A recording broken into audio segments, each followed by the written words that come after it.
Edgar, I just want to make sure you can hear me.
Good evening, Santa Monica, and welcome to the regular 5:30 and special 5:35 meeting.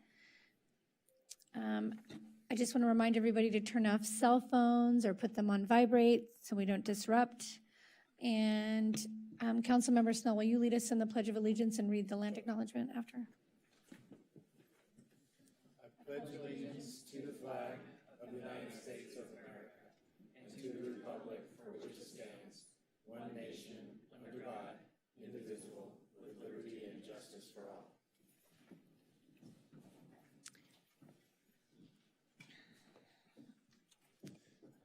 The city of Santa Monica is located on land of Tobar. With great respect, the city acknowledges Gabriela Tonga as the first people of this ancestral and unceded territory of the Kuma, a village that was known as Santa Monica. We honor their elders, past and their present, and the Gabriola descendants who are part of the Gabriola Tonga tribes. We recognize that these people are still here, and as settlers of the Kunga guests, we recognize our responsibility and obligation to care for their land in partnership with them. The city of Santa Monica commits to the work in partnership with the Gabriola Tonga people to uplift their voices and visibility on their ancestral land. Calling the roll, Councilmember Zwick, Here. Councilmember Hall, Present. Councilmember Raskin, Here. Councilmember Snell, Here. Councilmember Zernetskaya. Here. Mayor Pro Tem Terosis is absent at the moment, and Mayor Negrete. Here. I will now ask if any council members will be recusing themselves from any items on the agenda pursuant to the Levine Act. Yes. I will be recusing myself from item 12. Hold on, let me get to it. 11A, Off-Site Affordable Housing and Pilot Incentive Program. I am president of the Santa Monica Black Empowerment Association. My wife is executive director, and we lease office space for one of the applicants in this particular program. Yeah, I don't think that's. Okay, yeah, it's not a Levine Act recusal, but we'll note it. Yeah. Okay, no worries. Mayor, do you have agenda management this evening?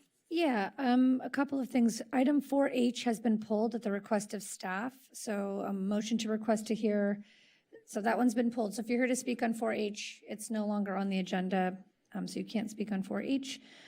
Also, I'd like to make a motion to request to hear Hispanic Heritage Month proclamation before the general public comment on the special agenda items, and to move the mayor's highlight to be heard with the special agenda items. And one more thing, to move item 12A before item 12B. Can we, oh, sorry, move item 12B before 12A. So moved. Second. Okay, that was Councilmember Hall and Councilmember Zernetskaya. Okay, we can do a voice vote. All in favor? Aye. Any opposed? Seeing none. So then we'll move on to item 2A, Proclamation for Hispanic Heritage Month. So as you can see, the first two rows at least are filled with some amazing students in honor of Hispanic Heritage Month. I'm going to read the proclamation. I know you guys have some speakers, and then you guys can come up and speak afterwards. Whereas Hispanic Heritage Month serves as a meaningful opportunity to recognize and celebrate the vibrant cultures, rich languages, and significant contributions of peoples whose ancestors endured colonization, conquest, and occupation by Iberian empires such as Spain, Portugal, and other European territories. Whereas through resilience and fortitude, the peoples of Mexico, the Caribbean, Central America, and South America fortified their independence, reclaimed their identities, and have continued to shape history, culture, and progress across the globe. Whereas the Hispanic Heritage Month starts on September 15th, a day and a month that is important to 5 Latin American countries who celebrate their independence from Spain, Costa Rica, El Salvador, Guatemala, Nicaragua, Mexico, Chile, and Belize. Thanks to Simón Bolívar, who united Latin America as one of the Libertadores to declare their independence. Whereas Santa Monica has a rich history of embracing diversity, inclusion, and equity, and stands united against all forms of intolerance at a time when immigrant communities, many of them Hispanic and Latinx, continue to face rising challenges and uncertainty. This Hispanic Heritage Month is an especially important moment to reaffirm that Santa Monica is and will remain a city for everyone. And whereas in the United States today, 60.6 million people, or 18% of the American population, are of Hispanic or Latino ancestry. In Santa Monica, approximately 16% of our city's population are of Hispanic or Latino ancestry. And whereas in the city of Santa Monica, 37.3% of staff identifies as Latinos, Latinx, and embodies the 2025 Hispanic Heritage Month theme of Esperanza as selected by the National Council of Hispanic Employment Program Managers by being advocates and leaders for preserving Latino culture in Santa Monica through their city services and by partnering with community members to address issues. Oh, I am so sorry. I thought you guys were reading it in Spanish and I just read it. So I'm going to stop there and you guys can read it. I'm so sorry. That was for everybody at home. Somebody can't take direction and that's me. I don't know who's reading in English, but if you want to do the Spanish one first and then do the English after, is that okay? Did you guys want, yeah, Karina, come up.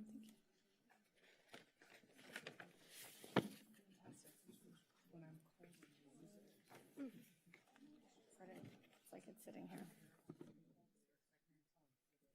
Buenas tardes, mi nombre es Dana García. Mi nombre es Evelyn Garvin. Y mi nombre es Valeria Cueva López.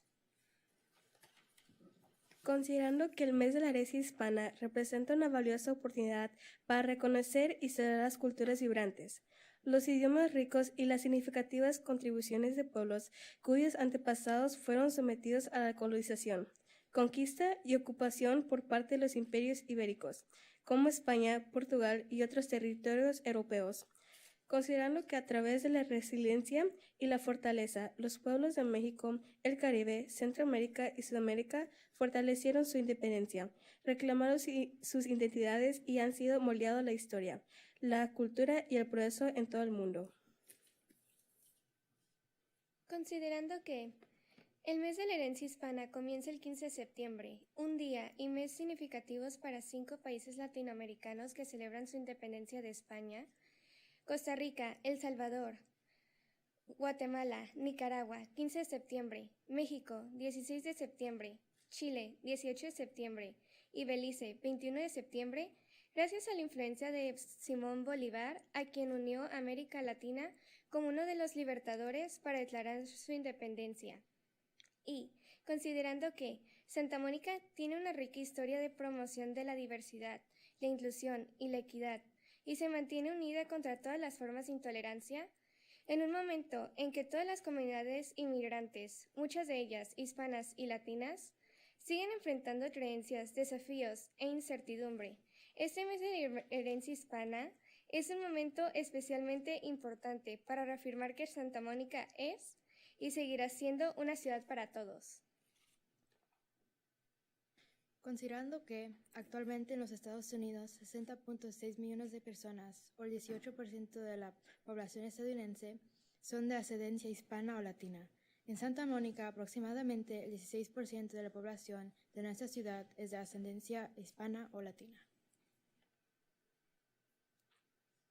Buenas tardes, mi nombre es Rosario Guzmán, soy uno de los líderes de Familias Latinas Unidas, también llamado como FLU.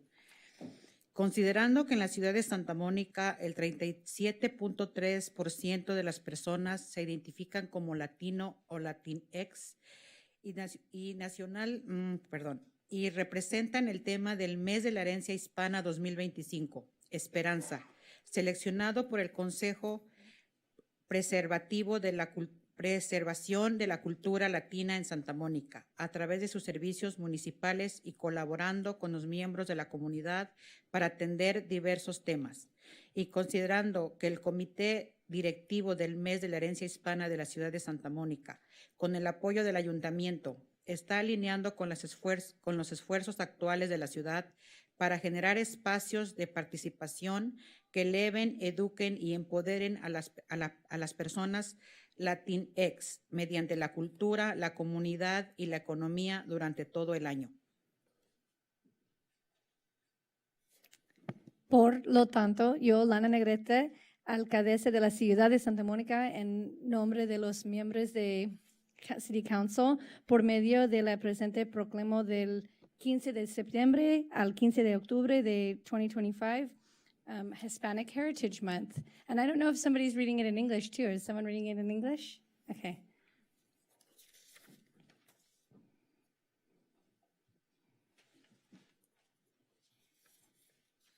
Hi, my name is Gia Almada. Hi, my name is Millie. Hi, and my name is Jonathan Granados.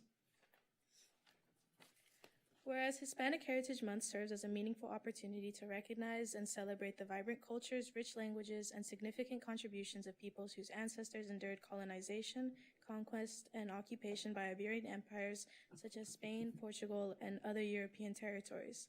Whereas through resilience and fortitude, the peoples of Mexico, the Caribbean, Central America, and South America fortified their independence, reclaimed their identities, and have continued to shape history, culture, and progress across the globe.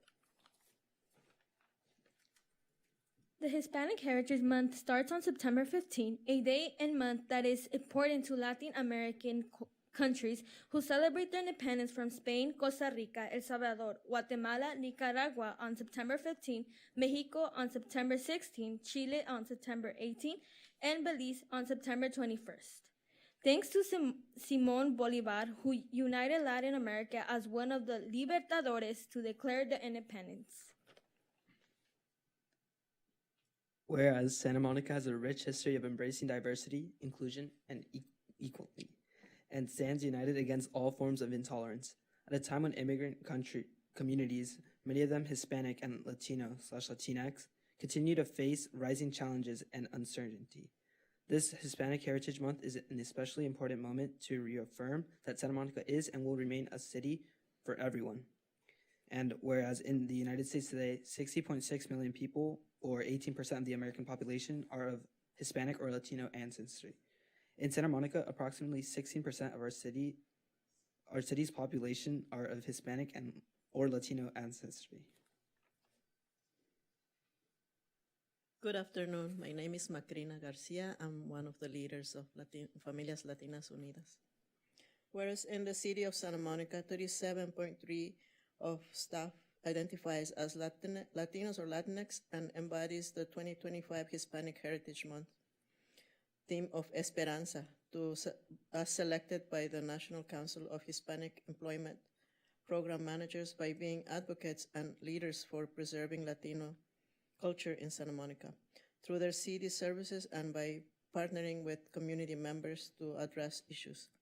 Whereas the City of Santa Monica Hispanic Heritage Month Staff Steering Committee and with support from the City Council aligns with current city efforts to create engagement to elevate, educate, and empower Latino, Latinx individuals through culture, community, and economy throughout the year.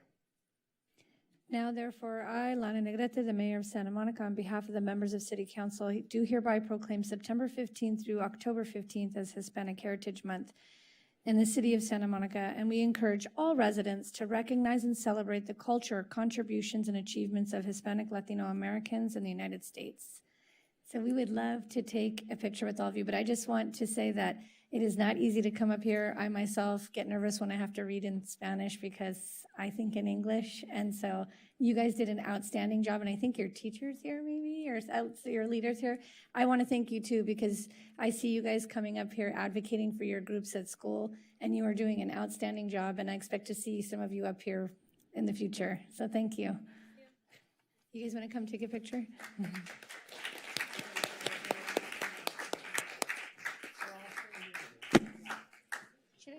Should I come down with them?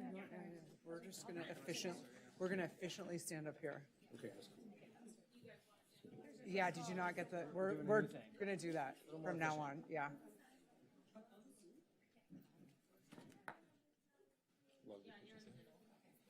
Wait, did we not tell everyone else that? Did you only email us? I only emailed you. Oh, okay. Dan was like, why do we have so many proclamations? We have a rule, there's only 2 per meeting. Oh.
Great to see you. Good to see you too. Everything going okay?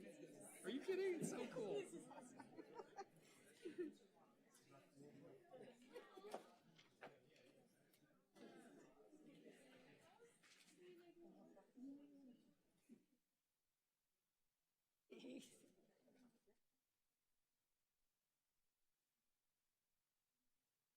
Okay, we'll now move back to general public input and comment on special agenda items. For regular council meetings, public comment is permitted on special agenda items and not and items not on the agenda that are within the subject matter jurisdiction of the city. State law prohibits the city council from taking any action on items not listed on the agenda, including issues raised under this agenda item. And it looks like we have about 8 speakers for this item, and we're supposed to have 1 caller, but I don't see that they've logged in yet. I'm going to call the first few speakers up: Denise Barton, Andrew Hoyer, Morgan Hunter Gross, and Jonathan Foster.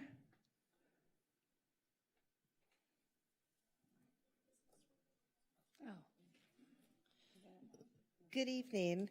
I would like to touch on the remembrances of Charlie Kirk by our city council members sitting up there now. I found 2, both which were rather sterile.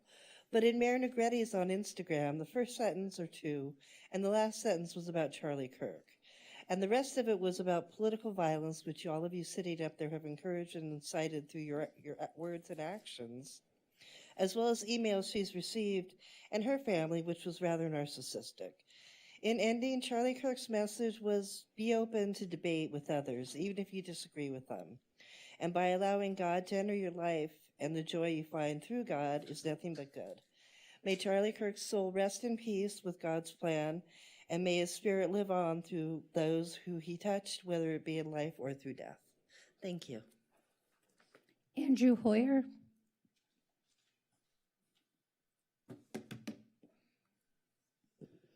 Good evening. My name is Andrew Hoyer, and I know that you will have a difficult choice coming up. Who are you going to choose to fill in a suddenly vacant council seat? There weren't any other members running on your slate that didn't get elected. You would definitely be giving somebody the benefit of incumbency before the next election. I've often said that I do not want to be a council member, but if you appoint me, I promise not to run in 2026.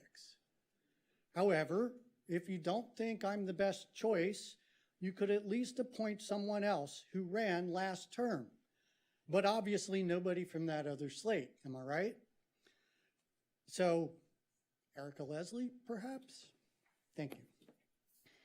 Thank you. Morgan Hunter Gross.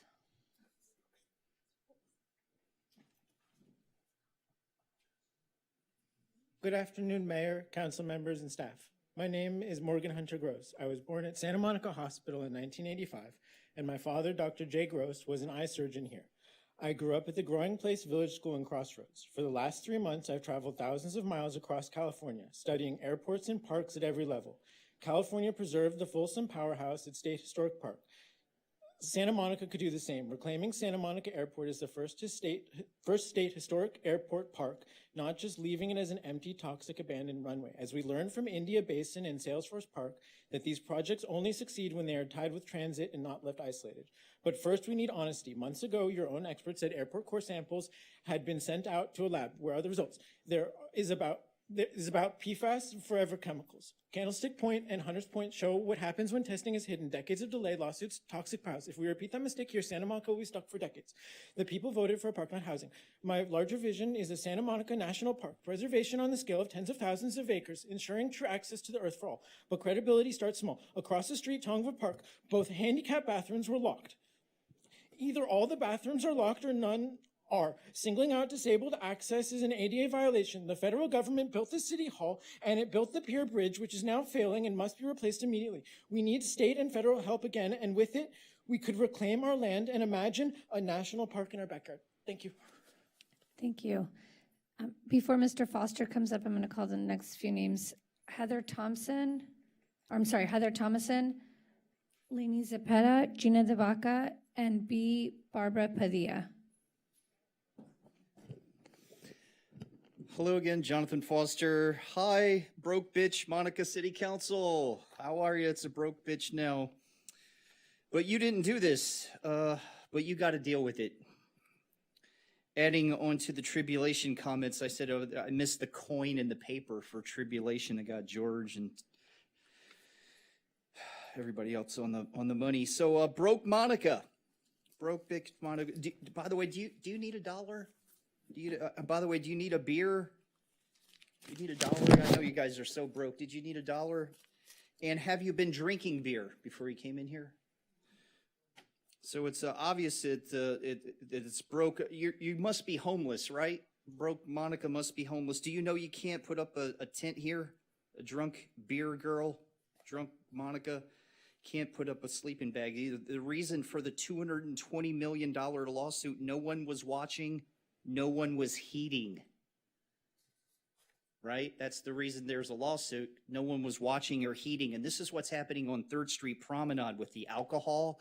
You 7 are not heeding. By the way, is there any Nada Blondes here? Yeah. And so you guys are not heeding or watching with the beer crap you got going on there. And you did do that. You've polluted my performing for alcoholic people. It's disgusting. You have put me into a situation where I have even seen drunk parents pushing their kids around sloppy. It's disgusting. It's immoral behavior you allow. It's same as the abuse, but you encourage this with the 501c3. So I'm asking you people, stay away from me. Don't talk to me. You 7, don't even look at me. The only thing I should hear from you is, Jonathan, we stop the alcohol. And if not, stay away from me. I'll help you in an emergency, but please respect my request. Stay away from me. Maybe you've arranged for a paid thing out there, but Thank stay you. away. Heather Thomason. Hi, good evening, you guys. Heather Thomason, just real quick. I just wanted to ask, I guess, again, to have it followed up with HCD about the possibility of bringing neighborhood commercial back down to 32. It's still an open question, and it hasn't been followed up on for a while. And there are many of us who are really eager to have that question explored. And I think it would save a lot of people a lot of heartache. Thank you. Thank you. Lainey Zepeda. Good evening, council members. On September 9th, I came before you to raise concerns about the activities of the Land Back and Reparations Task Force. I requested that the council intercede to halt these activities. In retaliation for my remarks about the hostile environment in our committees and the intentional erasure of harm suffered by the Brown community, Task Force facilitator David Gardiner and his supervisor Lisa Parsons have suspended all committee meetings. They state this is for the internal review of the task force structure and to confirm alignment with City Council's expectations. But they're silencing our participation. Meanwhile, the task force continues to prepare a harms report that incorporates harms suffered by both the Black and Brown communities, but acknowledges only the effects on the Black community. This is the same harms at the same place at the same time, yet reparations are being proposed solely for one community. This selective acknowledgement constitutes disparate treatment and appears to violate California Proposition 209, which prohibits preferential treatment on the basis of race, ethnicity, and public programs. I respectfully urge the council again to investigate these actions to ensure that all communities are being treated equitably under the law. And I hope that you were able to attend the Mexican Presence Project at the main library on September 9th. It just gives you insight to how important the Hispanic community is in Santa Monica and how deep our roots run. We can't tolerate this kind of behavior. Thank you. Thank you. Gina DeVaca. Ms. DeBaca, I see, it looks like you're signed up twice for a total of 6 minutes. Is that? Oh, I apologize. Can you hear me? Yeah. I apologize. That was an accident. Sorry. So just 2 minutes then? Yeah. Okay. Gina DeBaca. Okay, thank you. I'm here regarding the Reparations and Land Back Task Force. I'm on the subcommittee, and as already was stated, all subcommittees have been completely just stopped. There is a lot of, as I stated when I was here 20 days ago, I believe it was 20 days ago, when I was here before, it's a lot of, there's no structure in the task force and the subcommittees. It's a lot of just gossip happening. And gossip happening about city council members too. I didn't join into a task force or subcommittee for something so serious and so important to hear about gossip. And also the fact that the task force and the subcommittees are not with people that live in the city of Santa Monica. When you create a task force or subcommittees, it needs to be, and it's serving Santa Monica, it's about Santa Monica, and it's about taking Santa Monica's tax dollars. You need to fill those task force and subcommittees with actual Santa Monica residents. The other issue with this task force is it's leaving out the Latino population. We've always been here. We're the descendants of the Native people that were here. We've always been here in Santa Monica, so you cannot have reparations and land back task force subcommittees without including the Latino population. And again, I want to bring it home. Santa Monica residents need to be on the task force and subcommittees. There's enough smart people that live here in Santa Monica that can fill those spots. We don't need to get people from New York or across the country, Arizona, what have you. Santa Monica residents, thank you so much. Thank you. B. Barbara Padilla. Good evening, Council. My name's B. As a member of the Land Back and Reparations Task Force, I find that anti-racism, education, and white allyship in the city to be a Stepford Wives level in 2025. I'm shocked by the racial illiteracy of this city and council and of its DEI office. None of you are experts on the local history of this city. And none of you know who any of us who sit on the Land Back and Reparations are, besides those who were pre-selected. You don't know our lived experiences, our living conditions, nor our struggles, nor are we saying we are true representatives of our entire people. But I would be damned to let you think that we didn't end up in this situation without Mexicans at the table and experiencing discrimination and erasure, and saying this a month ago to you because this wasn't at play. I grew up between the West Side and Inglewood, and the racial realities and racial literacy of these two cities are night and day. I've lived in Oakland and San Francisco for the past 12 years, and the city of Oakland has on its racial equity webpage a page that honors the struggles of the communities and the history of community activism in Oakland. And I do not see that here in Santa Monica. There's a clear exclusion in the name of progressive politics, Mexicans, Latine, mixed race, indigenous peoples on the task force and by the DEI office, and that is not okay. No degree of education would allow somebody to miss the fact that there has been Mexicans and mixed race indigenous people, diasporic people here in Los Angeles who did not own land, who did own land, who did not own property, who did own property, and who did lose land. Thank you. Is the phone caller? No, it doesn't appear that they've logged in, so that would conclude public comment for that section. We'll now move on to item 2B, Commendation for Chris Tabaka, Meals on Wheels retirement. Councilmember Hall.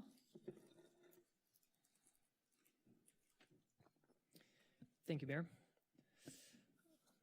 Whereas Meals on Wheels West has for decades delivered nutritious meals, wellness checks, and human connection to homebound older adults, people with disabilities, and others facing health challenges across Santa Monica and the West Side.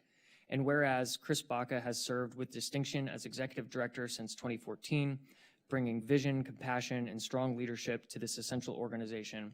And whereas under his leadership, Meals on Wheels West grew services by 249% and expanded into Santa Monica, Pacific Palisades, Malibu, Venice, and Marina del Rey, while strengthening capacity, modernizing operations, building partnerships, and launching innovative programs such as the Pet Food and Supply Program, Dial a Volunteer, wellness calls, and case management referrals. And whereas, during extraordinary times, including the COVID-19 pandemic, Chris Baca led the organization to scale services quickly and ensure uninterrupted support for thousands of vulnerable residents. And whereas his collaborative approach, fiscal stewardship, and commitment to equity expanded access for multilingual, low-income, and medically fragile residents, reflecting Santa Monica's values of inclusion and care for all. And whereas Chris Baca mentored future nonprofit leaders, inspired staff and volunteers, and fostered a culture of excellence, accountability, and kindness that will endure. And whereas Santa Monica recognizes that aging in place depends on strong partners like Meals on Wheels West, and that Chris Baca's leadership has greatly improved quality of life and public health across the region. Now, therefore, I, Lana Negrete, Mayor of the City of Santa Monica, on behalf of the City Council, do hereby extend our deepest appreciation to Chris Baca for his years of dedicated service, compassionate leadership, innovative spirit, and unwavering commitment to improving lives, and we wish him a joyful and fulfilling retirement and continued happiness in all future endeavors. And if I can have 1 second just to pull up my notes. I wanted to add a little personal touch here, but you know, I've been a volunteer with Meals on Wheels West for the past few years, and one of the most memorable routes my partner and I ever did was on Christmas Day last year, and we got to speak to so many of our seniors, our veterans, our families who are food insecure. And under your leadership, Chris, you know, this program and organization has scaled so significantly. It survived a global pandemic. It expanded services to include all those telephonic check-ins and everything I just listed. And, you know, that day, there was a conversation that stood out to me that veteran that I was speaking to could not have stayed in this community without Meals on Wheels support. So I can't thank you enough for what you've done for our city, for our community, and for the West Side. I definitely want to welcome Ms. Kaylee Hawkins, the new executive director, to our city. You have big shoes to fill, and I personally am very excited to see you build on Chris's legacy. So thank you.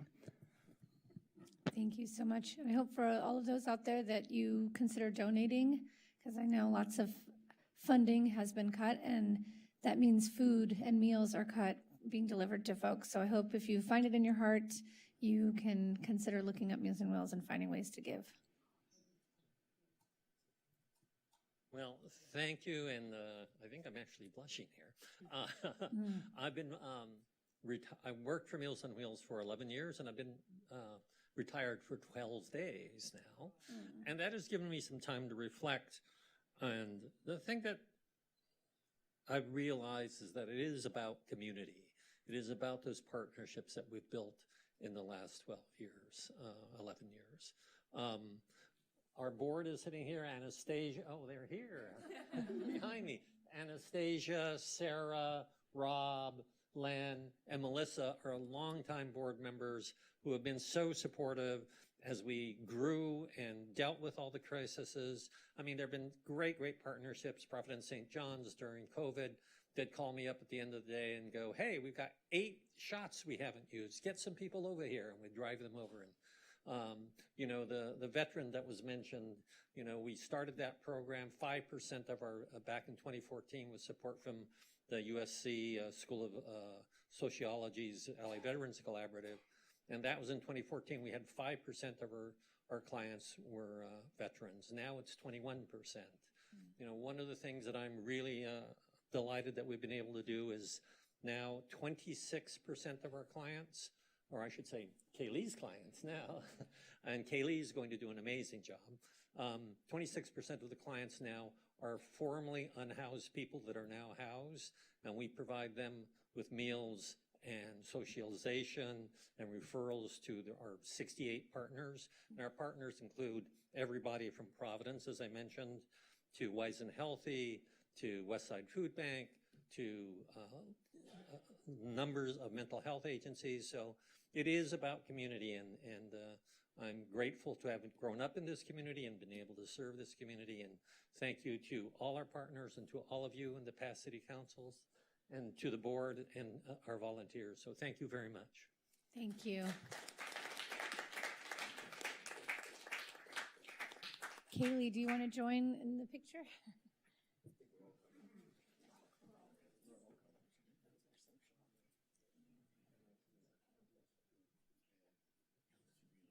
Oh, that she's always on the end. I can be on the end. It's fine.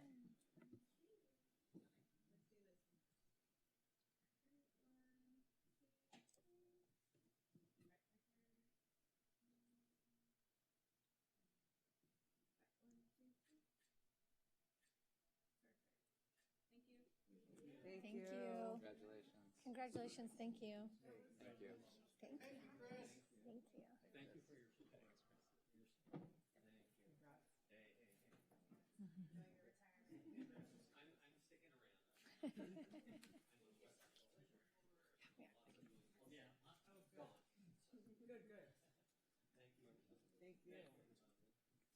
Item 2C, Proclamation for Sandwich Generation Appreciation Day.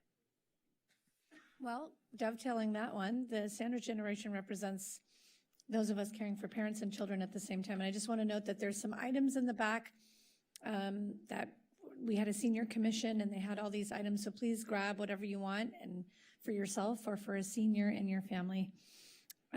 Sandwich Generation Appreciation Day. I want to call up an adult daycare owner in our community and anyone, if there's anyone here from Wise and Healthy, as I read this. Whereas the sandwich generation is a growing community of individuals who care for aging parents, grandparents, or older loved ones while also raising children or supporting younger family members, often balancing these responsibilities with full-time work, family commitments, and personal sacrifice.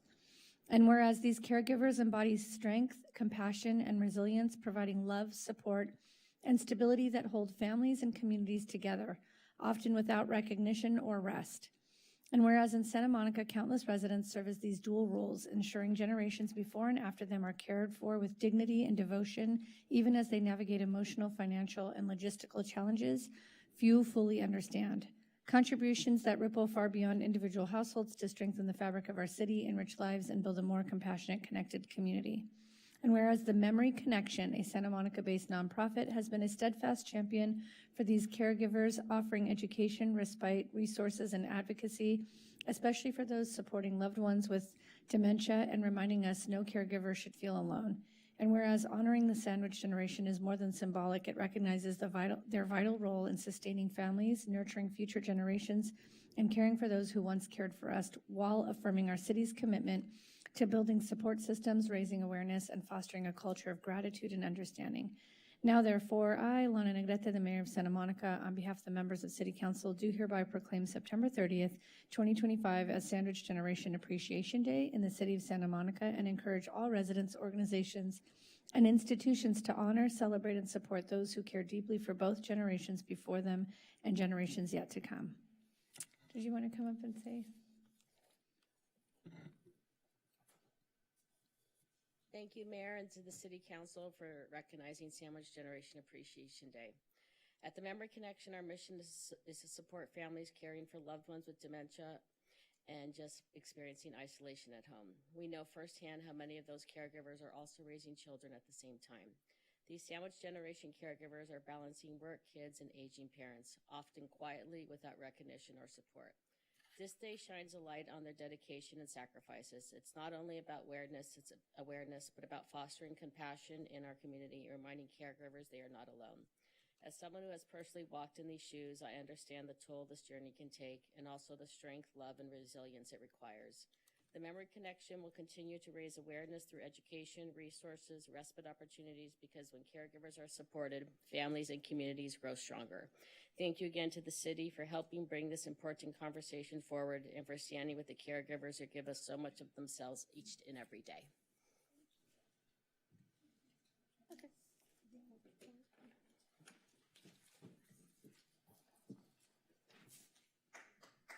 Oh.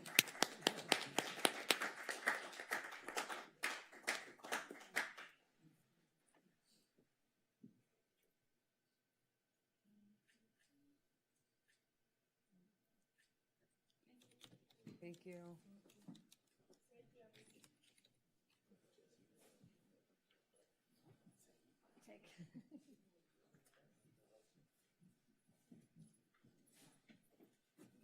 Item 2D, Proclamation for Fire Prevention Week.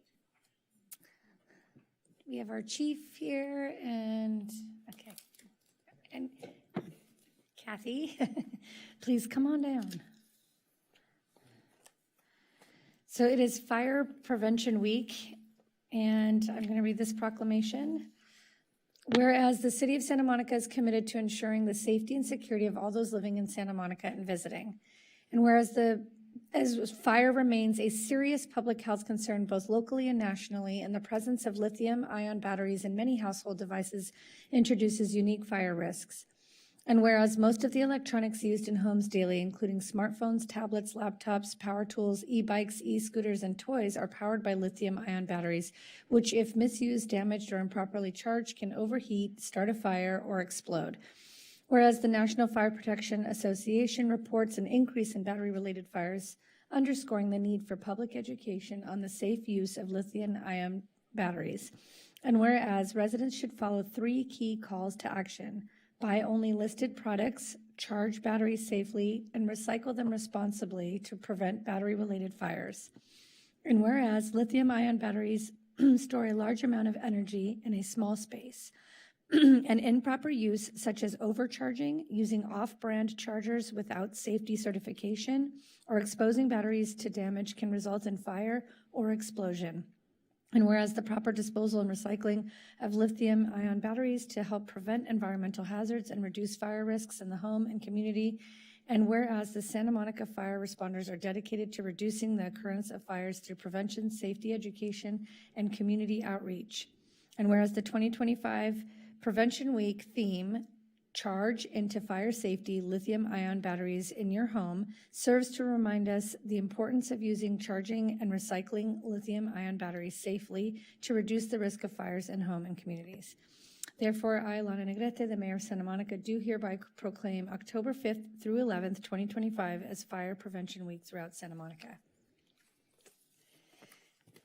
Did you want to? Thank you so much, Mayor Lana Negrete, and to our City Council for this proclamation and your commitment to public safety. This year's Fire Prevention Week theme, Charge into Fire Safety, Lithium-ion Batteries in Your Home, focuses on something we all use every day, the rechargeable batteries that power our cell phones, our laptops, scooters, e-bikes, tools, and even our kids' toys. These batteries are powerful and convenient, but if damaged or overcharged or used with unsafe chargers, can overheat and catch fire or even explode. So the message we're sharing with our community is simple: buy safely, charge safely, and recycle safely. To bring this message directly to our residents, the Santa Monica Fire Department is hosting 2 free events. This Sunday we'll be at the Main Street Farmers Market from noon to 9 to noon. So come get your veggies and learn about how to charge your devices safely. And then we're also having an open house at Fire Station 1 from 11 to 1. So we hope to see you all there. We'll be hosting, and you'll be able to meet some of our firefighters and explore the station and also learn more ways of how to stay safe with your family. And we're proud to partner with the National Fire Protection Association, who has led Fire Prevention Week for over 100 years. And we encourage every resident to take part. Thank you for your continued support, and let's all charge into fire safety together. Thank you.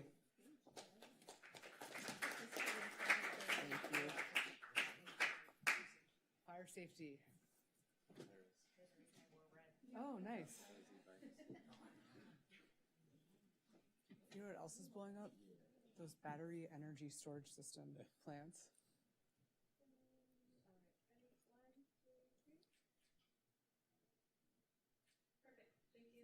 We're like legitimately having a problem with how to regulate them at the county because it's the county that's responsible. But you know that they like those huge like super those. Thank you. They're used to electrify the grid. They're catching on fire. That was informative.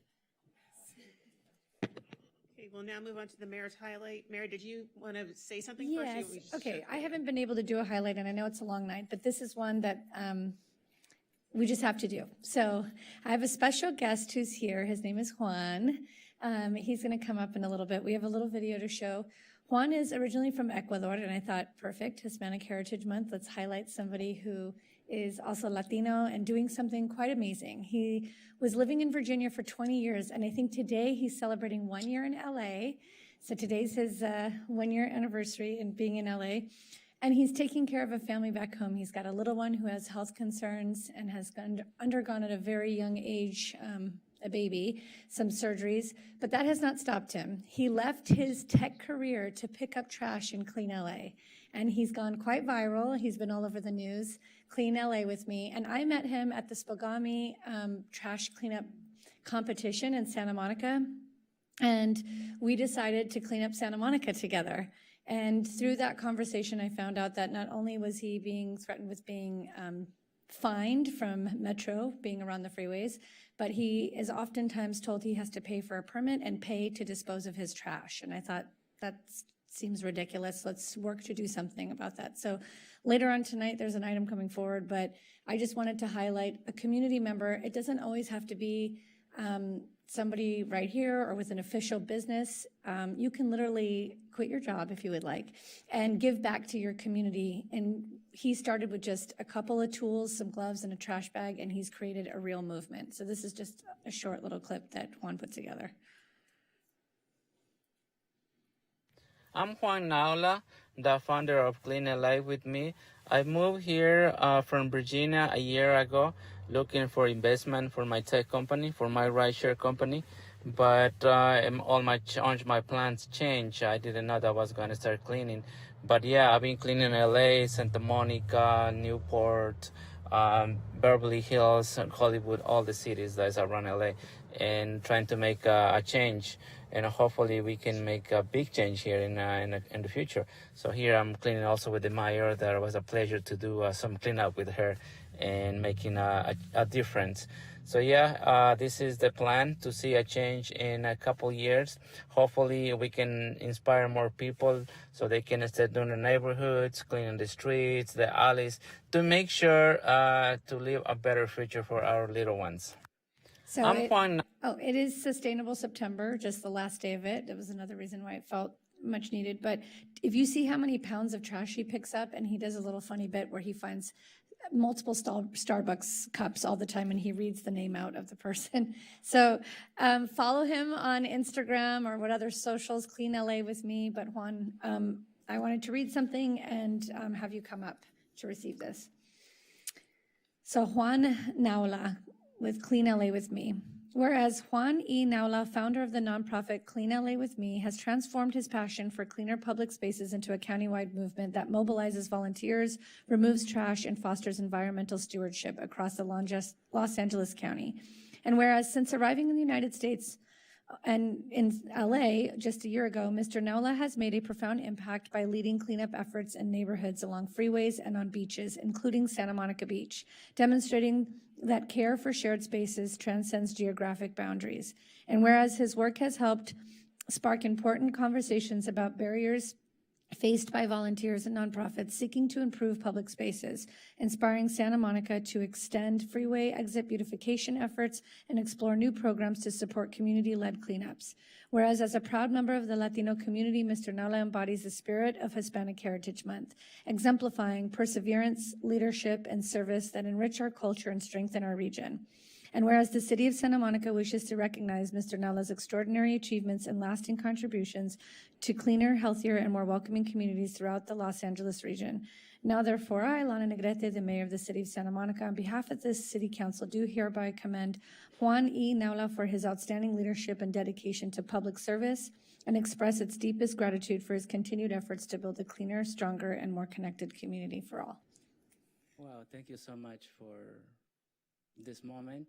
When I moved here 2 days, 1 year ago, when I moved from Virginia, and I post one funny post about a month ago. I said I moved to LA following my dreams, but I ended up following trash. It's a really challenge that I'm the only crazy one that all my family live in the East Coast. I'm the only one here on the West Coast. It's really, I cannot believe it that I'm doing this, but cannot enjoy it. I can't explain how much I enjoyed picking up trash. It's a big problem. I didn't know there was that much problem about trash in I think the whole state in California. I've been in like 20 states around United States. I like to travel, but I moved here for my company, looking for 5 to 10 million investment for my rideshare app.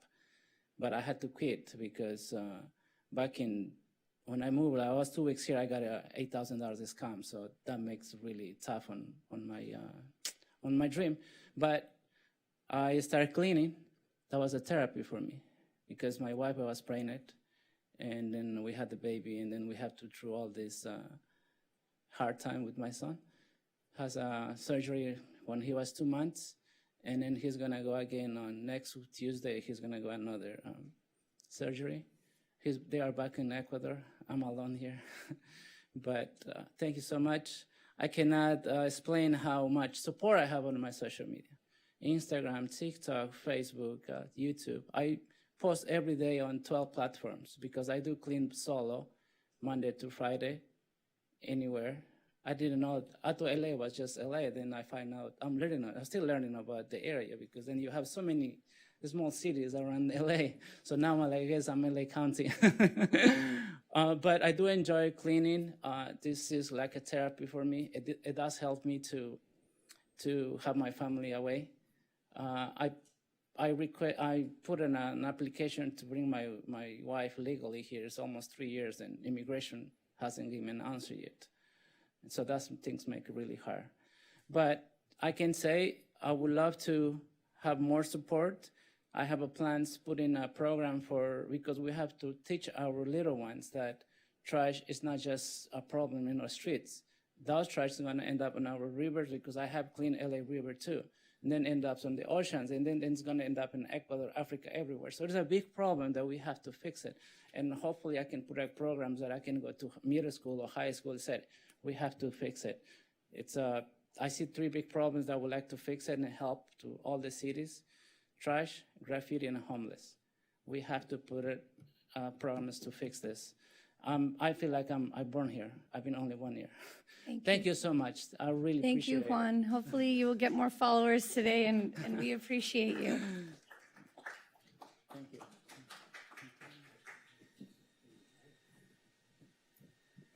What is happening? I've never heard that. Oh, that's cool. Okay, yeah. What? What did you say? Oh.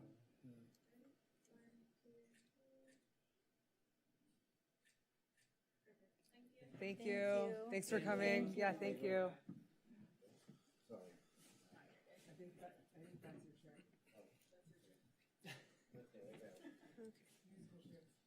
Moving on now to public input for items under consent calendar and closed session only. Public input is not permitted on ordinances for second reading and adoption, and we have 4 speakers on our list.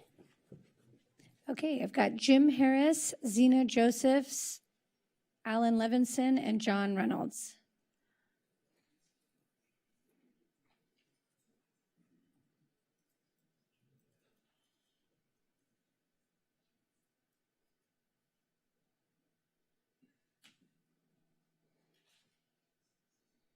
Good evening, Mayor Negrete and City Council and City staff. It's good to see you all tonight.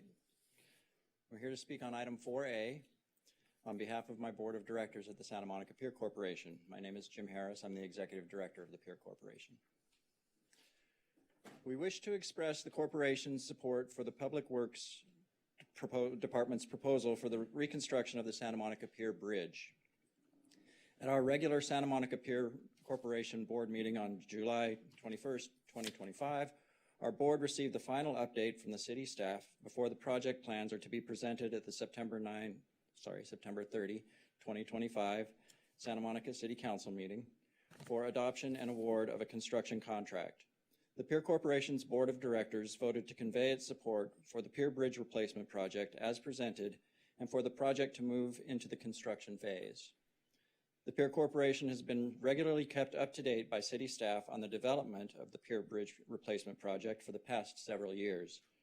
This past year, we've convened with staff and community stakeholders for bi-monthly meetings of the Pier Bridge replacement project task force, and we have received frequent presentations and updates at our regular public board meetings. Additionally, the city staff has conducted outreach at many of our free public events, including our monthly locals nights and the Pier 360 Beach Festival. As the project moves into construction, we look forward to continuing to partner with city staff and our stakeholders to ensure the public can continue to access the pier and enjoy all it has to offer. Thank you. Zena Josephs.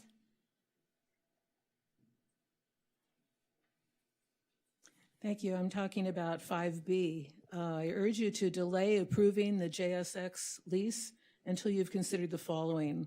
The proposed turboprops carry 30 passengers and weigh over 40,000 pounds. In 2013, an 8-passenger Citation jet weighing 12,000 pounds landed safely at the airport, but then veered to the right into a hangar across the alley from homes on Pier Avenue. The roof of the hangar collapsed, trapping the jet inside, and all 4 people on the plane died in the resulting fire. The NTSB never found an explanation for the accident, and Congressman Henry Waxman asked that they look into residents' concerns about the safety for the airport's neighbors. If this is the damage caused by a 12,000-pound plane, imagine the damage that a 40,000-pound aircraft could cause in an accident. According to the Jet Suite aircraft's manufacturer, the 3,500-foot SMO runway is too short. Jet Suite X is using a loophole to access SMO. This will allow it will allow them to eliminate TSA security and ignore federal safety requirements. Sunset Park residents are already complaining about increased air traffic from the Sling Pilot Academy. Adding these turboprops will increase air pollution over homes, parks, and preschools.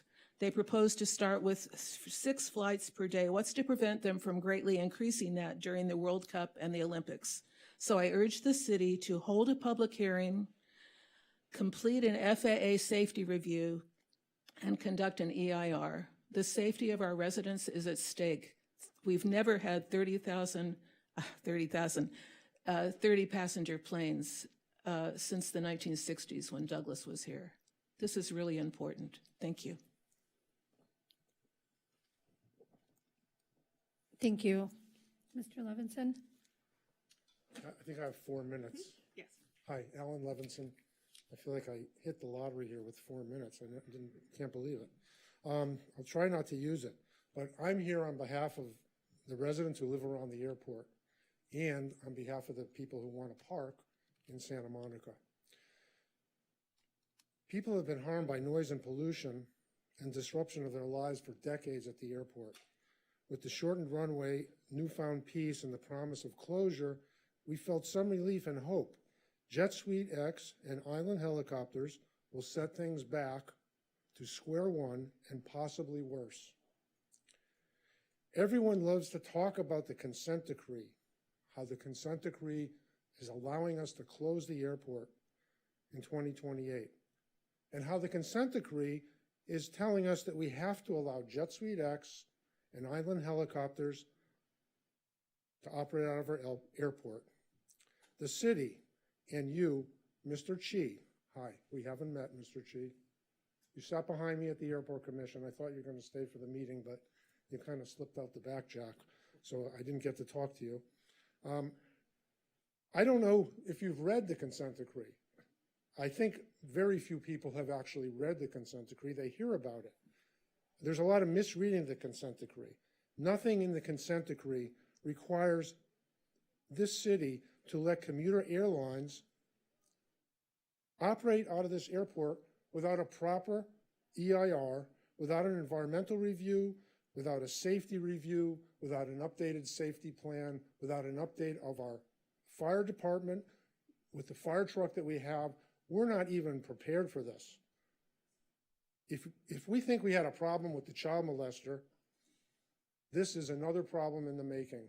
Any money that you think you're going to make from Jet Suite X, it will only take one accident and all that money is poof out the window. Jet Suite X plan means 30-seat jets on a short runway. It's ridiculous. We talk about a sustainable Santa Monica here. We're going to double the amount of jet fuel sold at the airport with the 6 flights a day. That's if we have 6 flights a day. That's 6 flights a day. Are we counting? Oh, we're counting down. Boy, time is flying. The residents voted for Measure LC for a park.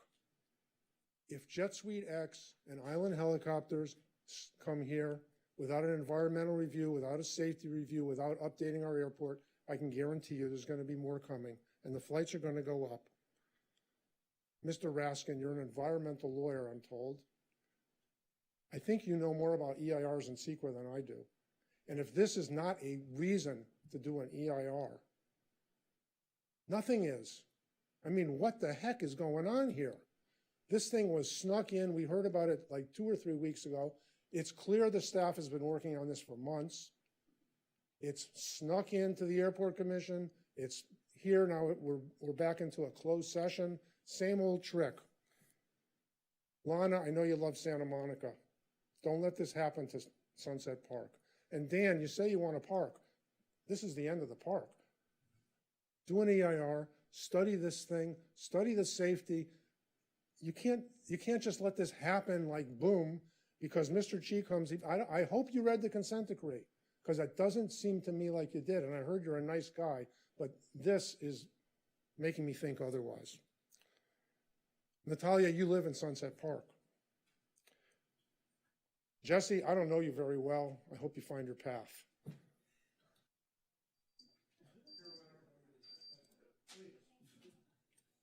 John Reynolds. Thank you. I'm John Reynolds. Thank you, Mayor, council members. I moved here 25 years ago from Hancock Park.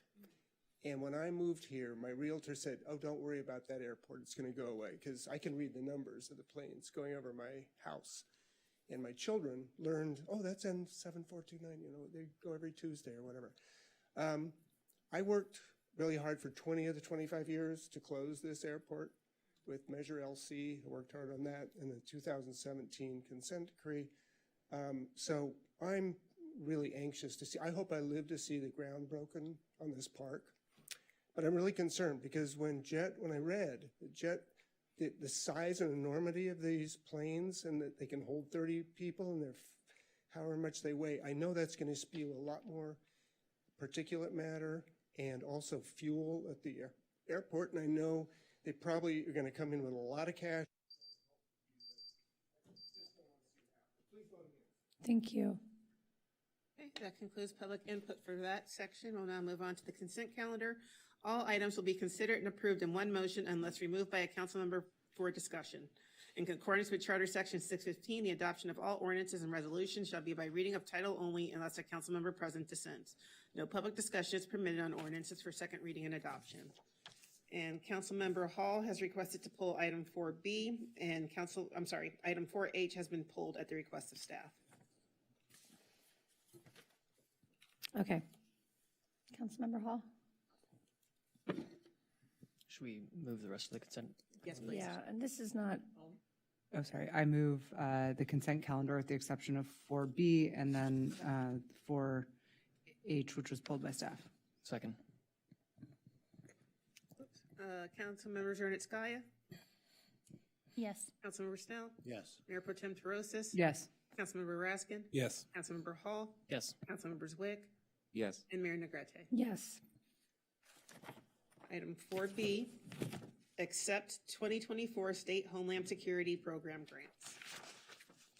If it's okay with council, I'd like to waive the staff report and just ask Chief a couple of questions.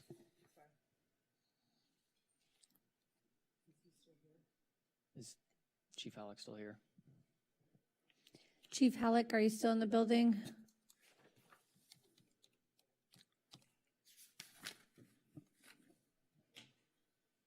Well, maybe I'll just ask the city manager.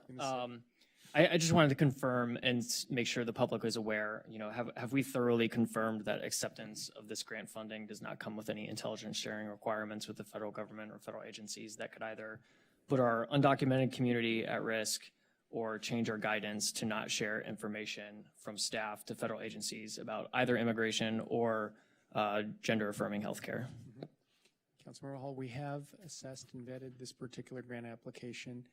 There are no requirements in the grant application that would require the city to engage in any data sharing with the federal government. I see Matt is here right now. Matt, maybe you'd like to expand on the initial comments related to this particular grant. Doing the joke, Kevin. Thanks, Chief. My pleasure. Okay. I think he spoke to Mayor and Council. The current grant that's under proposal tonight falls under a previous grant cycle and a previous administration. Excuse me. So, oh my God. We snuck up on you. We snuck up on you. Yeah, no, that's quick. So it doesn't apply, those provisions don't apply to this grant. Moving forward, there are concerns about that in the region. And so with city attorney and in the LA region, all departments are looking very closely at what that means to the impact to grant funds associated with UASI and state homeland security. Okay, thank you, Chief. Yeah. you have a question? I just want to make a comment that I would be uncomfortable and would want us to cease any sort of agreement with the federal government if it materializes that we have to share any sort of data information or be subject to any regulations that would require us to dismantle any DEI programs or anything of the like. With that, I'll move the item. I'll second it. Do we need to do a roll call vote, or is this, there's no This money isn't involved? Money spending, so we could do a voice vote. All in favor? Aye. Aye. Any opposed? Seeing none? Thank you for running back. Okay, moving on to closed session. Item 5A, existing litigation, Diane Burnett versus the city. Item 5B, real estate negotiations concerning 3100 Douglas Loop North in Santa Monica. Person to be negotiated with or Deluxe Public Charter LLC, doing business as JSX. And item 5C, potential litigation, potential initiation of litigation, one case. And then on the special meeting agenda, existing litigation, Judith Delgado versus the city. City Attorney, when do you think we'll be back? 1 hour. Okay, so we should be back no sooner than 7:45 p.m.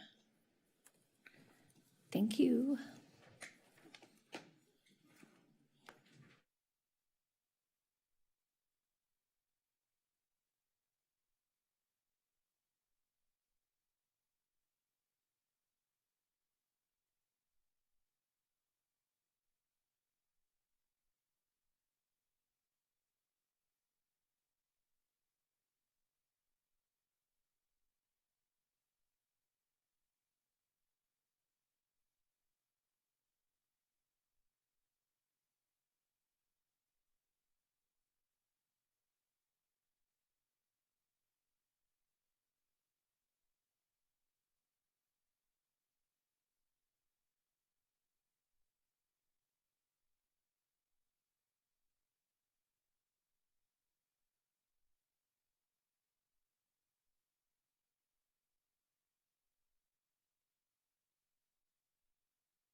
Olga Zareska is now joining.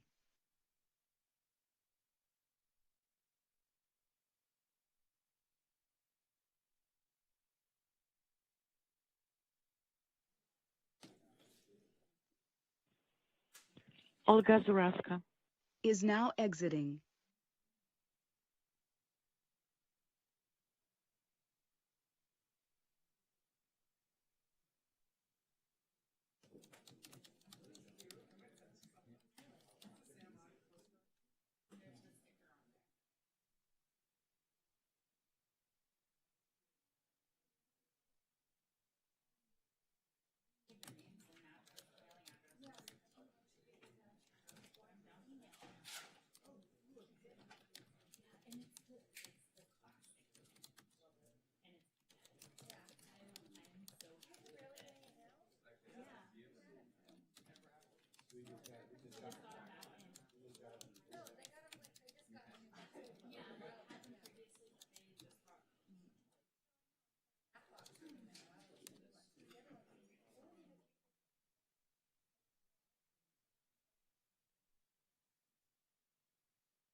Yes.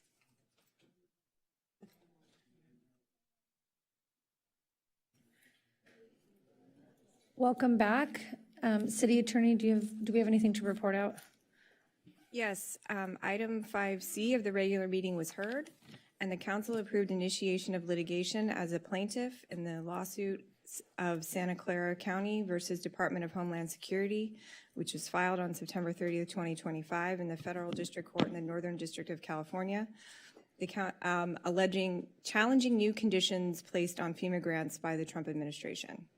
The initiation of litigation was approved by a vote of 7-0. Item 5A of the regular meeting is a report out only. At its June 24th, 2025 meeting, the City Council approved a settlement in Burnett versus the city, a personal injury case involving a claim that Burnett was injured while a passenger on a Big Blue bus. The city denies liability and does not admit fault, but agreed to settle for $175,000, and in exchange, Burnett agreed to release all claims against the city. The settlement was approved by a vote of 7-0. Items 5B of the regular meeting and item 5A of the special meeting were heard with no reportable action taken, but council has authorized a statement to be made regarding item 5B that the manager will be making.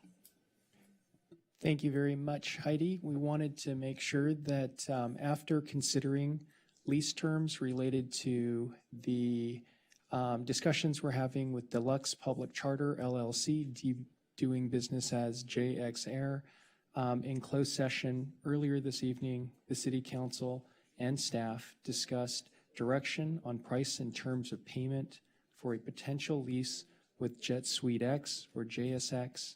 We know there's a lot of concern in the community regarding this particular development, and what we want to emphasize first and foremost is that pursuant to the 2017 Federal Consent Decree, the city has no discretion when considering the JSX permit for charter operations at the Santa Monica Airport. With that being said, as the city considers both the operating permit and lease with JSX on behalf of the city, I want to again reaffirm that we are committed to closing the Santa Monica Airport at midnight on December 31st, 2028, as allowed under the 2017 Federal Consent Decree. In particular, as we work to safeguard the city's authority to close the airport at the end of 2028, the Federal Consent Decree requires that the city allow qualifying aviation uses to operate under limited term leases during the airport's final years of operation. During the next week, staff will be evaluating the operational plans submitted by JSX for full compliance with the consent decree, all FAA regulations, in addition to all city rules, including any noise restrictions, hours of operation, environmental regulations, and leasing policies. Ultimately, the only way to reach closure of the airport at the end of 2028 is for the city to comply with the consent decree today.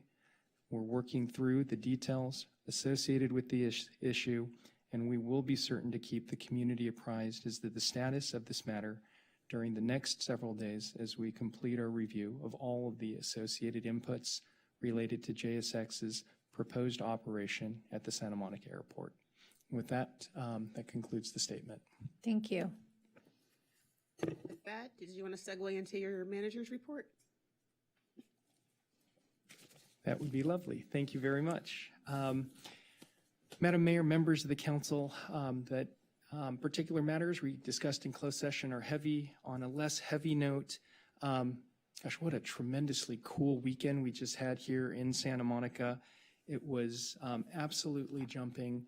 I wanted to share with the council, one member of the council sent me video of them enjoying their time on the promenade, describing it as one of the busiest weekends on the promenade they'd seen really since in their entire time here in Santa Monica. How cool is it to see that, gosh, we still have that ability to create these spectacular moments in the city. Really here in the city, we're looking forward to engaging an overarching realignment plan in the coming weeks that we'll be sharing with the council and community to try to make that a more regular occurrence as we move forward with the city council's directed objectives to really bring Santa Monica back to being the community that we know it can be. A couple of things that are happening we wanted to share. First, gosh, this past week, the fire department launched a brand new program we wanted to provide the community a bit of input on. We are now operating an ambulance company here at the city. This past week, we launched our first two basic life support ambulances, put them into service as part of our overarching ambulance operator program. In just the first week, we responded to more than 50 calls for service, where city personnel from the fire department provided essential care and transport, while we kept our firefighter paramedic units available for other life safety emergencies. A tremendous milestone for the city. In a couple of weeks, we will be coming back to council with particulars related to an expansion of the program that will yield significant financial benefits for the city moving forward. But congratulations to Chief Halleck and all of the men and women in our fire department for the launch of this brand new AO program. Related to safety-related issues, we wanted to also let the council and community know that we recently closed the public comment period for our local hazard mitigation plan. We're now working to finalize that plan. The comment period ended this past Sunday, and ultimately the plan really is a terrific effort by our Office of Emergency Management team to identify today the risks and vulnerabilities that exist here in the city of Santa Monica and how we're going to plan and prepare emergency response programs to make a safer and more resilient Santa Monica a reality. We have additional information on the local hazard mitigation plan available online for those that are looking for additional information. One additional note that we wanted to share with the council and community, there's a lot of work we have to do on the economic recovery front, and we do have a lot of really tremendous plans we're working to mature that, again, we'll be sharing with the council and community in October. But in advance of that, this past week we learned some really cool news. There's been a lot of focus by this council on trying to improve our business-related services to try to make us as business-friendly a community as we can, which is so critical given the state of the local economy. Well, did you know this past week, Santa Monica was named as a finalist for the Most Business-Friendly City Award as part of the 30th Annual Eddie Awards, coordinated by the Los Angeles County Economic Development Corporation. Really terrific result by our economic development staff and our planning team in community development to really streamline the processes we have to try to encourage business growth here locally. Kudos to the team, and more to come on that shortly. Lastly, wanted to let everyone know there's still a tremendous amount of fun in Santa Monica. We hope everyone will come out this coming Saturday for a variety of different programs that we're coordinating. First, we have the Mini Fall Festival and the Santa Monica College Glass Sale set to take place at Virginia Avenue Park from 10 a.m. to noon. We also have the next installment of our Gather and Grow series, Song of Home, Stories of the Heart, that are going to happen at Reed Park. Finally, we've got a number of terrific events at our libraries that we hope folks will tune into. please visit santamonica.gov/events for more details on these events. And we hope that everyone will participate in our events without driving. Reminder, it's a week without driving coming up here next week. So we encourage everyone, use public transport to try to get around town as you engage in all of the cool stuff that Santa Monica has to offer. Finally, we're still thinking about this. How do we bring live animals into the council chamber? It didn't happen this week, but this week what we do have is an opportunity to adopt an adorable domestic short-haired tabby cat named Allie. Allie loves getting pets and going out of her kennel to play and stretch her legs. When she gets treats, she likes to wiggle her short tail back and forth as a dance. I know you all want to see that dance happen, so please contact the animal shelter to meet Allie and dance a jig with Allie as she shakes her tail back and forth. As always, you can visit the Santa Monica Animal Shelter website to make a donation or shop the Chewy wish list. And with that, Madam Mayor, we'll turn the meeting back to you. Thank you. Before we move on to travel announcements, I just wanted to make sure that we stated on the record that the special meeting did close. Oh, yes. Are you saying that, or do you need me I'm to say saying it? Okay. It adjourned at about 8 o'clock p.m. Okay. Do any council members have anything to report on travel since our last council meeting? Does this pertain to council? Yes, okay. Yes. Yes, it is travel related to council since I used some travel funds. Not this past weekend, but the prior weekend, I had the opportunity to attend Yimby Town in New Haven, Connecticut, which was partly sponsored by Desegregate Connecticut, and got to learn a lot about how we can be more inclusive with our pro-housing efforts and how we can tie in working on making energy, renewable energy more abundant, and connecting all of the things together to be a more inclusive and equitable society, or community, I should say. And as per our usual practice, I brought little pens for everybody up here on the dais, and I left a little sticker for each of you that says homelessness is solvable. Thank you. Thank you.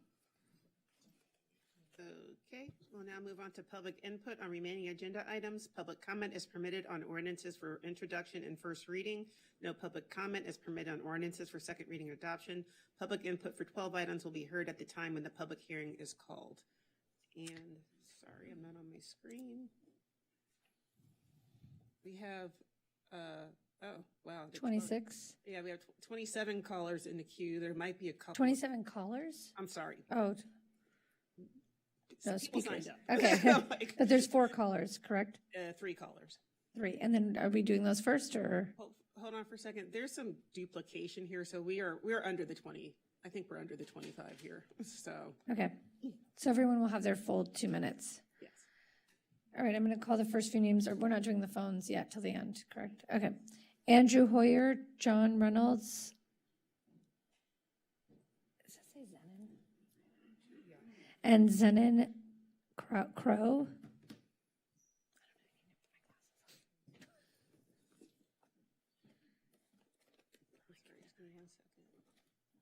Okay. You may proceed. Good evening. My name is Andrew Hoyer, and I'm the president of Santa Monica Mid-City Neighbors. Obviously, I'm speaking about item 11B. The goal of our organization has always been to provide the residents with an opportunity to learn what is going on in the city. We do that by having city staff, commissioners, and council members join us once a month to inform them of city policies and projects. These Q&A sessions provide residents a forum to voice their opinions. I am proud of the fact that we did not make Santa Monica Forward's hit list. I take issue with their characterization of the groups being no growth, as most of us consider ourselves to be slow growth. We spent a decade upzoning our main boulevards to allow for taller structures and sacrificed our downtown to skyscraper canyons with the Downtown Community Plan.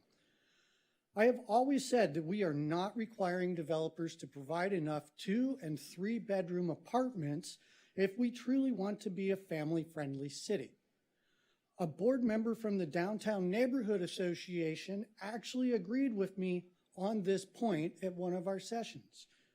It's a shame that they never actually held any open meetings to the public where I would have found out what else we could have agreed on. I do believe that restricting endorsements should only apply to local elected offices, as we have taken various positions on national, state, and city legislation, propositions, and ballot measures, some put forth by council members. Are you going to suggest that the neighborhood groups will no longer be able to endorse a great park? That won't sound like silencing the crowd opposed to housing on the airport land, will it? Is there any housing lobby? Thank you. John Reynolds. Thank you. I'm speaking on behalf of Friends of Sunset Park. I'm currently the vice president, but for 10 years I was the treasurer, so I know a lot about the grant that the city gave us. We urge you to continue with the current neighborhood organization grant program. We use that $7,000 to print mailers going out to all 7,800 residents. Before the 2020 restructuring, the city used to mail those out, and then we decided to give the grants so we could take care of it ourselves. Friends of Sunset Park membership forms include a section for members called where they can list their concerns, and that's what we use to prioritize our messaging to our membership. As you can see from the grant application, we need to show how we plan to spend the grant, get it approved by city staff, and in the end of the year, do a final report, provide invoices and copies of printed materials that then gets reviewed by city staff. At monthly meetings, everyone is encouraged to share comments and questions. We have our 2 neighborhood resource officers and crime prevention coordinators participating in every meeting, and many of you have been guest speakers at our meetings, and city staff as well. Weekly Friends of Sunset Park emails include city announcements, a calendar of city meetings, and links to articles in the newspaper of the previous week. This year, we produced our general meeting in Clover Park. We call it Celebration in the Park. Some of you attended. It was a blast. Friends of Sunset Park also has our towel drill team at the 4th of July parade. We also had tables at the National Night Out. It was great. Friends of Sunset Park co-sponsored a Sunset Park Blark Party Art in the Alley behind Bob's Market. So again, Friends of Sunset Park urges you to continue with the Neighborhood Organization Grant Program. As my Uncle Carlos used to say, if it ain't broke, don't fix it. So, thank you. Thank you. Zenon Ulate Crow. Awesome. Hello, Council. My name is Zenon Olyate Crow. I'm Santa Monica Director with Abundance Network, and I want to speak in strong support of the Offsite Affordable Housing Ordinance. This is a great policy for really difficult times that we're in. Right now, we are facing extremely unique challenges when it comes to building housing in the entire country. You're facing tariffs, you're facing interest rates, you're facing awful, awful deportations that are meaning construction labor is even more scarce. And what we're looking at right now is saying, okay, in this unique situation, while our housing crisis gets worse and worse, what can we do as a city to fight back and to make a difference? What can we do as an emergency thing to say, let's unlock this potential of 3,598 market rate and 642 affordable units in the city of Santa Monica. And every month that we delay on this, every month that we continue to talk about it is another month that our crisis gets worse and worse. And to put into perspective the impact that this policy could have, in the past 27 years, our city's affordable housing policy has resulted in the development of 1,200 low-income units.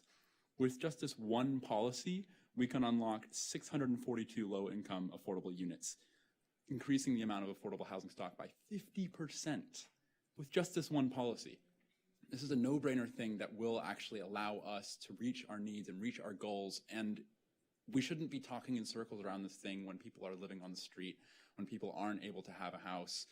This is a common sense thing that have been vetted, that have been worked with city staff tirelessly to make possible, and I urge the council to move forward on this. Thank you.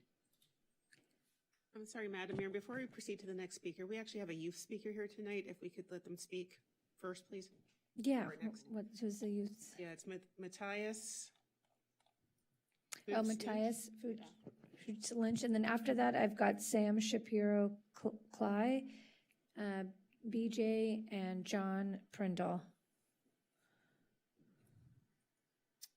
All right, I'm here for 11B, the offsite affordable. So as we've seen with the offsite affordable housing as we've seen with the 1,000-unit pilot, the offsite affordable housing ordinance is a policy that works to get housing built. Nearly 1,000 units, including over 100 affordable units, have started construction under the pilot program. This policy works. Let's not shoot ourselves in the foot by adding poison pill amendments. If we want to build a lot of housing, why would we artificially limit how much we're going to build?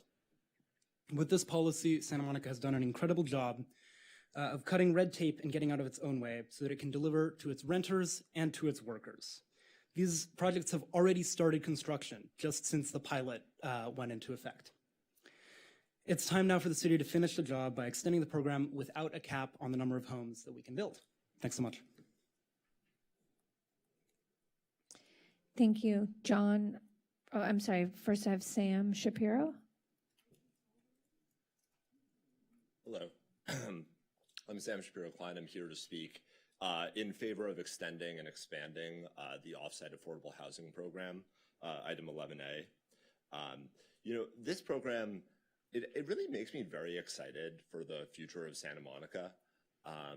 I know that there's been a lot of sort of doom and gloom around the city's financial situation and around, declining tourism. But, we have a really powerful tool here. First, to address the housing crisis and to start addressing affordability in our city. But even more so, I think this is really important for setting the city on a different path. Part of it is that these projects will generate millions of dollars in new property taxes and generate sales taxes in addition to that. Visitors and pundits, who may want to talk about the city's financial distress, instead can talk about cranes that are sprouting on our major boulevards and building new homes. And they can talk about the skyscrapers that are coming into our downtown. This is a real opportunity to change the narrative about where business is going and where residents are going in this city. We can really start on this path tonight. And the only requirement is that we do not overplay the city's hand and do not ask for too much when it comes to the requirements for developers to meet this program. We are going to get a tremendous amount of affordable housing built if we pass this, really tremendous amounts, especially when combined with our surplus lands. And my ask is that please do not kill the golden goose. Please pass this in a way that is favorable. Thank you. Thanks. I think it says, does that say BJ? Sorry, it looks doubled. It's beige. Or Bij, B-I-J. Is that not you? I don't think so. I know who you are. Is there a B-I-J, Bij? I'm not sure how to say that. Okay, John Prindle. Sorry. So I'm here tonight to speak on the neighborhood organization piece, although I 100% support everything that Sam said. I think you all know that.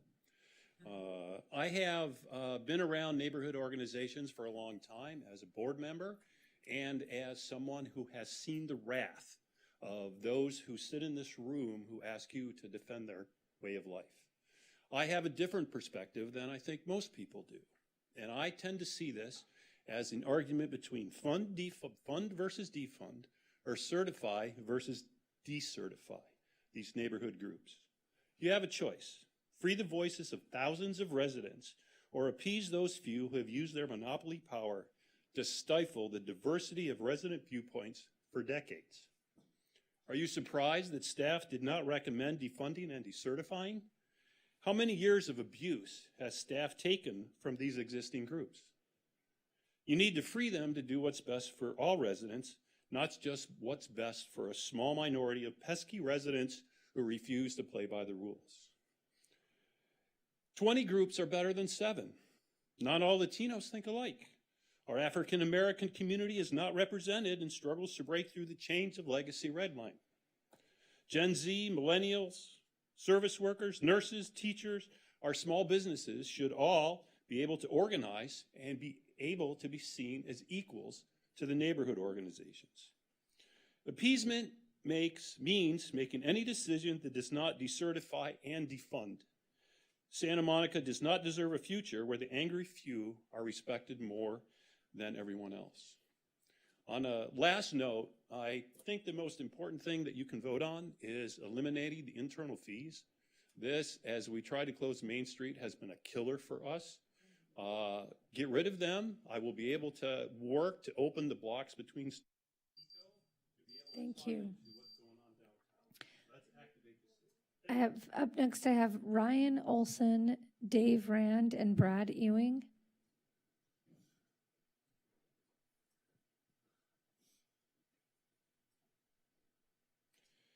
Hi, I'm here to speak on 11B neighborhood associations. When I first moved to Sunset Park, I joined Friends of Sunset Park because they're my city recognized organization. It became pretty clear to me that they don't share my vision for the future of Santa Monica and the future of California, so I let my membership lapse. Only later did I find out that they are receiving grants from the city to, in my opinion, primarily do issue advocacy. This year, I've received 71 emails from Friends of Sunset Park. 17 of them, almost a quarter of them, were action alerts where they link to tools to allow you to send pre-written advocacy to state legislatures, to you, the council, given the choice that they have made as an organization. I just don't think it's appropriate for city funds to be used for a organization that is primarily issue advocacy. Thank you. Dave Rand. Good evening, Mayor, Council. Dave Rand, Land Use Attorney, here to speak in favor of the HPP pilot program, item 11A. I want to encourage you to take this really important step tonight. What you did on August 12th to greenlight 1,000 units was a very, very significant vote. The response was tremendous. I happen to have the good fortune of representing most of the entitled projects in the pipeline, most of the developers proposing those projects. And there is a lot of excitement about getting more bound stuck projects moving forward with this incredibly thoughtful proposal that has been worked on up until this point. I would encourage you to greenlight the full program for the entitled portfolio. I know there's questions about, will this get too big, go too fast? It's inherently self-limiting because the number of entitled units is fixed and the program is just a pilot.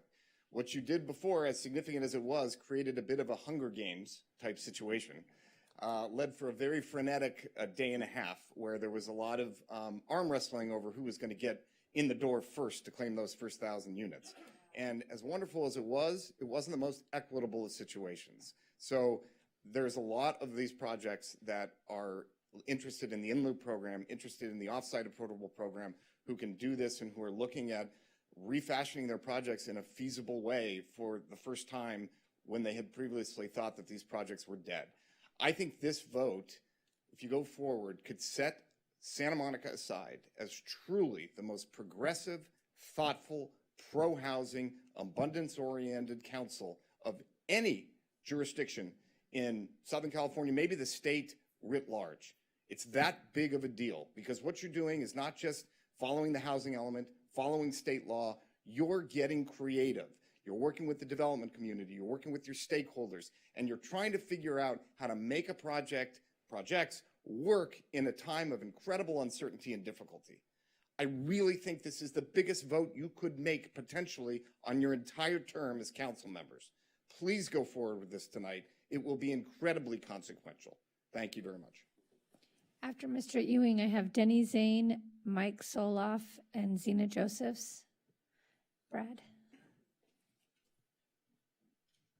Thank you, Mayor Negretti, council members, honored to be here. My name is Brad Ewing, co-chair of Santa Monica Ford, speaking in support of 11A. I'm not as eloquent as Dave Rand or Sam, but also speaking in great support. I think we saw that if we make it feasible to build housing, there's appetite to build housing here within Santa Monica. That the fact that we exhausted the 1K units within 24 hours speaks to that. And there's tremendous benefits to building this housing within Santa Monica. It's more customers for our struggling local businesses. It's more students in our schools that are facing declining enrollment. It's more taxpayers to buoy our struggling budget. And it's more money for deeply affordable housing and for our schools via Measure GS. So please continue and expand the program and say yes to more neighbors. And on 11B, I'm also speaking in support of reforming the neighborhood associations. I think this is a huge opportunity to address the divisive behavior of several of the city's neighborhood organizations and orient them towards, frankly, what they do best, which is to bring people together. That's why we think that the city funds should only be used for events that bring neighbors together. So stuff like movies in the park, picnics, music night, block parties, these are all very laudable goals that we should be encouraging with city funds. But the thing is, when these groups engage in this divisive politics around housing and land use, it drives a lot of people away. It drives a lot of young people away. It's why I personally don't want to be part of my official neighborhood organization when I see them go push out letters that are making factually untrue statements about state housing legislation and fear-mongering. I personally want nothing to do with it. My neighbors want nothing to do with it. And a lot of young people in Santa Monica don't feel represented or want anything to do with that too. So let's use this as a moment to reorient these groups to what they do best. Thank you so much for your time. Denny Zane. Good evening, Denny Zane speaking for Santa Monicans for Renters' Rights. Good to see you all, council members.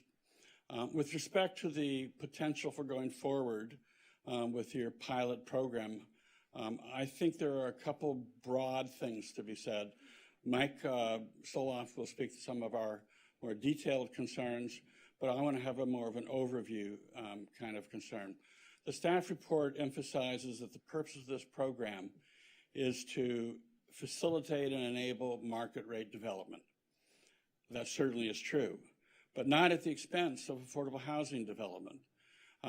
Please make sure that as you formulate this, that you're providing the kind of resources needed to ensure that the affordable housing units that are being moved off-site, in fact, are going to be built. After all, the developers in question will be having more on-site market rate units from this redirection of the affordable units. And that is clearly a major benefit, and that should in some way be reflected in the ability to provide the affordable housing units off-site. Secondly, again, looking forward, perhaps one can also conceive of this program as providing other kinds of benefits for the community. So, for example, perhaps this program could be structured in a way that emphasizes its development in the downtown area, which is a major and long has been a major part of the city's economic development agenda and a vital part of its resource base and revenue going forward. In particular, might there not be a formulation which would allow resources to be redirected even to 4th and Arizona and help that project, in fact, move forward more quickly and enable the city to actually sell that property to a for-profit developer and generate resources. Thank you. Thank you. Mike Soloff.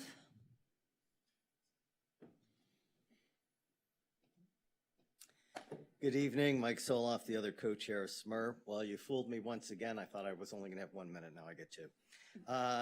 So about 2 weeks ago, we actually provided you with our 30-page analysis of the existing pilot program, the risks it creates, and our recommendations for how to improve it so that it serves all of our goals here in ensuring that the city's affordable housing goals are truly going to be met by this program.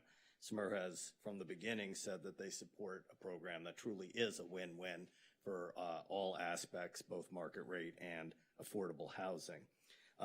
I do want to highlight one of our recommendations that did not make it into the staff report, and that is, as I think we heard from Mr. Ewing and others, and we've heard from the council, that this program has been set up in a way to give the economics to the developers to be able to go forward with these projects, do the off-site affordable housing, and when they sell the market rate projects, pay the GS tax. Now, we all know that the GS tax has been under assault, both here locally by some of our developers, at the state, et cetera.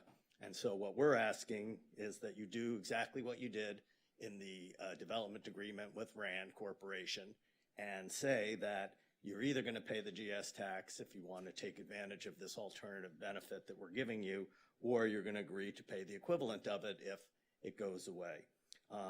You've done it before. That gives the city side the certainty that the developers have been asking for on their side, that we're going to get money that will assure us that those off-site units will in fact get built, even if it turns out that more money is needed and we end up having to pay prevailing wages, and that our affordable housing goals will be advanced. And it's also fair, since it's already been pointed out, that the economics work to make that happen. So please be sure to include that in your. Thank you. Zena Josephs. And after Ms. Josephs, I have Joseph Cohen May, Denise Neal, John Cyrus Smith, and Nikki Kohlhoff. Okay, thank you. In response to the gentleman who doesn't like Friends of Sunset Park, we send out a weekly email and we've done a few action alerts. I write them. I know I have not written 17 action alerts, so I just want to correct that. We have more than 2,000 residents on our database, so we're not the angry few or the happy few. And I'm sorry that he doesn't agree with our philosophy. But when you have more than 2,000 people, everybody is not going to agree on everything. That is life. This green document was printed in 1990 for the neighborhood organizations. It was at a time when the city council apparently wanted to hear what residents had to say. It talks about supporting the current moratorium on commercial development at a time when there's something like 5 million square feet of commercial development on the line. It talks about protecting parklands and initiating historic preservation. I happened to look at this month's agenda for the Mar Vista Community Council. They are our neighbors on the east. It includes supporting an evaluation of evacuation routes and opposing the elimination of off-street parking requirements. It's not all about fun events. Some council members apparently want us to only organize fun events. We do, but we also take our residents' concerns seriously, and we will continue to advocate for them no matter what you decide tonight. Regarding political endorsements, Friends of Sunset Park has only endorsed city council candidates twice in the last 25 years, and both times they lost. We were not very influential. So I don't quite understand the need to punish all of the 501c4 organizations or to threaten to make us to go stand in the corner for 5 years if we do it again. Again, no matter what you decide tonight, we will continue to advocate for our residents. Thank you very much. Thank you. Joseph Cohen May.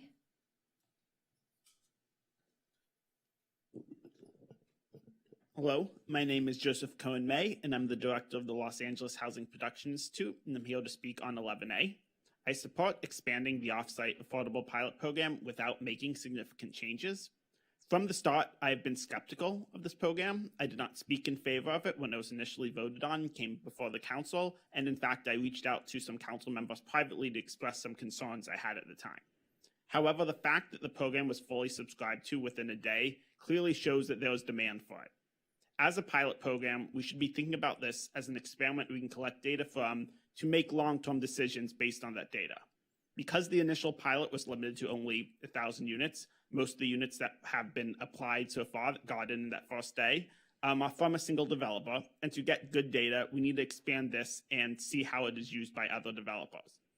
Not making changes midway through an experiment is a fundamental rule of good data collection. And some of the changes that I've heard, although tonight I haven't really heard them, but some that I've heard talked around the community, seem like they might be intended really to kill the program rather than improve it. As I said, I am skeptical long-term about offsite affordability on a philosophical basis. I think that it would be better for affordable units to be in the same building as market rate units. However, apartment buildings weren't breaking ground before this program started, and now they are. So as much as I am uncomfortable about it, I think it should be expanded and continued to both allow us to collect the data and to ensure as many of these 3,000 units as possible can get built as soon as possible and give people places to live. Thank you. Denise Neal.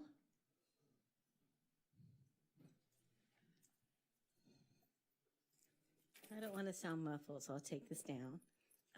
Good evening, Mayor, Honorable Mayor, council persons and community at large.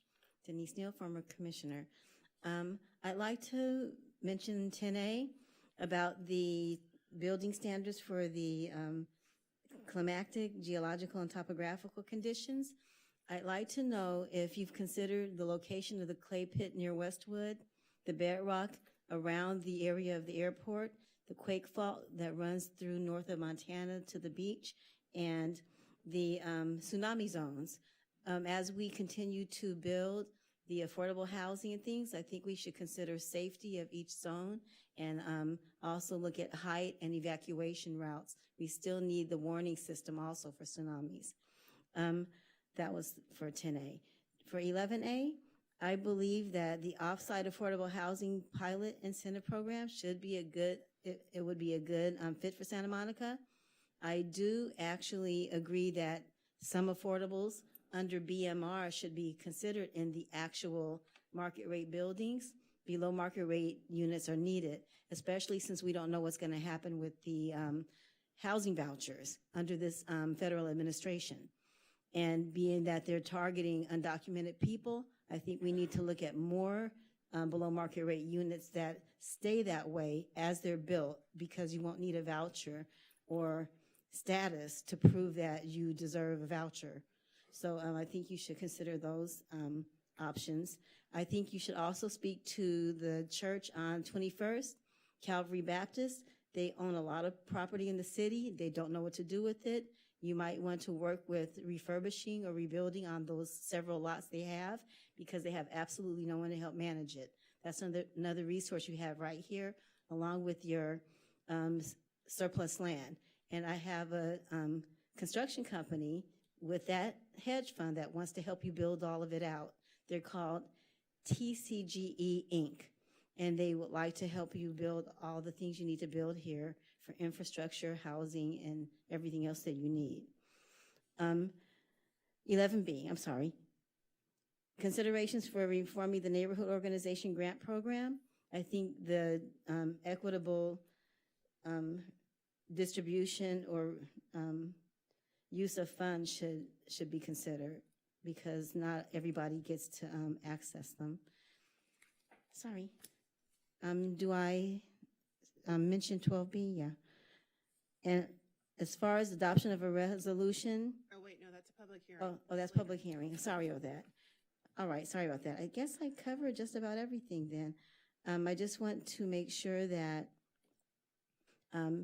you understand that the hedge fund is here. They want to help you prepare for this, and they want to provide as much construction and funding as you need here in the city. And that's about it. And I'd like to know if I can have appointment times to speak with you all at some point. Thank you. Thank you. After John Cyrus, I have Nikki Kohlhoff, Heather Thomason, and Kim Curry is a late chit, but yeah, can I ask council now, or do I need to wait? You could do it now.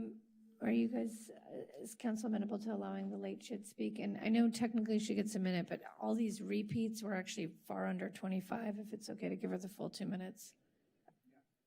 All in favor? Aye. Any opposed? Okay, thank you, John.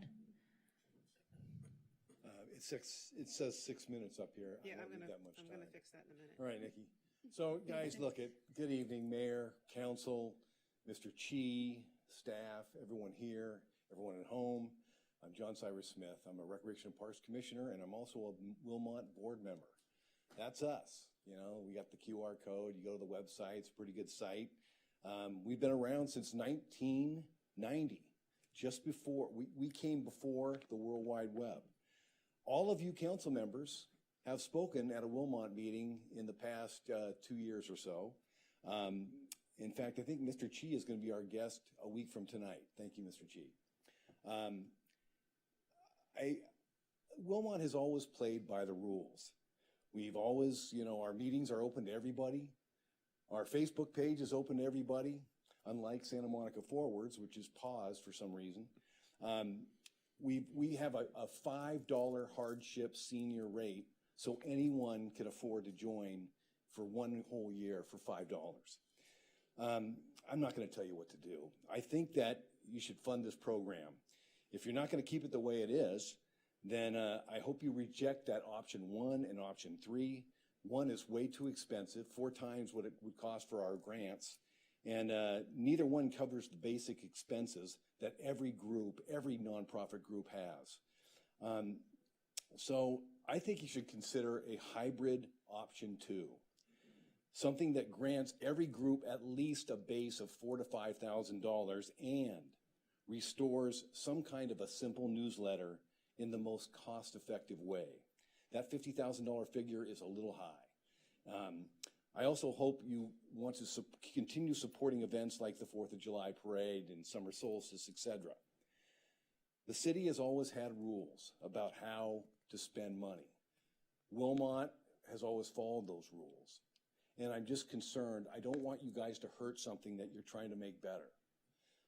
Finally, the night that this came up at the budget back in June, you guys didn't have a lot of. Thank you.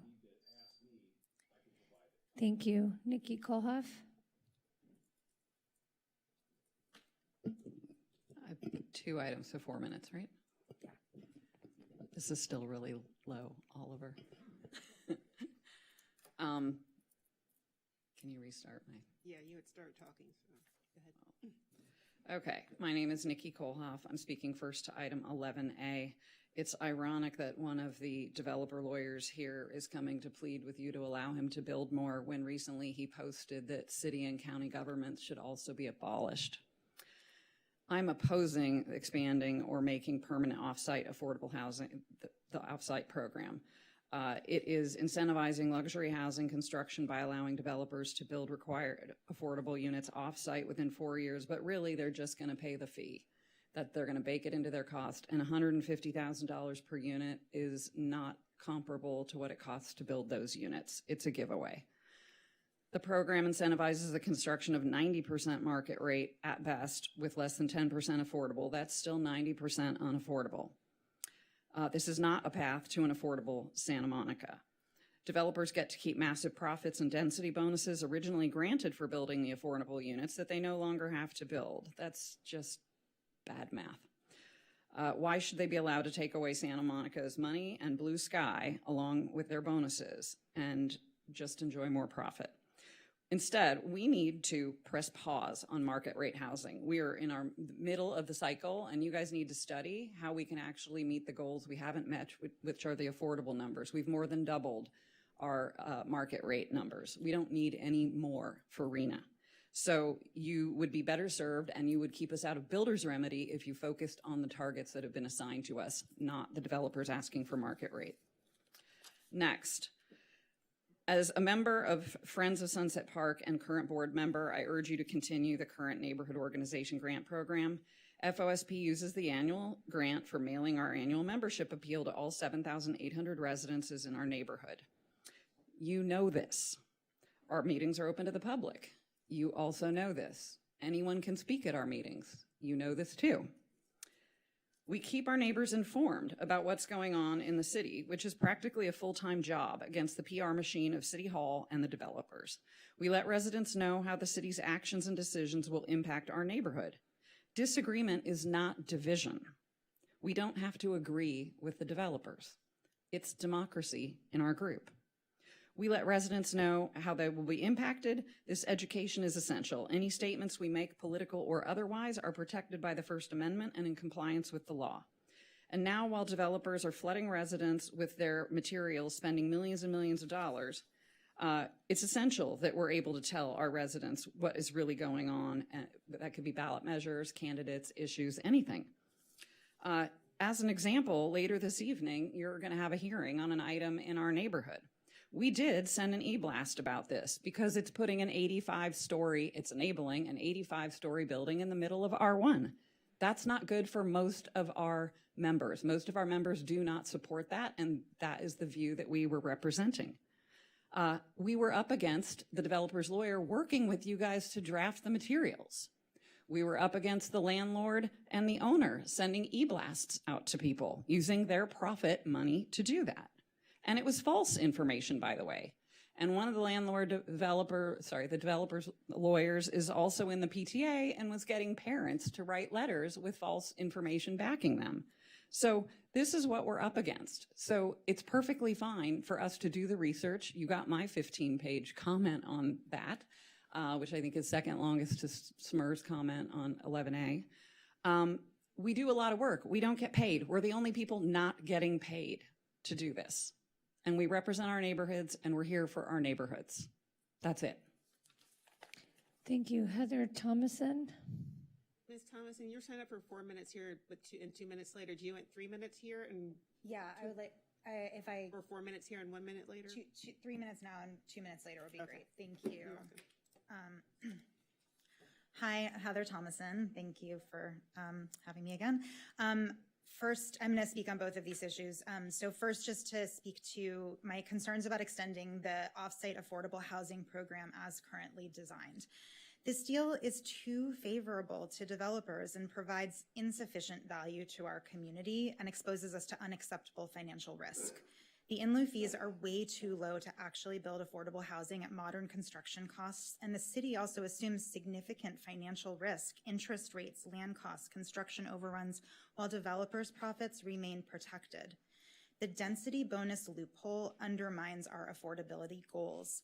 Developers retain full density bonuses while converting affordable units to market rate. This is a sweetheart deal for developers. If they're going to build off-site or pay in-lieu fees, isn't that the bonus and incentive? Getting to also still build those units in the main project that were affordable but now charge market rate for them, this is excessive. Our inclusionary rate drops below 10%.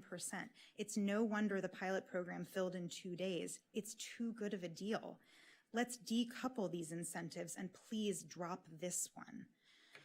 Of course, we know developers will want the program, that's for sure, because the deal is so good that the 1,000 unit pilot filled in 2 days, but those 6 applications came from just 2 developers, 5 from a single developer. We can't measure effectiveness from such limited data, and it's, tough to consider that a measure of success.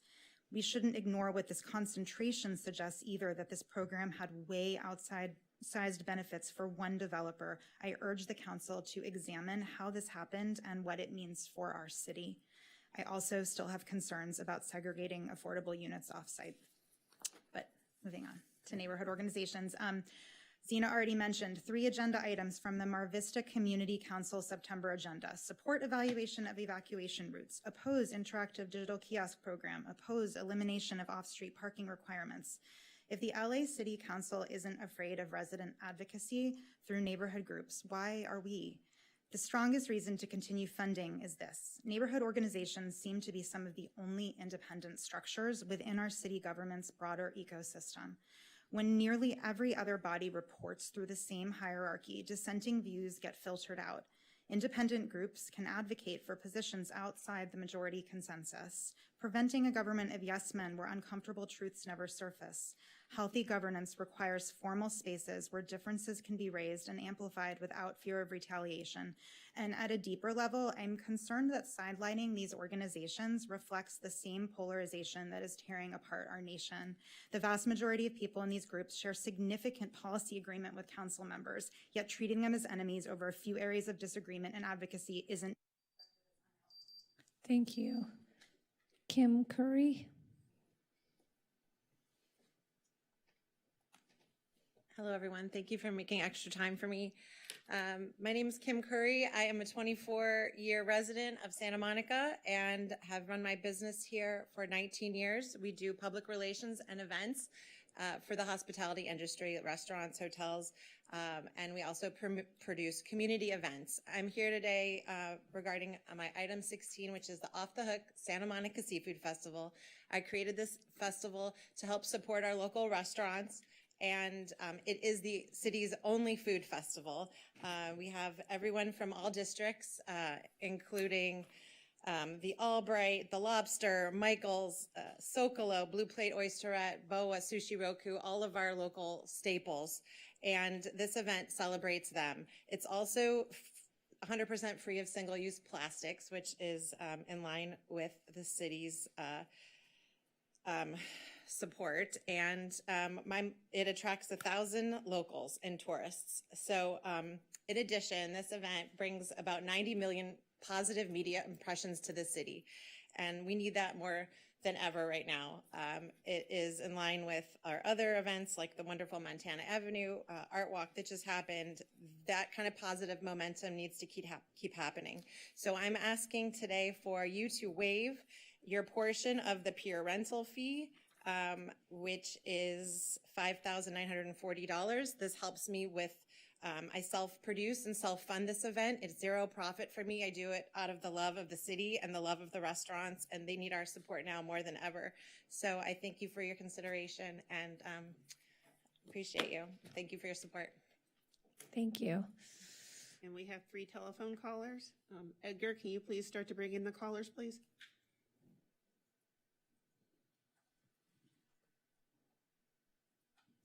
Good evening, council members and mayor. Our first caller is Mr. Wasserman. Your time starts when you start speaking. You have 4 minutes. Thank you so much. My name is Jacob Wasserman. I am on the Santa Monica City Planning Commission, though I am speaking for myself here, and I'm a resident of Wilmot. I'm speaking on the offsite affordable housing. Just to report, the Planning Commission voted 7-0 unanimously to support extending the current pilot program.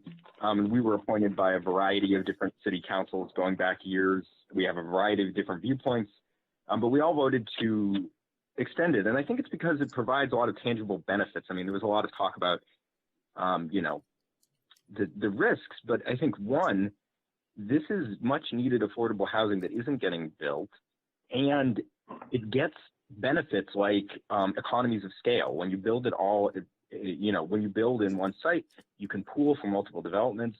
That makes you far more competitive for very precious state and federal affordable housing funds. You get a density bonus on the new site too, so you can put even more affordable units there, which is great. And I think that there is a risk that things won't get built, as there is a risk that the existing on-site isn't getting built. That risk has been borne out. But as for the risk that they don't get built, the remedy is that the city gets to take the land. That is a huge upside. So I think developers are going to have to build this, or they're giving up valuable land in Santa Monica. Or the city gets free land. Win-win to me. So I see this as a very important program, one that is going to unlock a lot of affordable units in a way that's going to help people who work in Santa Monica but can't afford to live here do so. And one of the suggestions which I liked in our planning commission meeting was that it could be approved through the end of the housing element. That gives us an opportunity in the next housing element, yes, I know, the next housing element coming up, to think comprehensively about what we want. But until then, I think this is completely necessary. Really quickly on the neighborhood groups, it was mentioned LA neighborhood councils. They are publicly elected. They cannot endorse candidates or ballot measures. They have to follow the Brown Act. So if some of the other speakers would like neighborhood groups to follow that model, they're welcome too. Thanks so much. I appreciate the time and the opportunity to talk remotely. Thank you. Up next is Mr. Massbaum. Please unmute yourself by pressing *6. You have 2 minutes. Your time starts when you start speaking. Hi, my name is Jason Massbaum, speaking on 11B. Council members, City Council should remove dedicated public funding and official recognition for the existing neighborhood groups. This goes beyond the question of these groups having become primarily political in nature. As I wrote about in describing the overt hostility myself and another Wilmot resident experienced when attending a Wilmot board meeting in February 2024, these neighborhood groups are overwhelmingly older and whiter than the city as a whole. In the case of zip code 90403, the median age is 45 years old, and the population is largely, but certainly not exclusively, white. But anyone who has been to a Wilmot org or Northeast Neighbors meeting, the two groups that overlap with the 90403 zip code, can confirm the accuracy of my characterization of these meetings as looking more like a bingo hall in Levittown than a representative cross-section of the community. At the meeting I attended, the only Black person in the room was a rent control board member. This is by design, as these groups are intentionally exclusionary and routinely violate California open meeting laws. Last month, myself and other members of Santa Monica Forward were removed from a Northeast Neighborhoods meeting simply for being known to Northeast Neighbors leadership as having viewpoints which diverge from theirs. We were removed while simply silently watching the presentation to Northeast Neighbors from the chair of the State Senate Housing Committee on state housing legislation. These groups are not representative of the community, and being unrepresentative is an intentional choice by the incumbent members of these groups to maintain their privileged positions. Most residents are not even aware that these groups exist, and the few who find out about them get chased out of the meetings by the cliques of 10 to 20 people who dominate these groups. The groups also require paying dues to vote on the business of what is presented as the sole legitimate voice of the neighborhoods. The city is not obligated to provide dedicated funding or recognition to these private membership clubs. Thank you very much. Next up is Ms. Zurowska. Your 2 minutes starts when you start speaking. 11B, good evening. The heads of all but one of the neighborhood organizations meet once a month at what they call the neighborhood council, where they discuss city business and invite guests to speak. However, they do not publicly disclose the meeting agenda, and they prohibit the public from attending those meetings. Is the council okay with this? After I spoke before the council to oppose the neighborhood group's ability to endorse candidates, the head of Northeast Neighbors retaliated by removing me from her group's newsletter. Thus, she made it impossible for me to see the group's meeting agendas and access meetings. It took months of corresponding with city staff to force that group to post their meeting Zoom link on their webpage. Their agendas are still not publicly posted on their webpage, and that is the case with some other groups as well. I urge this council not to offer public funding to 501c4 neighborhood groups. This IRS classification exists for a reason, and some of the Santa Monica groups chose it for a reason, so they can engage in political activity. Now they want to both be able to be political and receive public funding from the city. That is unacceptable, and the council must put an end to this. If the groups want public funding, they can choose to become 501c3 organizations. The argument that this is quote-unquote difficult to do is neither true nor is it relevant. It is not the council's responsibility to coddle private organizations. The council has real problems to worry about, empty city coffers being the #1 issue to focus on. Please tailor the available funding to the population size in a given group's neighborhood and ensure transparency and open access to the group's agendas and meetings. Thank you. Thank you very much. Those are all our speakers. Thank you, Edgar. That concludes public input on that item. We'll now move on to item 10, ordinances. Public comment is permitted on ordinances for introduction and first reading. No public discussion is permitted on ordinances for second reading and adoption. In accordance with Charter Section 615, the adoption of all ordinances and resolutions shall be by reading of title only unless a council member present dissents. Item 10A, introduction and first reading of an ordinance adopting the 2025 California Building Standards Code and adoption of a resolution making findings of climatic, geological, and topographical conditions.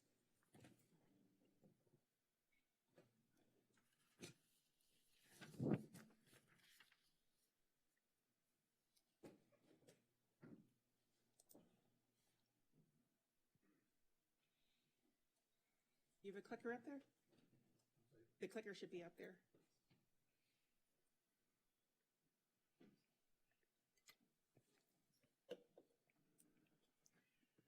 Put the microphones on. Yeah, this one. Okay. You don't have to bend either. It'll pick you up. Good evening. My name is Sia Pursabaya. I'm the building official. I'm going to introduce you to adoption of the 2025 California Building Standard Codes. The state of California adopted new codes every 3 years. And the last one was adopted 2022. And at that time, the city had local amendment to 2022. And now we talk on 2025. The 2025 California Building Standard Codes, referred to as California Code of Regulations, Title 24, has been published by a state on July 1st, 2025. And every jurisdiction within the state has 180 days to adopt the code to make local amendments. So by December 31st of 2025, every jurisdiction has to have their local amendment ready and file with the Building Standards Commission. The building standard is regulating the design and construction of the building. Title 24 provisions are the minimum standards. Therefore, local amendments should be equivalent or more restrictive, but they cannot be less restrictive than the state requirements. A state allows local governments to enact ordinances making building standard amendment to the California Building Standard Codes.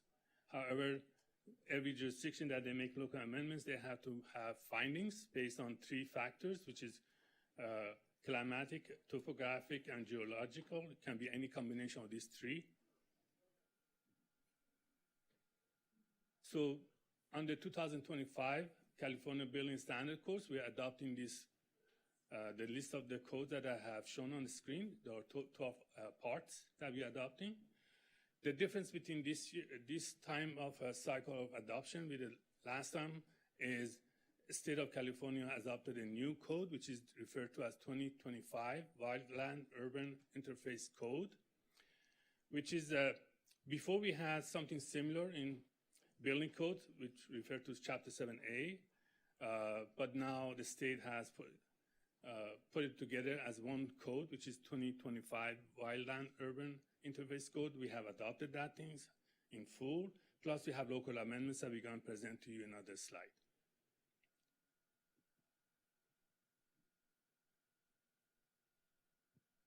The way it works is local government adopts Title 24 by reference in their jurisdictional ordinances. If a local government does not adopt the Title 24, by default, that jurisdiction has to comply with Title 24. So that's very important.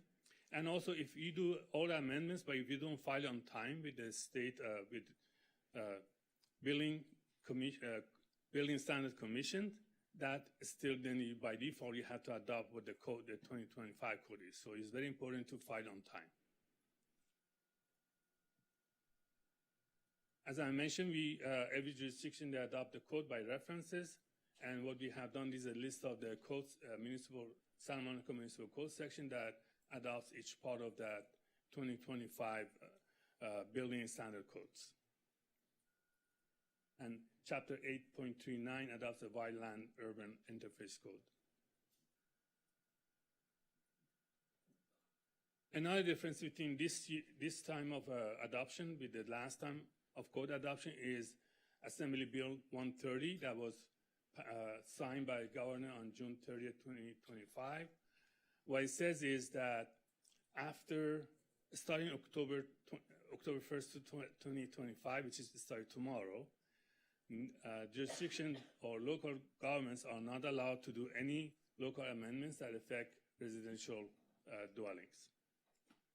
That's what every jurisdiction are rushed to amend, to adopt to 2025, but with any local amendments that they have. So what it means is, as I said, by September 30th, we have to make any adoption, any amendments that we need to. After October 1st, still you can make amendments. However, that should be classed as emergency and has to be approved by Building Standards Commission as yes, it is an emergency. Another exception is home hardening. So consider this June 30th, 2025 passage of Assembly Bill 130.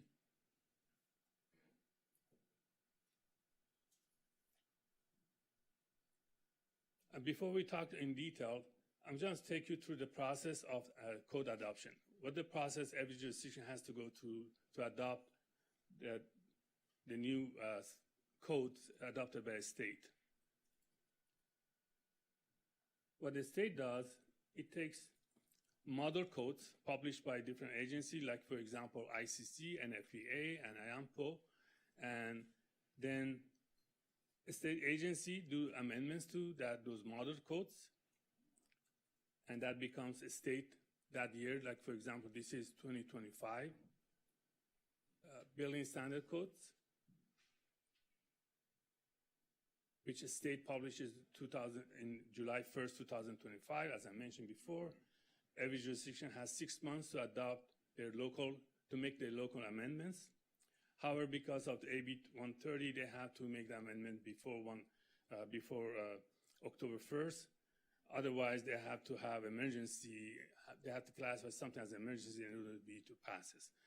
And AB 130, I should mention that will prohibit any jurisdiction from making any amendments for the next 6 years. That's what is very important for us to make any local amendments. Today is the last day to make those amendments. And after we adopt the code, we need to file it with the state before December 31st, 2025. And once we file that, then the new code will go into effect January 1st of 2026. That's a typical flow of code adoption. Before this meeting, we did a similar presentation to building fire life safety. We introduced some local amendments that we want to do, and all commissioners recommended adoption of the local amendments as we propose, which are located in Chapter A of that staff report that you have.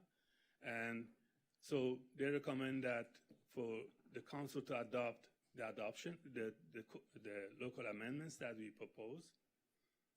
So I will have a slide to talk about what the staff are recommending. And also at we have an ordinance that lists all the local amendments. What we did is we brought the local amendments from 2022 to 2025. And of course, some of those local amendments already been addressed in the new code, so we deleted those. So what you have in ordinance is the new local amendments that we brought up from 2022.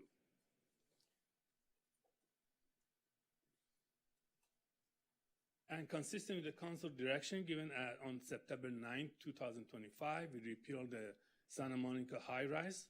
And so to make the high-rise definition consistent with the California Building and Fire Codes.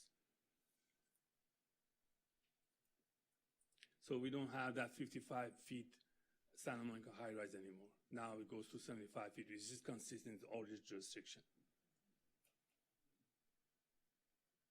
As I mentioned, this year, this cycle of code adoption, we have a new code, Wildland Urban Interface Code, which is we adopted by reference in Chapter 8.39. And we have local amendments to it, and we'd be happy to answer any question on that things. We have my partners from Fire Department that they can answer any question you have. Just what happened is in the city, in the Santa Monica, we have 2 areas, which is the red area shows a very high hazardous fire hazard. And then we have the yellow, which is moderate. Then we have, the orange is moderate, and the yellow is low fire hazards. And any new construction within the red areas has to meet certain requirements which are outlined in the new code, Wildland Urban Interface Code.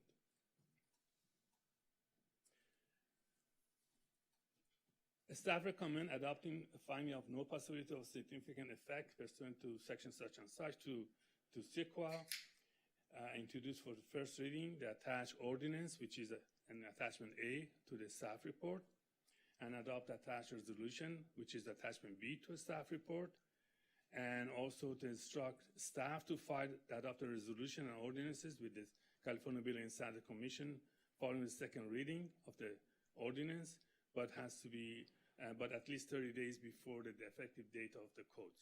And effective date of the code is January 1st of 2026, so we need to file that before that. And with that ends my presentation, and ready for any questions. Thank you. Does anyone have any questions? Comments? Councilmember Hall? I'm prepared to make a motion. I'll move the staff recommendation. Second. Moved by Councilmember Hall, seconded by Councilmember Zernetskaya. Councilmember Zernetskaya? Yes. Councilmember Snell. Yes. Mayor Pro Tem Terosis. Yes. Councilmember Raskin. Yes. Councilmember Hall. Yes. Councilmember Zwick. Yes. Mayor Negrete. Yes. Thank you. Thank you. Thank you. Item 11A, Offsite Affordable Housing Pilot Incentive Program Status Update. Mayor, Oh, yes, Councilmember Snell. before this item is discussed with council, I need to recuse myself from this item. The pilot program, prior to determining the applicants, I was able to discuss, but I am president of SMB, Santa Monica Black Empowerment Association, and my wife is executive director, and we are housed, we have a lease with one of the applicants in this particular item, so I need to recuse myself from this item this evening. Thank you. Don't go too far, we'll yell for you.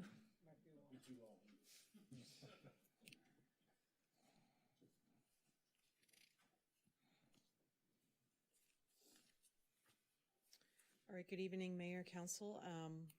Pleased to be back here before you tonight to give a status update on the pilot program and really just to receive council's feedback and direction on the next steps. What we'll do tonight is to provide an update on what has happened since council first adopted the pilot on August the 12th. We'll summarize the results of additional outreach that was done to affordable housing providers and also some written public comment that has been received.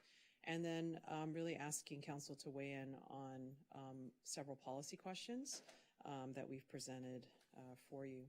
So just as a review, the pilot program was adopted on August the 12th in response to direction that was given at your June 10th meeting. And the objectives primarily included standing up this program in order to target projects that were having difficulty obtaining financing and really unlocking these frozen housing units. This program is consistent with Housing Element Program 2C in that it provides sort of new options to comply with the city's Affordable Housing Production Program, which is our inclusionary ordinance, and it increased flexibility in the offsite affordable housing option by removing the requirement that the certificate of occupancy for the affordable project is issued before the market rate project. This program creates a new local density bonus program that really mirrors state law. And then council's action on August the 12th limited this program to 1,000 units and would terminate on September 30th, which is why we are here before you tonight. In order to be eligible for the pilot program, a project has to have 6 units or more, and it has to have been previously approved prior to August the 12th. We should note that the time limits for processing under AB 130 do not apply to projects that opt in to this program. The projects cannot be under construction, obtain their building permit, or have been completed. And it is possible for projects to opt into this with a completely different redesign as long as that approval is obtained prior to December 31st, 2026. So, those projects could redesign with new standards, for example, potentially result in more market rate units. The pilot program has 3 options. We call them option 1, 2, and 3. Option 1 being the off-site option. So this is a combination of a developer identifying an off-site option and then paying gap financing the amount of $150,000 per unit, placing it in an escrow account, and then, going through the process of eventually effectuating those units. I think some highlights there is, the market rate project can obtain its building permit first. There are conditions precedent to obtaining that market rate, the building permit for that market rate project. And then there's, from the time that building permit for the market rate project is obtained, the developer has initially 4 years potential to ask for a 5th year to actually commence construction on that affordable unit. So that's how that option works. The second option is a rehabilitation option where it allows the developer to complete the substantial rehab of existing units in order to satisfy the HPP requirement. And then the third option is a payment of an in lieu fee. This is based on the existing in lieu fee for affordable housing in the amount of $43.91 a square foot for apartments and $51.30 for condominiums. And those fees are adjusted annually and would be placed into the housing trust fund. So there's this offsite option, the rehab, and then an in lieu fee option. Ever since the program actually filled up pretty quickly, probably within a matter of, I want to say 5 days or so of the council's action, we received 6 applications in the amount of 1,018 units. And you can see that's the listing there of the 6 projects that applied. 5 of the 6 projects chose option 1, the offsite / gap financing option, and then 1 project chose the in lieu fee option.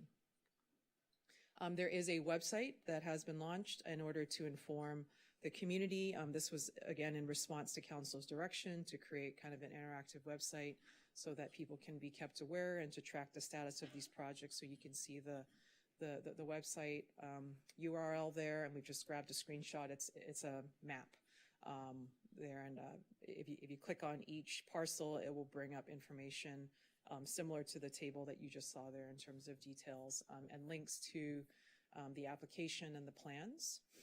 Now that the 1,000-unit cap has been reached, this program is no longer open to any new applications unless council gives direction to extend the program. So what we've been up to since August the 12th, in addition to receiving those projects, is meeting with affordable housing providers. So on September 17th, city staff hosted a workshop to ask for feedback from representatives from a variety of affordable housing providers that you can see on the screen there. It was a very interesting discussion. A lot of good points were raised, and these are just some of the highlights of that discussion.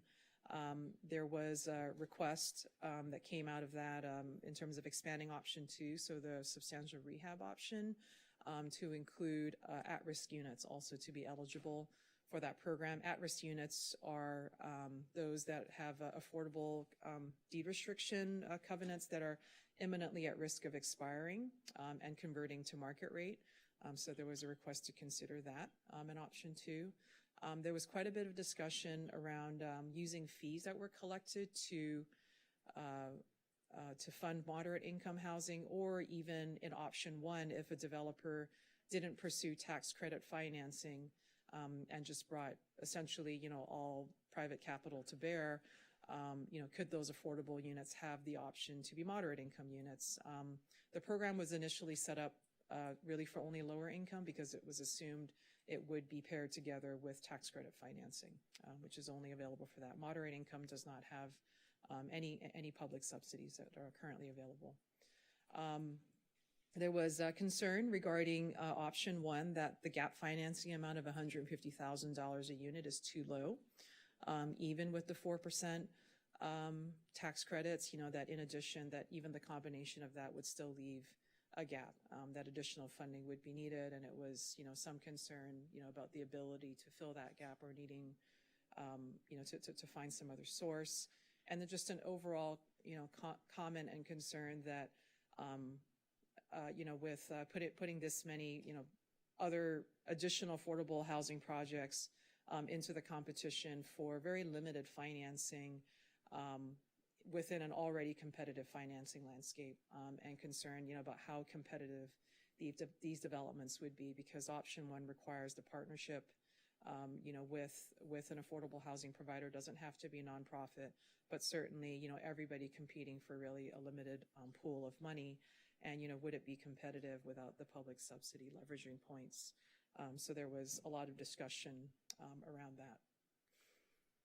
Other comments that we received were some very extensive comments from Santa Monicans for renters' rights. Was one of the more extensive comments that we did receive in this intervening period, and just some highlights of that commentary. And you certainly heard in public comment tonight an interest in identifying development milestones for the off-site affordable housing. So within option 1, increasing the gap financing amount within option 1, increasing the option 3 in lieu fee to reflect the actual cost of construction, and then to require a commitment from participants in this voluntary program to pay the measured GS tax upon sale of the project, so a commitment to do that regardless of what may happen in the future with respect to that tax.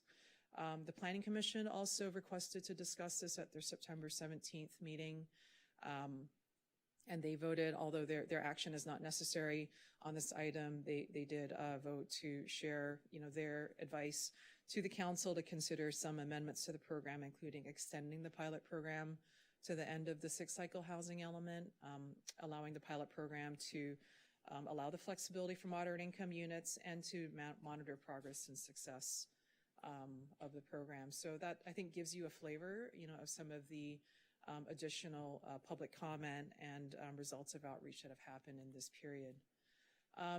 As we know, this program had its stated objective from this council to allow flexibility for market rate projects in how they provide and comply with the AHPP. So in that respect, this program has been very, very much did accomplish that objective. The objectives were very much met, in terms of the 1,000-unit cap being reached within 6 projects. It's definitely showing that there's interest in this program for market rate projects, and it's, by association, the market rate project can proceed, then the affordable units that come with that, would also advance. Of note, however, as we were seeing in the public comments and the comments received from the Affordable Housing Roundtable, that there are definitely competing interests here in terms of, wanting to spur market rate housing, but, wanting to also prioritize and provide certainty to the affordable housing units that would come online, whether it's option 1, 2, or 3. That certainly can compete against the desire to provide certainty for market rate developers and what it means for the feasibility of those projects. So, I think that's really the foundation, really, or that is driving some of these policy questions that staff is asking council tonight, because, really the next step is, where does this program go from here? And, I think I would note that the council has very broad policy discretion. This is a voluntary program. And so, we're definitely here to hear your direction and to help guide the discussion as necessary. So just to review, this is in your staff report. The first policy question is regarding the extension of the program. Is there interest in extending it beyond these first 1,000 units, or is there a desire to kind of, wait and see what happens? So if there is, just as background, we have received 1,000 units within 6 applications. And looking at all of the housing projects that were approved before August the 12th, there's about 30 housing projects representing 3,000 units that could be potentially eligible for the program if council chooses to continue to open it up, and allow it to continue. If you respond no, it means we don't continue the program, or alternatively, you can think about continuing it, but establishing maybe a new cap, or other kind of limit for the program. Second policy question is regarding this commentary and request we heard to allow moderate income units to be, developed for the affordable housing. This was within the context of, if a developer doesn't use tax credit funding, why couldn't they have the flexibility to do that? It's moderate income housing is definitely an income level that is really, as I indicated, has no, public funding source. It's, traditionally very, very difficult to bring online. So should option 1 be modified to allow moderate income units? And yes means the ordinance would be amended to require that the offsite units be deemed restricted for lower or moderate income households. And no means that the lower income households would be the only income category that could be, that would be the only affordable units that would result from this program. Policy question 3 has to do with milestones with respect to option 1. So this is regarding, should development milestones be imposed? There was concern that option 1, as currently drafted in the ordinance, doesn't provide enough assurance that the offsite affordable units will be constructed. So, should permitting milestones be required for option 1, yes means the ordinance would be amended to establish shown milestones. And this is just some examples of what, we're not saying these would be it. It's just, these are just some ideas of what could be included for the purposes of facilitating discussion. For example, we could require that the application for the offsite affordable housing project be submitted prior to the issuance of the building permit for the market rate. That means the planning entitlement. We could require that the plan check process for the affordable be completed prior to the C of O for the market rate. We could also have the option for the city to exercise its option on the offsite property drawdown on that gap financing that's been sitting in the escrow account and receive assignment of architecture and construction plans early if the developer does not complete the plan check process. So kind of relating to, advancing the eventual construction of this affordable housing is really where this is coming from. So these are just some of the ideas, that have been generated for the purposes of council's discussion. And of course, no means, the timeline requirements remain unchanged as they were in the August 12th ordinance. Policy question 4 is regarding the gap financing amount. So this is about the $150,000 per unit gap financing and the concern that it's too low. There was particular focus on, that the amount might be too low if the land ends up and the land and the financing ends up with the city, and the city has to bring those units online, where prevailing wage requirements kick in and likelihood that the affordable housing provider will include on-site parking. Although there are some examples of that, there very much is still the desire to have on-site parking in a lot of these affordable housing projects. And just to provide some, I think, context to this, and we, housing staff actually talked about this at the August 12th meeting. This is just providing kind of the table, the information of how that $150,000 per unit, stacks up to 6 affordable housing projects that were funded, recent ones that were funded by the Housing Trust Fund. And it was a comparable gap financing amount of $150,781 per unit. So that's just kind of providing some of the background that you heard at the August 12th meeting. And so the policy question, should the gap financing amount be modified? Yes means, we could look at increasing and establishing a new amount, and that certainly we could receive council's direction on that. If council is interested in feasibility considerations in establishing that amount, staff can certainly return with council's direction with additional analysis and making a recommendation on an appropriate gap financing amount that accounts for on-site parking, unit types, information regarding the effective prevailing wages as well. Given the sort of timeline to come back, we were able to bring all that analysis, and we certainly wanted to hear council's interest in whether that gap financing amount should be modified. No means it wouldn't change at all. Or, alternatively, you could keep the gap financing, as it is, but maybe, reconsider the annual cap on the escalation, which is currently at 5%, and have it escalate with the construction cost index without that cap. So that's just some idea of some other alternatives here as well. Policy option 5 is talking about expanding option 2, the substantial rehab option, to include at-risk units. This is pretty straightforward, whether council is interested in including at-risk units. In addition, in that option 2, in that substantial rehab. So, yes and no there. Policy option 6 is regarding the in lieu fee, option 3. And there was, this is brought before you because there were comments received concerned that those in lieu fees are too low.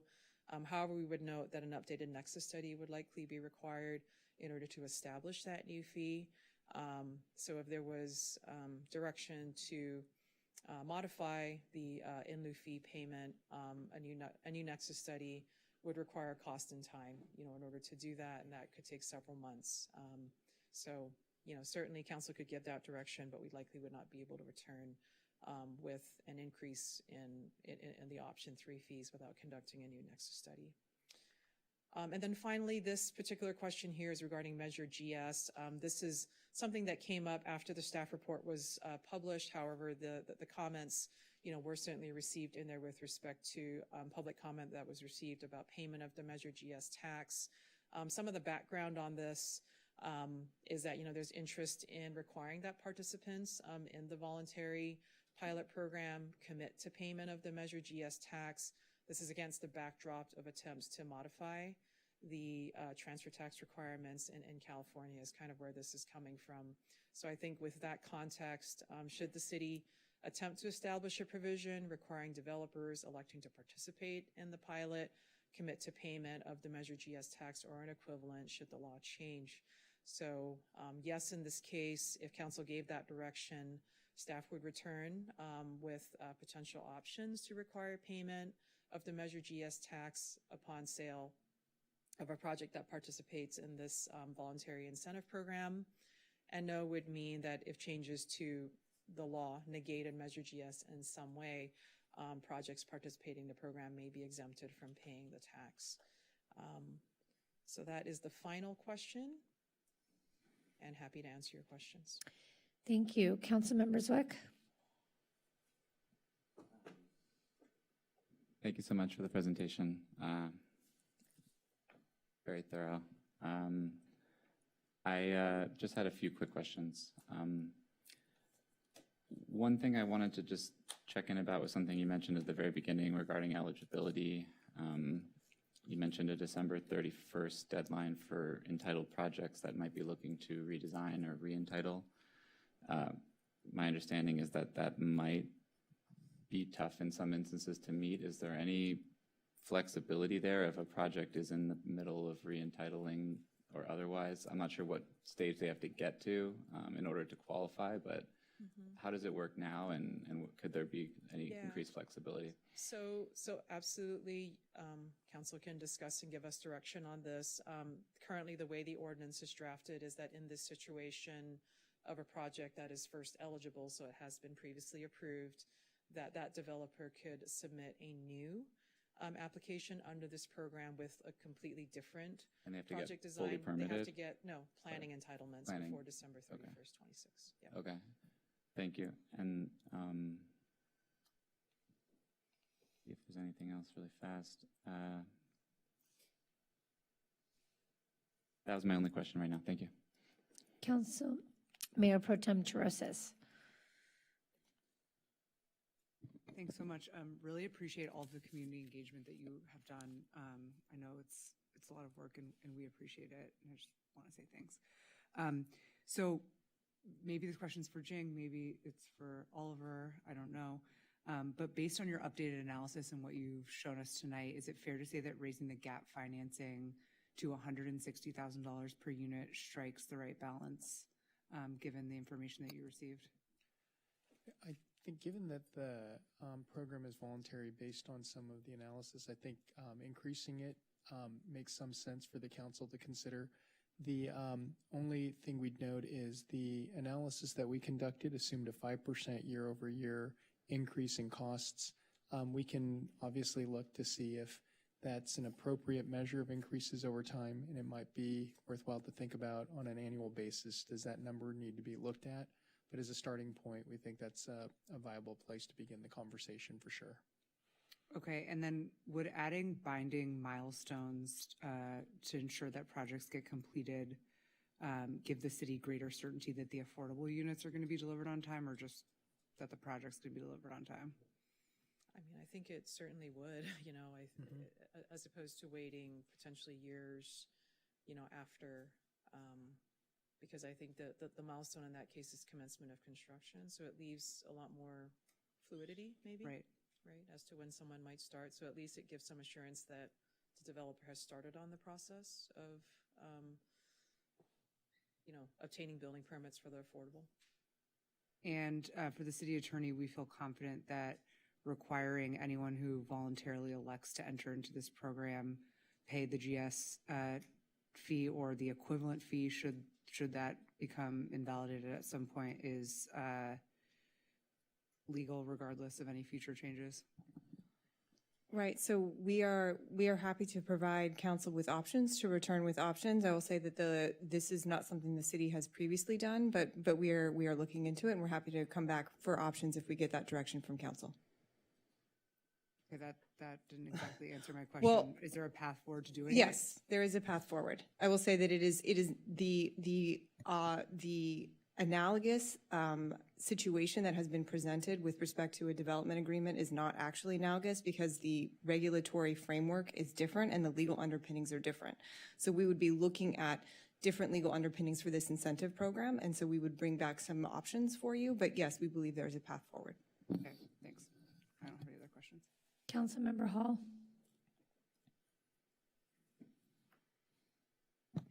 Thank you, Mayor.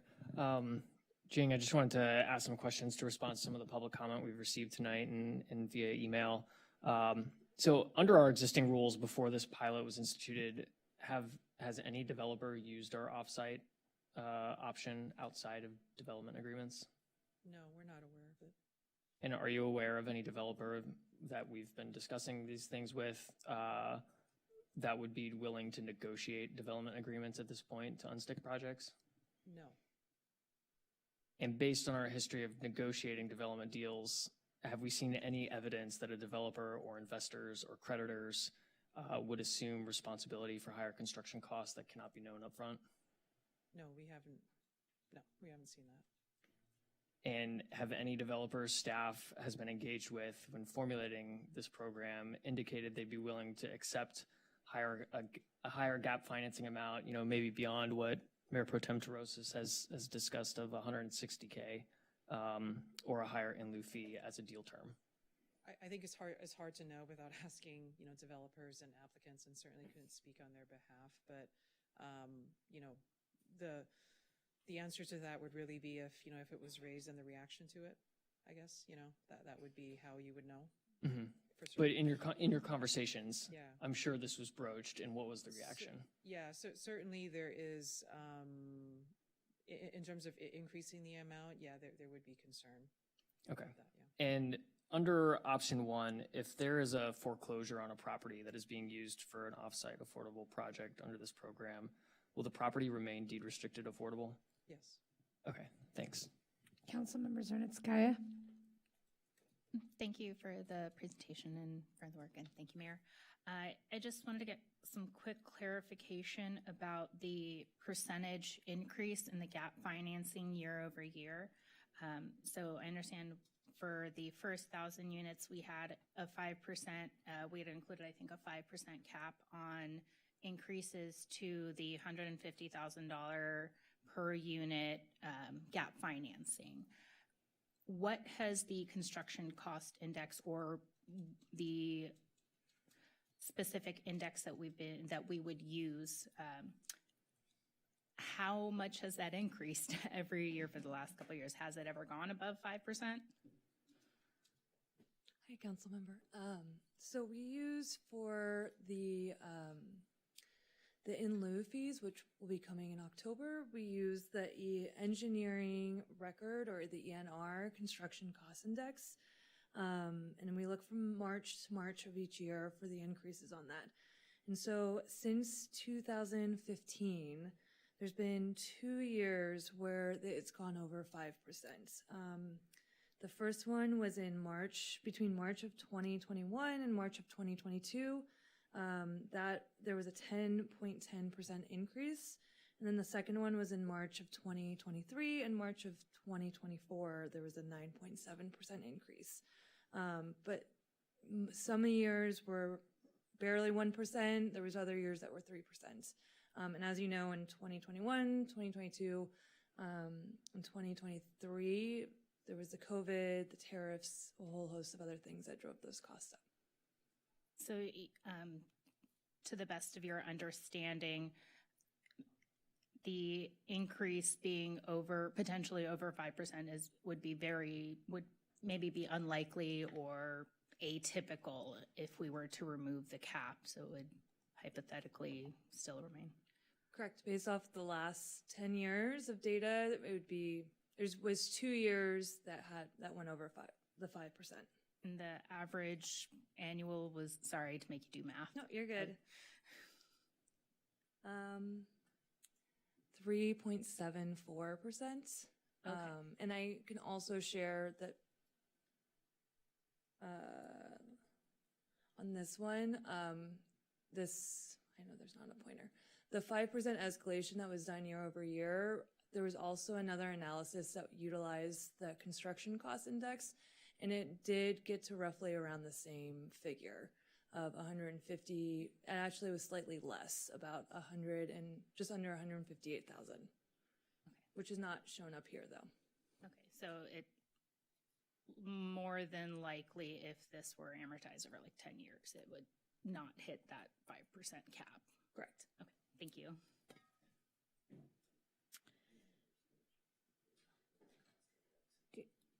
Does anyone else have any other questions, or do you guys want to move on to comments? I have a quick question, Jing, sorry. Jing. I just wanted to know and I know given what's presented here, just if you could, based on the 1,000 what we've gotten so far, based on this current application run, how many affordable units would be produced out of this? Out of the current applications, it's 93 that are actually, and we can show that table because one of the projects opted for, you can see there, 93 chose option 1, so 93 actual units, and then $2.2 million fee, which would be going to the Housing Trust Fund to produce more affordable units, but it's kind of unknown what that number would be. Okay, I think we're on to comments now. Councilmember Zwick. Thank you, and thank you to the council for advancing this forward, I think, and showing the creativity that I think we need to be displaying in this moment to get both the market rate and affordable units that are in our pipeline and that we're all excited to see in our city actually built. There's been a lot of talk about certainty. How do we know exactly what this is going to do? How do we know exactly how many units it's going to produce? And the truth is that we don't have 100% certainty about anything. There's over 500 affordable units that we hope to unlock. Could we end up building 400 and something? Could we end up building 500 and something? I think it's actually quite possible that we could be a little lower or a little above, seeing as we could build on city land. But what I can say about certainty is we have absolute certainty that none of these units, market rate or or below market, are going to go forward in this decade. The amount of headwinds that we are facing nationally and otherwise that have been enumerated earlier by commenters regarding tariffs, regarding interest rates, regarding construction costs, aren't going away. We aren't going back to 0% interest rates. We aren't seeing costs suddenly go back to what they were before. If we want our city to move forward, to get the new residents that we need, to enliven the businesses that they would support, to build the below market units that we've promised the state that we are going to build, this is the only way we're going to get there. We only have certain levers in our control over these major macro forces that are making it really, really hard to build the housing that we need.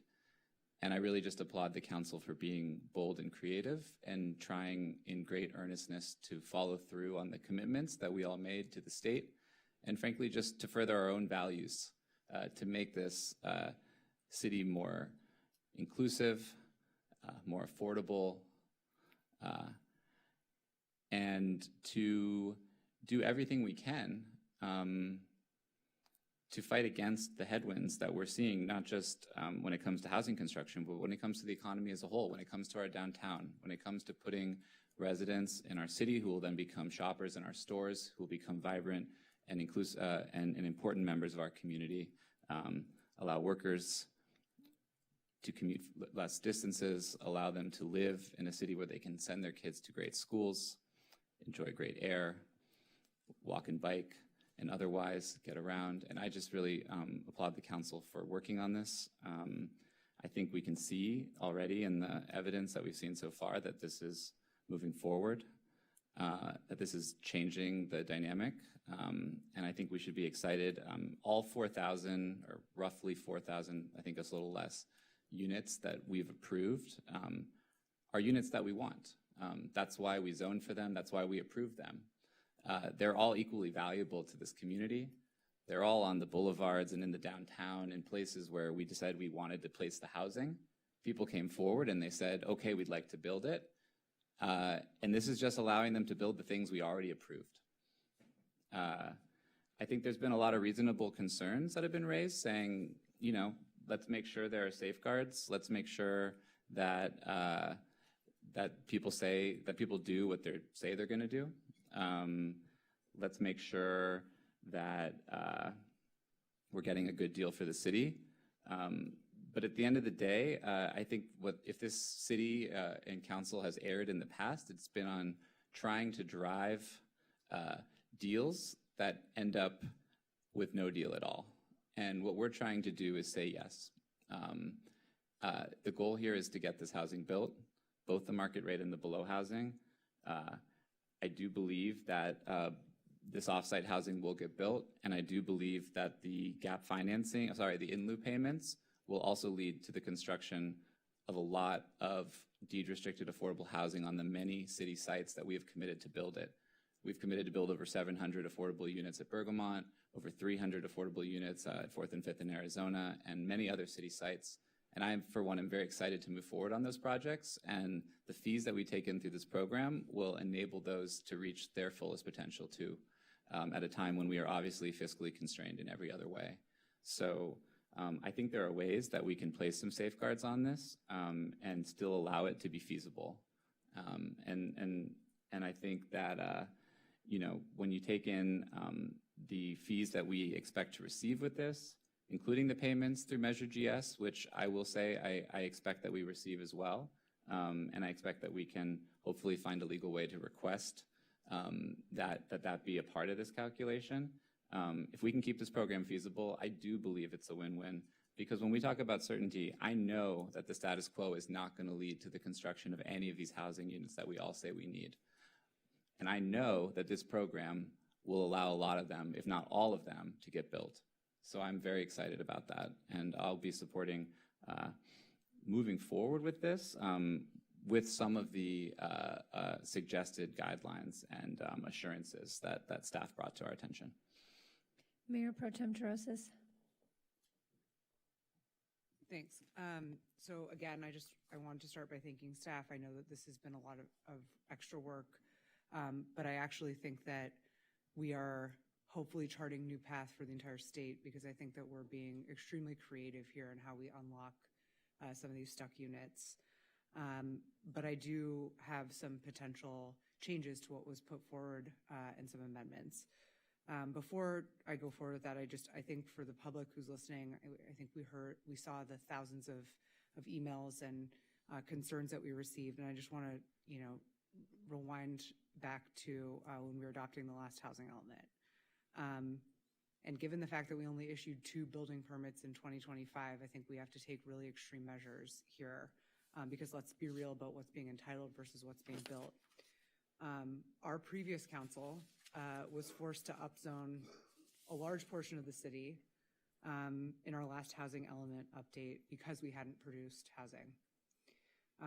If we can't stimulate production here in our city, come our next housing element, we're going to be forced to upzone more. So I appreciate that everyone's coming forward saying that they're concerned.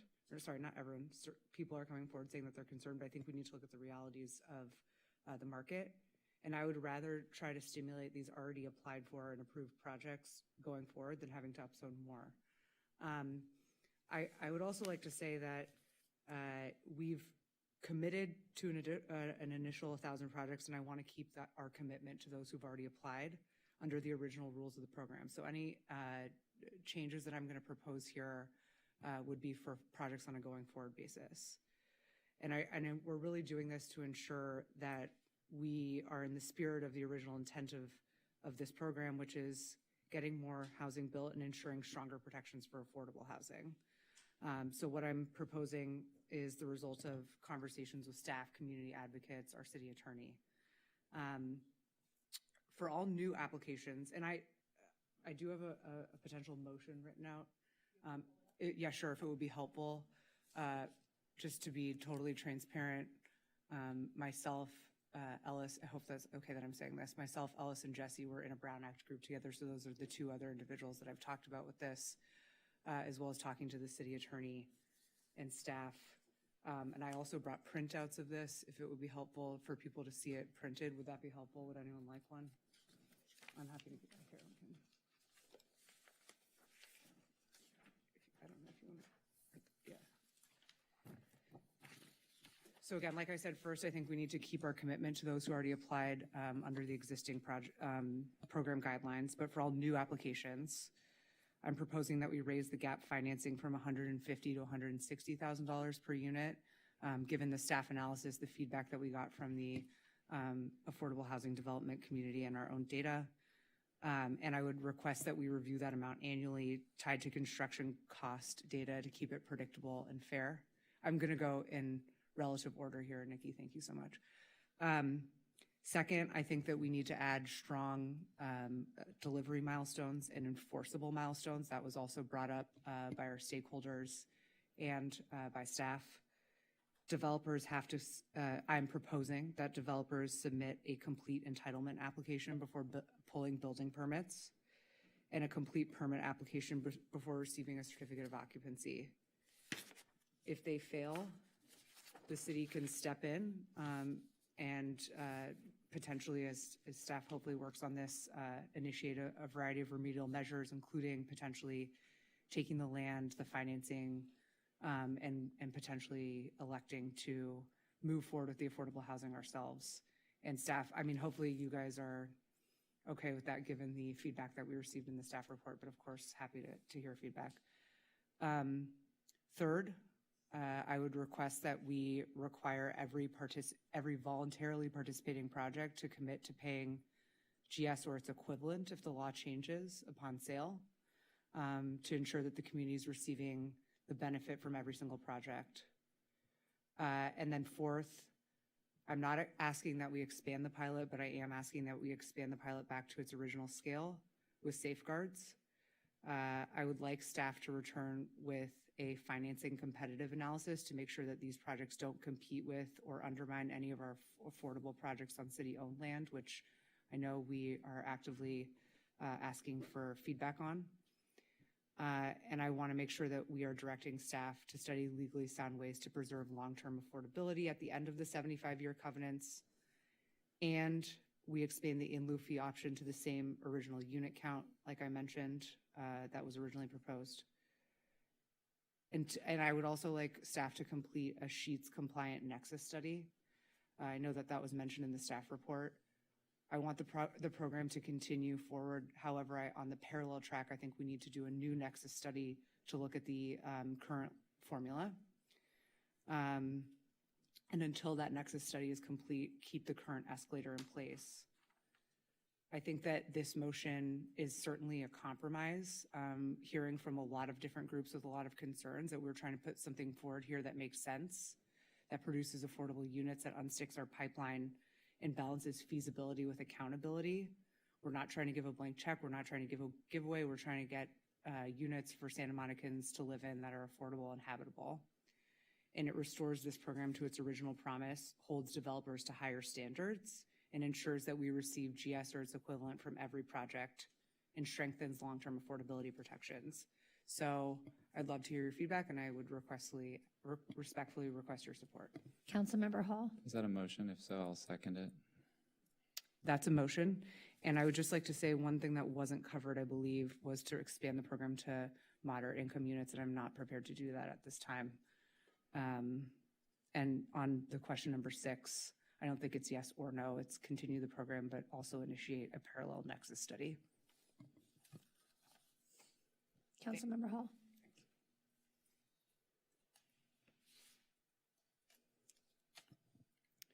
Thank you, Mayor. And thank you to my colleagues for bringing this forward. I campaigned on building more deed-restricted affordable housing and building more housing for all incomes, period.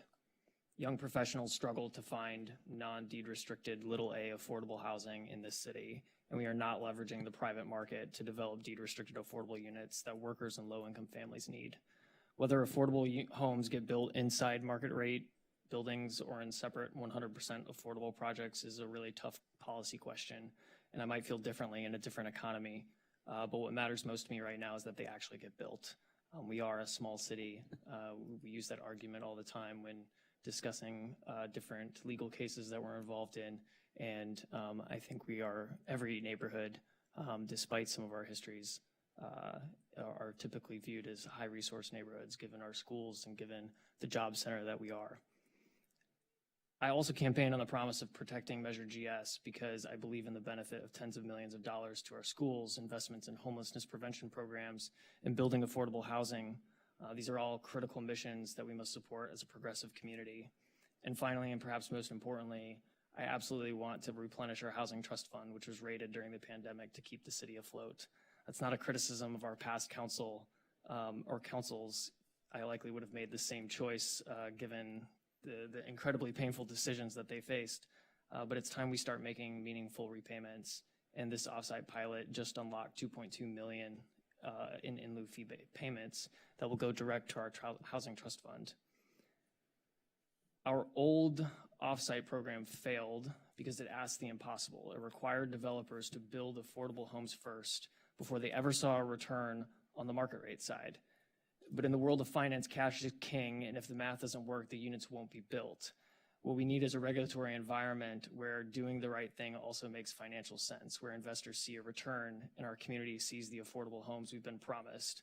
When the internal rate of return falls below the cost of capital, projects die on the drawing board. And when projects die, families are left waiting, children are left without stable homes, and our values are left unfulfilled. In plain terms, projects have stalled, like my colleague, Councilmember Zwick said, because of our requirements, which means no affordable housing is being built by the market at all. So I'm really keen on this potential motion or the motion that's on the floor. Although I have some concerns about parts of it, it does seem that it's very well thought out and negotiated, and I look forward to seeing what, if we pass this, what comes of it, and reevaluating it in the future if it appears to be causing sticking points with creation of affordable housing. So thank you. Councilmember Roskin. Yeah, thank you to my colleagues. And I first want to thank our staff team, Jing and everyone, for the work that was put into this. This was no easy lift. And I also want to thank the members of the community. Folks like Mike Soloff and others have put countless hours into drafting comments and feedback that have certainly improved our decision-making process. You know, we take seriously the comments that are put forward by the public. You know, I want to make it really clear that my guiding principle in all this is what others have said here in public comment, that our goal should be to figure out how to maximize our city's production of affordable housing here. In working with my colleagues and the motion that was proposed here, I think we're getting there. I think we're getting affordable housing in ways we would not have done before. I have some serious reservations about the way in which this offsite program operates. You know, if it were up to me, I would pause option 3 until we get that nexus study. I'm going to be supporting this motion because, you know, in the spirit of collaboration and compromise, we're getting things that really, truly benefit our community and achieve that policy goal of getting affordable housing. We're getting guarantees for GS funding. We're getting guaranteed benchmarks. Those things, for me, are the crucial benefits that get us towards a collaborative approach in unlocking and unsticking the units moving forward. I also want to make it really clear to the community that this motion that we're outlining here applies to the units that have been entitled, as Jing had described. This is not a permanent revision to our AHPP program. This is just a method of getting units that are stuck, unstuck, moving forward. It's going to make sure that we aren't burdened by a backlog of units when we do our next housing element cycle. It's going to make sure that we get delivery of the units on strict timelines per the benchmarks that we put forward. So in any collaborative process, there are trade-offs, and I'm grateful for my colleagues in working collaboratively in this. We haven't always had city councils up here that work collaboratively to reach win-win solutions, and I feel like we've got one here. Council members, are we all going around twice? I just want to make sure. I haven't said anything yet, but if you guys are all, no, go ahead. Councilmember Zernitsky. Are you also, Zwick, still in there with more comments? Are you making a motion? Are you guys making motions? No, Oh, okay, sorry. Councilmember Zernitsky. I just wanted to ask if the maker and the seconder would be open to a friendly amendment. Our Planning Commission's recommendation was to extend the pilot program to the end of the 6th cycle housing element period, at which point the program could be reevaluated to ensure that it's not overly expansive. And I was wondering if the maker and the seconder would be open to that amendment. Yeah, I mean, I think we want continuous evaluation. So I think maybe I should have said that, but we would definitely support continuous evaluation and potentially. So it would continue the program until the end of the current housing element cycle. That's what I'm asking, if y'all would be comfortable with that. If I can just jump in, I mean, I think what we're proposing is to continue the program to apply to all the units that are currently entitled, and I'd say it's open until we say otherwise. So whether or not we say it's open till then and want to come back to it sooner, or we say it's open now and then choose to come back to it later, I feel like it's the same thing, unless I'm misunderstanding. So I believe that the ordinance as written would apply to projects that were approved on or before August 12th. So I'm asking if we could, per Planning Commission's recommendation, extend it to projects that are approved through the end of this housing element cycle. I see. You're saying going forward on new projects as well. Yes, but only until the end of the housing element cycle, per Planning Commission's recommendation. I would rather see us keep it to what was currently proposed into the pilot, and if we reach that cap, then have a report back and evaluate what to do. I think that's overly expansive. Yeah, as much as I would like this program to be successful and believe it will be, it was pitched as a pilot to do something about the projects that are currently entitled but unable to proceed, and I think we need to honor that for now. I will say that the Planning Commission did make 2 other recommendations which weren't explicitly addressed in our motion. I think Councilmember Terosas mentioned that she was not amenable to the specific recommendation around allowing for offsite moderate income units, but I believe, if I'm not mischaracterizing, that we were amenable to allowing for preservation of at-risk units. So I would say that was something that we wanted to include. And I want to give the mayor a chance to speak. Of course, I just wanted to clarify. Would we hypothetically, once we get feedback from staff on how it's working, potentially feel comfortable expanding it to further projects? Potentially. Sure, but I don't know that that's in front of us right now. I think any pilot needs to be evaluated. Yeah, absolutely. No, subject to evaluation. All right, thank you. Did you have a response to that, Councilmember Zwick? I think we see where this is going, so I'm not going to stand up here and do a long speech. I'll just say, obviously, for me, I have a problem segregating affordable housing outside of market rate. I don't think that state proposed one-size-fits-all mandates work. Coastal zones are more expensive to build in. The average home is over $1.6 million in Santa Monica. Rental prices are also astronomical. And I'll just say that I think at the end of the day, our measure of success shouldn't be how many units are built or how many cranes are up in the air. It should be whether the people who make Santa Monica work, the teachers, the families, the people who live here can actually afford to stay here. So sadly, we're going back and forth about these ifs, ands, or buts, but at the end of the day, the people who are winning are the developers who are buying their way out of providing housing units that bring people together. We talk about community and bringing, we talk about, equity and inclusion, and we're literally right now handing out a way for someone to buy their way out of inclusion. So for me, I don't support any of this, and I think people have to, I appreciate it, but we're not supposed to clap in here, but we can do the little things. So, I could try to go along to get along, but that's not what I signed up for. Somebody's got to say it, and I'm here to say it, and that's my only comment. And I see Zwick is in the queue still. Councilmember Zwick. I was just going to offer one small additional piece of direction, but I will say something that if we're going to talk about segregation, the most segregated part of our entire state is the California coast.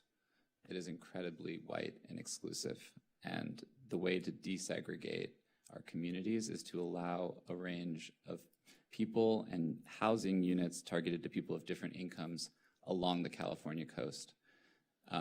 It is, again, if you look at a heat map of the state of California, the racial segregation starting at the coast and going inland is extreme.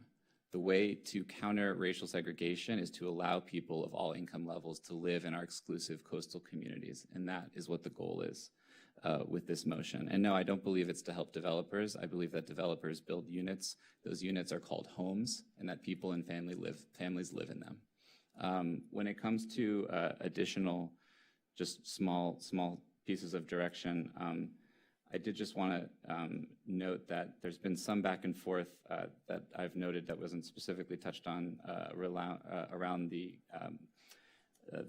sort of worst case scenario in which the market rate developer fails to perform on building off site and the kind of consignment of money and land to another affordable developer.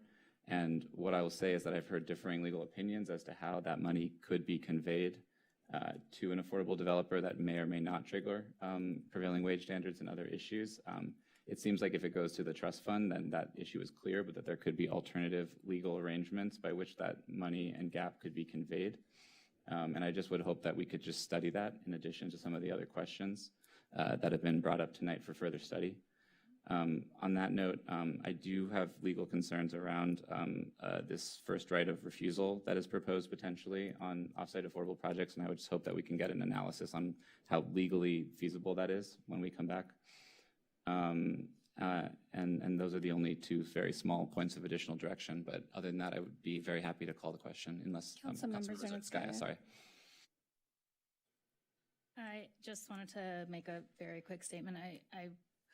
While I do have some concerns with some of the specifics of this motion, I believe it is a compromise that we sometimes have to compromise to keep moving forward. I wanted to note that while I believe we do have differing opinions on this dais on specifics, I don't think anybody here is opposed to trying to protect existing residents against displacement. We don't want anyone priced out of their homes. We don't want anybody pushed out to make room for somebody who can afford more home. A prior council member had once said that we are not building enough new homes every year to even house our graduating high school class.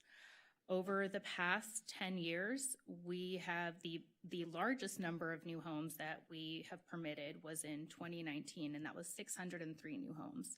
The fewest was 37, and that was in 2024. So that's how many building permits we issued every year. We are not building enough new homes for the people who want to live here and for the people who want to come back here who grew up here. And until we start doing that, we're going to keep ending up in this same situation of people being pushed out of their homes because they can't afford to live here. We know that with climate change, the coasts are going to be one of the few places that it's actually going to be safe for people to live. And with the federal administration currently doing all the things they're doing to put folks in harm's way, we are going to be a refuge if we're not already for people who are fleeing their homes in other states. So we need to prepare for that.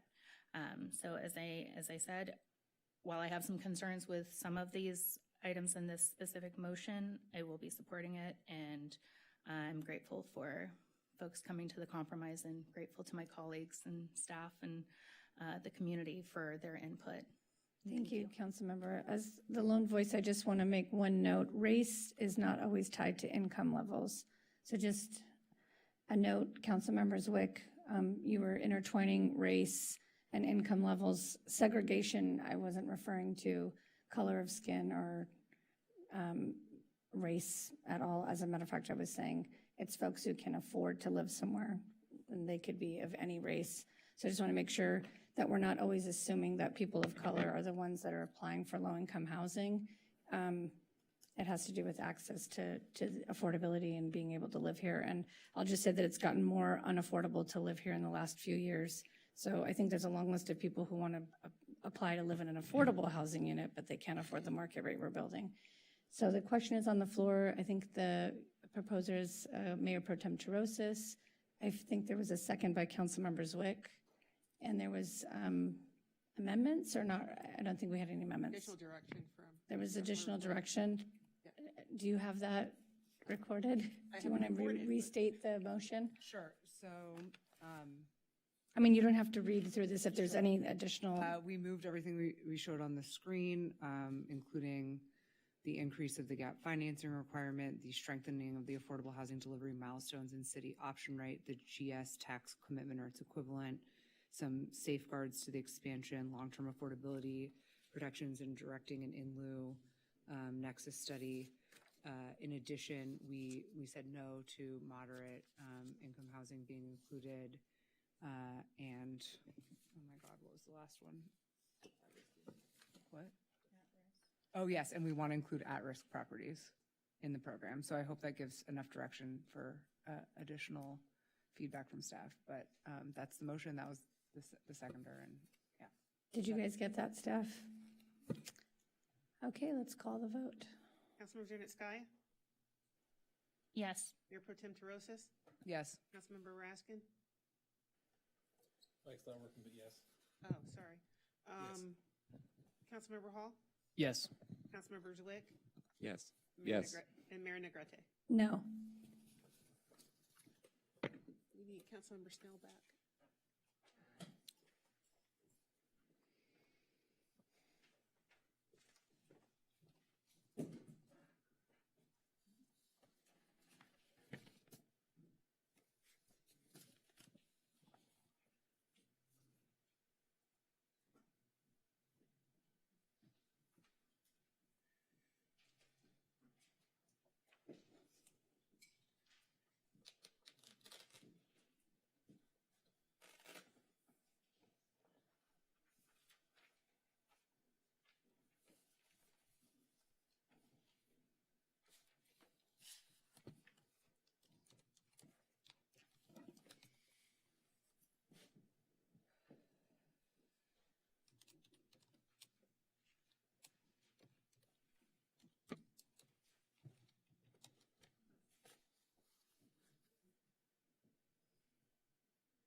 Oh, wait, that's not me. Not it. Where are you going, Jing? You're up again.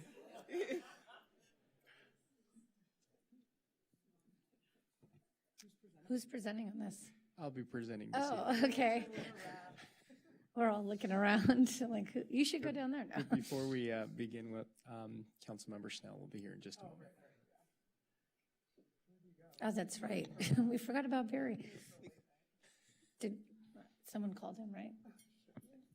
Did we already text him or? He's on his way. Okay. This is a good time to take a bathroom break. There's a clicker up there. Okay. We should have trivia come on during this time.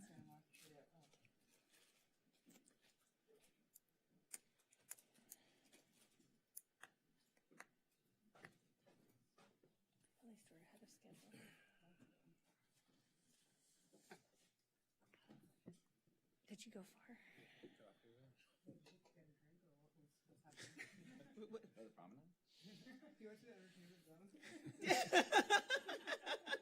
But he's back now. It's not open tonight, is it? Back now for a discussion related to neighborhood organization grant funding program considerations. Members of the council, I'll be presenting this item tonight. As the council knows, Santa Monica has a long history of supporting neighborhood organizations. In fact, I believe the city actually decades ago actually initiated the program of creating neighborhood organizations in Santa Monica. The program's gone through multiple iterations over the years. It's currently coordinated through our neighborhood organization grant program. And those groups that do apply for and qualify as official city neighborhood organizations are provided funding currently on an annual basis. Their funds are supposed to be used to promote civic engagement, community building, communication, and to organize forums to have and allow the city to dialogue on a variety of civic issues. Program details, currently we allow $7,000 per year in grant funds to each recognized association. The map outlining the contours of each of the 7 neighborhood associations are included in this particular slide. Again, the funding can be used for a variety of civic activities, but the funds provided cannot be used directly for political activity. There are also certain qualifications that a group must meet in order to apply for the program. Includes representing a commonly recognized neighborhood within the city, have to be a 501c3 or C4 organization, have to allow open meetings and have public bylaws. The groups have to hold at least one general membership meeting per year, and membership thresholds are required to have and include no less than 50 active members or 10% of eligible households. So as the council's aware, back on July 8th, staff was directed to review the city's existing neighborhood organization grants program, given concerns raised about a number of different interfaces with the neighborhood groups. In particular, there were discussions related to political endorsements made by at least 2 neighborhood organizations during recent elections, and the policy discussion resulting from that really centered around, well, that political activity may be permissible. What's the properness of the city allocating direct dollars to groups that are engaged in political activity? Based on that feedback, during the last few months, staff's been engaged in an overall review of the program to try to identify some possible modifications for the council's consideration. We've really based our work around trying to achieve a couple of key objectives through any program adjustments. One, I know the council's desire is to continue to ensure that residents have access to information. How taxpayer funds are used is another consideration. Thinking through how we might support more inclusive community engagement efforts moving forward is another program consideration, and really providing clarity around issues of civic participation versus political activity. All of those were issues that staff considered in thinking through the issues related to the neighborhood groups. Based on that assessment, we identified a series of options that can be considered by the council to address the identified issues. First option relates to providing those groups that participate in the program with enhanced communication support. We have an option developed around modernizing how the program parameters are rolled out. And lastly, we thought through civic engagement and in-kind support. Are there ways to enhance those particular program elements as part of any adjustment? Related to enhanced communication support, there are a couple of ideas that have been identified for consideration. Those ideas include the possibility of maybe reinstating the Seascape magazine as a city-managed publication. We could potentially, in any revised or updated Seascape magazine, provide dedicated space for neighborhood organizations to publish content. To reinstate that program, the production and distribution of Seascape magazine citywide is estimated to cost about $200,000 per year. In discussions with the neighborhood organizations, we also heard that assisting with the mailers that the city used to do is something that could be helpful. One of the ideas we have is alternatively, or in combination with the Seascape magazine idea, perhaps we consider providing any recognized organization with one city-funded postcard mailer per year. It's estimated that would cost about $50,000 to coordinate that option. Lastly, we also have thought through how we can provide for those groups that are part of the program and operate in compliance with the grant terms, that we provide greater recognition on city-related outreach and communication platforms.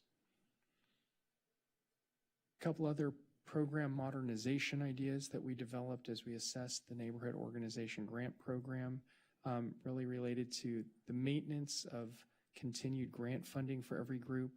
But really a thought that's come up is it better to think about providing that funding as a standardized flat amount per group, or should we think about scaling the funding based on the number of households that are in each recognized area? That's one idea that we've thought through the council might want to consider.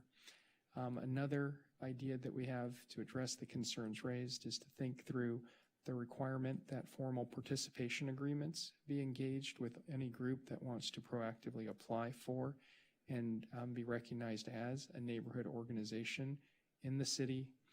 We'd continue to want to obviously limit the grant fund uses to neutral civic activities, but also think through, is there a desire on the council's part to establish civic engagement guardrails, if you will, for any group that chooses to and is recognized as a formal city neighborhood organization.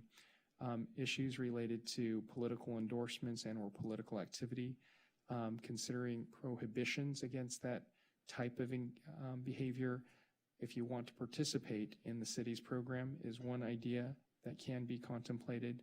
In addition, what happens if some group that is part of the program engages in that prohibited activity? Perhaps you develop an ineligibility period, that if you violate for a period of time, and in this instance we've suggested maybe 5 years, you would prohibit that group from participating in the program for violation of the program rules. In terms of scaling the funding and how we might consider grant funding formulas, we just wanted to provide the council with some concepts of how we might think that through. Each of the neighborhood organizations represents a different number of households. Currently, we do a flat $7,000 per group payment amount. If the council were to think about providing enhanced communication support, where the city maybe reinstates Seascape or provides a mailer, we could still provide a flat grant amount, which seems like it makes sense. Or would it make more sense to provide an amount per household? The scale of what those amounts would look like are outlined here. If we did 50 cents a household, 75 cents a household, or $1 a household, the associated allocation per group is outlined on this chart. Lastly, we thought through some of the other issues associated with the program that we've heard at the staff level. One of the ideas we have is perhaps you provide additional in-kind and engagement support. One of the things we could do is provide any recognized city organization, neighborhood organization with in-kind support that could include fee waivers. It could include having the city serve as a co-sponsor for certain neighborhood events that the groups put on. Another way we've thought through providing support, given the interest in political engagement with the city. One of the ideas that's been surmised is the potential of the city reinstating the election forums that were hosted by the city previously. This could create a more neutral platform for folks in the community to meet with candidates as one additional program modification for the council's consideration. So given all of that, the recommendations we've developed really can be considered individually or in combination. I think what we were trying to do in assessing this issue based on the council's feedback is get feedback from the different neighborhood groups, come up with some programmatic options for the council to consider adjustments that you might like to see related to the neighborhood organization grant program. And then based on the council's discussion and direction tonight, staff would work then to implement those options here, bring it back to council for consideration in short order to revise and update the program. With that, that concludes the staff's presentation on this front. If there are any questions, we're here and available to assist. Any questions? Any comments? Mayor Pro Tem Trosis. Okay. Sorry, so just for Mr. Chi, can you confirm that option 2 explicitly prohibits political endorsements and establishes the 5-year ineligibility for violations, and clarify how we would enforce that? Yeah, for sure. I think if that were the option selected by council, what we would do is update the program terms for any group then that would want to apply to be recognized as a city. Do we have the options up there? Sorry, okay. For any group that would want to apply then to be recognized as a city recognized neighborhood organization. Let me flip back to that slide on option 2. The program terms would articulate certain benefits that you would get that we can identify with council tonight, funding, mailers, something like that, but also that if you want to be engaged, there are prohibitions against political endorsements. If that's the council's desire, if there's a violation, then we would enforce then an ineligibility period where that group wouldn't be a recognized city neighborhood organization and wouldn't be provided with the benefits that the other organizations are. And can you just clarify, I think the staff report mentioned some best practices from other jurisdictions. What do jurisdictions like West Hollywood and Mountain View do? Really, what we've found is the program that we have in Santa Monica is really unique. Other organizations, other cities don't provide the funding, generally speaking, and the type of direct engagement that Santa Monica does. I think it's something that's really baked into our DNA. The city of West Hollywood, for example, provides much more limited support for various neighborhood groups that they've identified, neighborhoods within the city, but the scale of the contributions and the scale of the support is much more muted. We found that to be the case across all of the jurisdictions we identified. I think on the Palm Springs area and up in Northern California, we assessed Mountain View. The general takeaway is our city's program in engaging with neighborhood groups is much more expansive, much more staff intensive, city intensive, and from a funding perspective, we provide much larger grant amounts than any of the jurisdictions we surveyed. And it's my understanding that West Hollywood and Mountain View explicitly bar political endorsements. They Is that do. correct? Yeah, okay. Correct. Thanks. Councilmember Snell. Thank you. Thank you for the staff report also. In your looking at the different neighborhood groups, was there any discussion with staff about expansion of neighborhood groups? Now that we have our downtown and maybe other areas of our city based on development, was there any kind of discussion with respect to that and maybe the processes if that would so happen? There were, and that conversation really centers around the program guidelines of how a group would be recognized as a neighborhood association formally. Really, any commonly recognized neighborhood within Santa Monica could apply and can apply to become a neighborhood organization. And if you even look at the current map, there is and does appear to be a little bit of a gap in the downtown area. You can see on the map here, there's also overlap between our neighborhood organizations. So as different neighborhoods mature, as different groups would like to move forward, the program requirement of obtaining tax exempt status as an official 501c3 or C4, coupled with the open bylaws, open meetings, general membership meetings, what that means is a new organization could potentially be formed and could participate. They'd have to follow the same rules, but certainly the composition of the neighborhood associations could evolve and adapt moving forward. Thank you. Councilmember Zwick.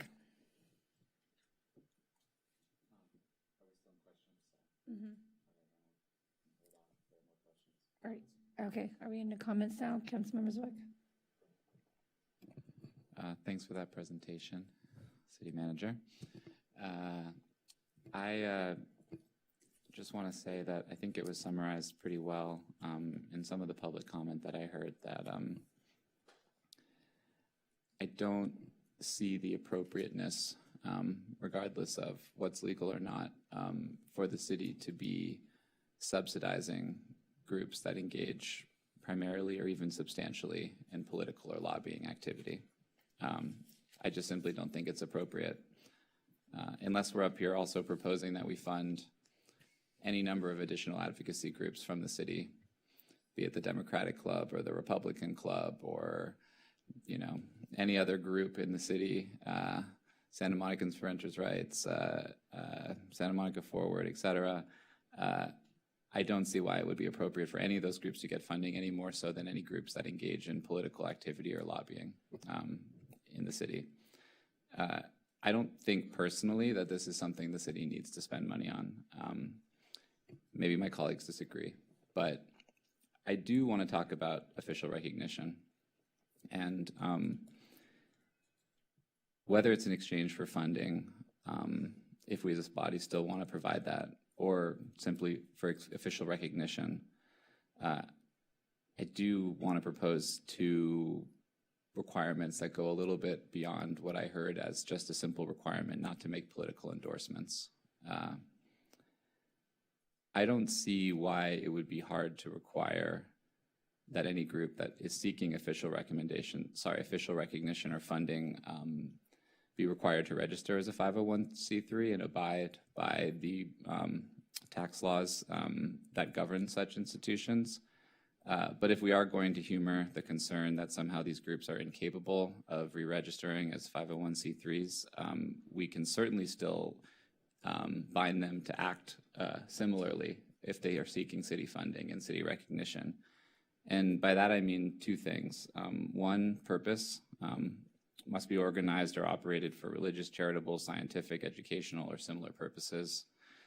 And two, specifically around political activity, prohibited, as we said, from participating in political campaigns, no endorsing or opposing candidates, but also limited lobbying.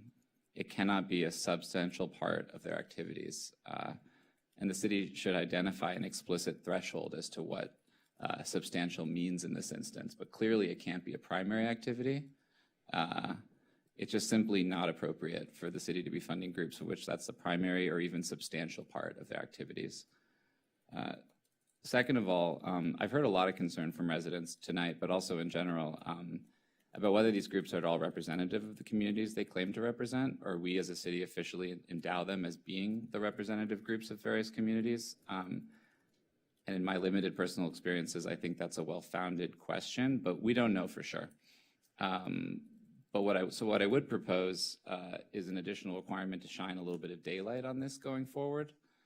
I would say that another condition of receiving city funding and official recognition as a neighborhood group would be to collect demographic information on membership and board representation of each officially recognized group, including things like age, income, and housing tenure. And for that information to be published annually and compared against the demographics of the neighborhoods they represent. And I would direct staff to explore alternative engagement plans for our communities that in which the neighborhood groups are not actually representative of the neighborhoods that they represent. So those are just some thoughts that I have based on the staff report. And I would welcome my colleagues' thoughts on those and anything else as we go forward in this discussion. Councilmember Hall.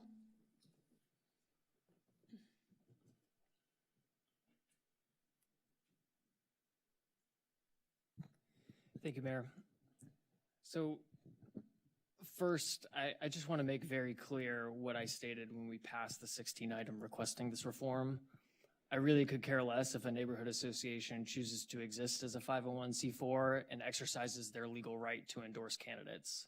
although I would certainly prefer them to exist as 501c3s for a lot of the reasons that Councilmember Zwick just stated. No one is seeking to prevent that. I actually admire and thank the many volunteers who lead community organizations in this city, even though we might disagree on, like Ms. Thomason said, just a handful of things. What I have a problem with is that some groups have chosen to accept taxpayer dollars to build their membership lists under the pretense of informing our residents of pertinent information for the neighborhood, which ostensibly is a very great thing, and these organizations are doing so. One of our esteemed neighborhood leaders said that, just that tonight.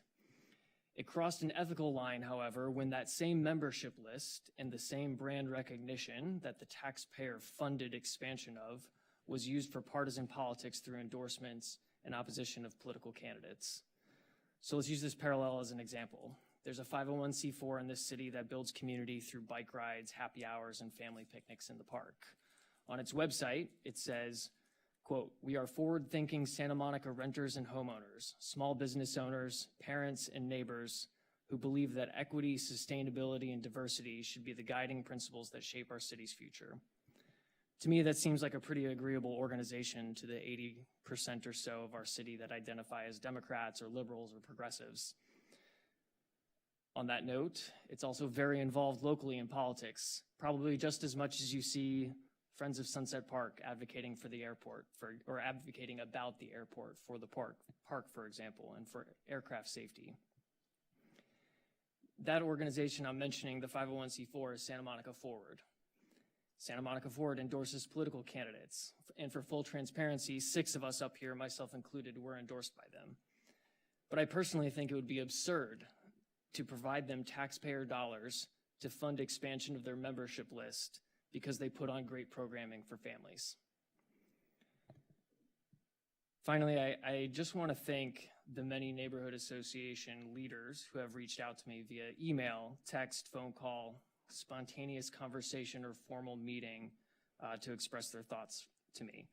That includes Claire from Friends of Sunset Park, Sean from OPA, Tony from PNA, John from Wilmot, and Andy from Mid-City Neighbors.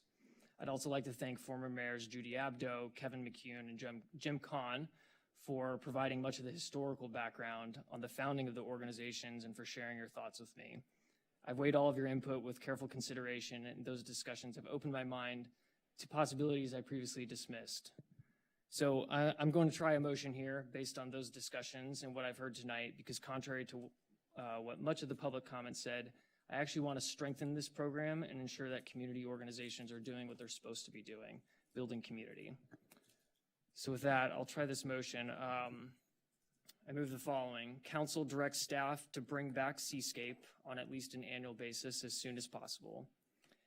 As a condition of participation in the Neighborhood Organization Grant Program, if an organization endorses or opposes political candidates after receiving taxpayer dollars, they are ineligible for participation for at least 5 years, so covering the next 2 election cycles, inclusive of the re-election cycle of any winning candidates they endorsed.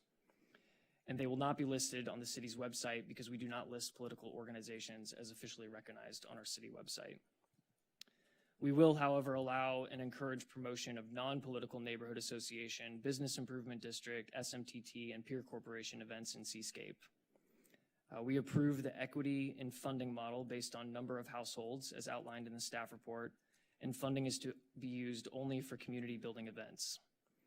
We direct that when staff returns later this fall with a new standardized fee waiver program, that they consider the neighborhood associations appropriate to their statuses as 501c3s or C4s, so that neighborhoods can more easily execute events such as closed street events or use public spaces like parks and the pier, for example.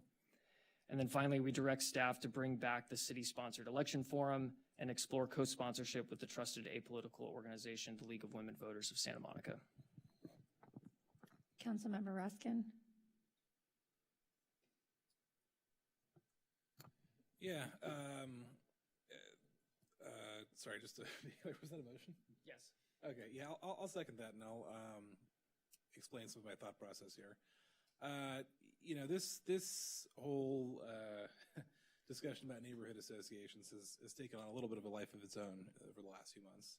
You know, it started with talking about $49,000 in the context of an $800 million budget. But obviously, as we've heard from some of my colleagues tonight, this implicates issues that are much deeper. I for one, think that a thriving city should have neighborhood associations that do lobby and participate in politics on behalf of issues that impact their neighborhood. And as far as I understand it, this motion would allow for political activity or advocating for issues that affect the neighborhood, but it would not allow for the endorsement of political candidates, which I think is a line that we should draw as a matter of policy as a council. So it would allow, for example, for a neighborhood association to take a position on a ballot measure that would affect the neighborhood. If there was a zoning initiative that would potentially rezone a neighborhood in a way that would negatively impact that neighborhood, the association could come to city council and advocate on behalf of their membership to do that. What this motion does is it allocates funding to neighborhood associations on an equity-based level, and it also leverages shared resources through the reestablishment of Seascape to take the $7,000 that would have been used on an individual basis by neighborhood associations for publishing newsletters that would have had, less of an economy of scale than if we did it on a citywide basis. And I understand that the comments from people like former Mayor McCune saying, well, $200,000 for restarting Seascape, it's a lot of money, especially at a time of fiscal crisis like this. But it's money that I think is critically well spent for informing the public and having an opportunity to leverage a forum for all of the neighborhood associations to have space to get their message out to all households in a way that makes more economic sense than just a one-off distribution for that. So, again, we talked in the last item about compromise and collaboration among the council, and I'm grateful for my colleagues for working with me, given that, I frankly have a little bit of a difference of opinion on this than some of my colleagues, but we've worked collaboratively, I think, to reach an outcome that, again, is a win-win. It ensures funding for neighborhood associations. It ensures that as neighborhood associations can continue to advocate on behalf of their membership, but they can't endorse candidates. It'll ensure that we restart political forums in a way that's neutral. I'm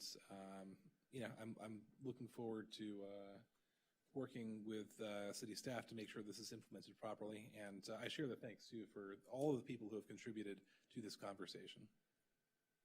Councilmember Zwick.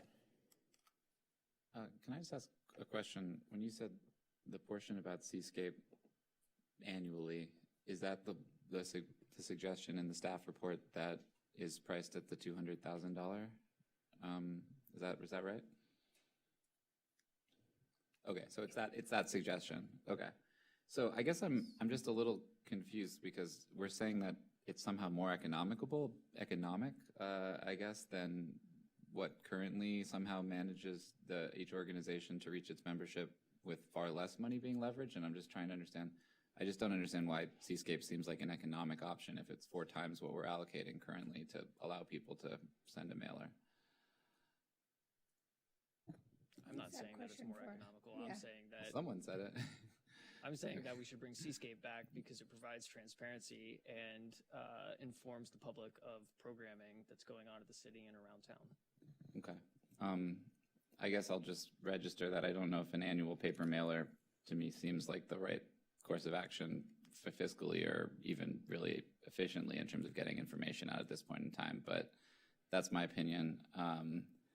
I would ask the maker and the seconder, it sounds like you're saying simply that there can't be any endorsements made, but I would just ask the question as to whether there would be any openness to a friendly amendment about whether lobbying activity can be a primary or substantial part of the activities of an organization that receives city funding, much like the organization that you characterize that, hosts bike rides and advocates for safe streets. I think we need to define lobbying. Lobbying generally being about contacting the city to advocate for specific legal and legislative or policy positions. I'll let the maker weigh in, but as a seconder, I'll just say I think that this motion is, as articulated, threads the needle appropriately between the types of neighborhood advocacy that I think should exist in a healthy democracy like ours, and drawing a bright line for endorsing candidates. I understand your point, but we've got to draw the line somewhere, and we as a city can't. I don't think we can force neighborhood associations to choose a specific tax-exempt status. I mean, that's granted by the IRS. No, I'm talking about simply the election to receive official recognition and city funding in exchange for not being a primarily constituted lobbying organization. Sure. Yeah, I mean, I'll let Councilmember Hall weigh in as the We maker have of the motion. two other speakers in the queue too. Did you want to weigh? Gotten an answer, so. Yeah, did you want to weigh in, Councilmember Hall? I would second what Councilmember Raskin says or said here. I think that there are appropriate issues that neighborhood associations should weigh in on, assuming they are representative of their actual neighborhoods and not necessarily their membership. So I am quite interested, if the seconder is as well, on your second suggestion around collecting demographic data, including age, income, and housing tenure, and comparing that to census data. Both in terms of the membership, but also in terms of specifically the boards of these organizations. Thank you. Council Mayor Pro Tem Terosas? Okay. I think I'm inclined to support the motion. And I just wanted to speak a little bit about my perspective, because we have seen an unprecedented number of folks engage on this, and I love it. I think that just shows us that our neighborhood organizations are a vital part of our civic life. They connect our residents to City Hall, community events, and ensure that a multitude of voices are being heard. But at the same time, I think if we look through all the comments that we received on this and the comments that we heard from the community in doing our own engagement, residents have raised concerns both about inclusivity, but also about the need to set some clear boundaries when we involve our public dollars. So I think we're taking that moment to do some cleanup. I think we need a framework that strengthens trust but maintains neutrality, and I believe that that's what Council Members Hall and Raskin are putting forward here. I believe that this option provides clear guardrails. I'm satisfied that staff has a way to enforce it. Because I think many of the residents told us, and again, I think my perspective on this has changed as well, that the neighborhood groups are some of the only independent structures in our ecosystem, and we should preserve that independence, but also make sure that we're setting forward clear expectations. I do support bringing back Seascape. I think that it's something that's accessible for maybe not everyone that looks at text or email. I remember reading it when it existed, and I think that it is a nice way to reach everyone and let everyone know what we're doing. At the same time, I also support the opportunity, kind of blending option 2 with option 3, like Councilmember Hall proposed, to look at how we integrate this into our new fee waiver fee program that staff is going to bring back. Because I think we also heard from the neighborhood groups and from members of the public, we really want the focal point of these groups to be about gathering, about community, about activating space, letting people know what's happening, and getting people out into our amazing amenities that we have in this city. So I do support, I think with that fee waiver process, I don't know if you addressed Councilmember Hall, ensuring that we made open streets events, more accessible. I think that's very important to me. And I want to make sure that we have our neighborhood groups remain as accessible civic spaces, but not partisan platforms. So I'm very supportive of the 5-year prohibition should any groups endorse candidates. I think our goal is to strengthen civic engagement, and I believe that this does that while safeguarding taxpayer dollars. Councilmember Zernetskaya. Thank you. There's been lots of discussion on this, so I'll try to keep my questions/comments brief. Under the motion that's on the board, would the groups participating in the program, or the program as revised, still have to comply with the existing requirements that are listed in the staff report, like the tax exempt, either 501c3 or 4, public bylaws and open meetings, active board of directors, all that stuff that's on page, whatever page that is, sorry, under current program requirements. Yes, that's assumed in the motion. Okay.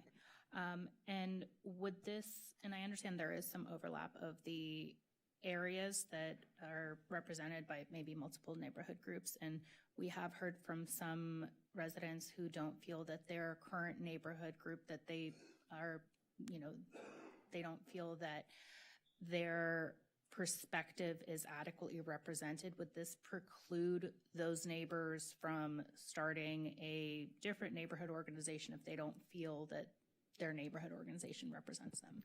Also assumed in the motion as it's currently allowed in our current program rules. Okay, got it. And I think, what was my other question?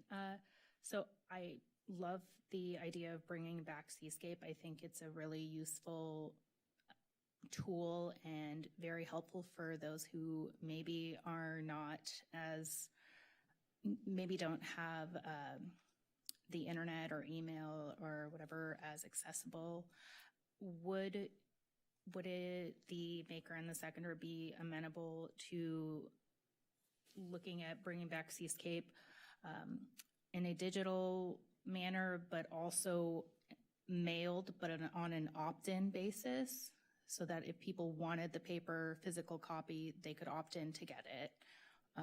And if they would prefer a digital copy, they could get it via email. I don't know if that's feasible, but. If we want to add that as direction to staff to look into, I'm fine with that. I think the most important thing for me here is that many of our residents are not digitally native. Yeah. And maybe there are residents that are unaware that we have a digital newsletter that goes out periodically. And so I'm envisioning if we at least have an annual Seascape that's printed, sent to every household, we can QR code to sign up for our digital newsletter that gets delivered once a week. Yeah, and to maybe opt out from receiving the physical copy Sure. if they want to. Okay, cool. All right, I think that's all my comments and questions. Thanks.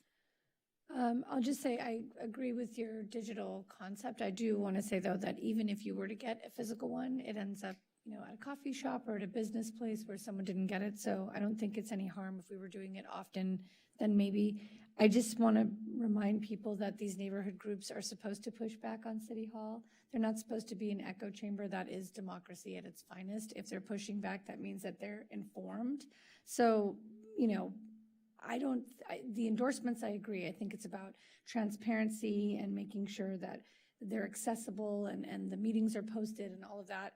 But I don't think endorsements is one thing of candidates, but limiting it to platforms or issues, that is the whole point. Because if you're in Sunset Park, the airport is an issue.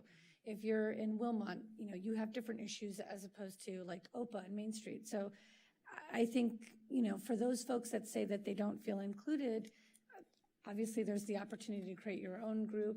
But that is, look, I don't always feel included up here, but I'm still up here. So I think that's just, that is life. So everyone is not going to agree with you, but actually if you join the group and you make your voice heard, we see it happen all the time, you can change the messaging of that group if you want to. You don't just walk away. You're still a part of that community. You should still join the group and let your voice be heard, and maybe over time other folks will join with you. So that's just my message to the community folks who came out here and said that, they didn't feel supported.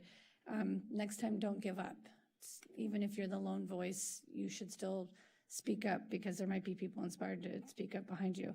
I agree with option 2. We need to be, the funding that we give, look, we're always saying we want to activate and give community events. We give out grants right now to produce 1/50th, and we've seen community groups, neighborhood organizations produce these events without having to have a 1/50th. So they're doing that.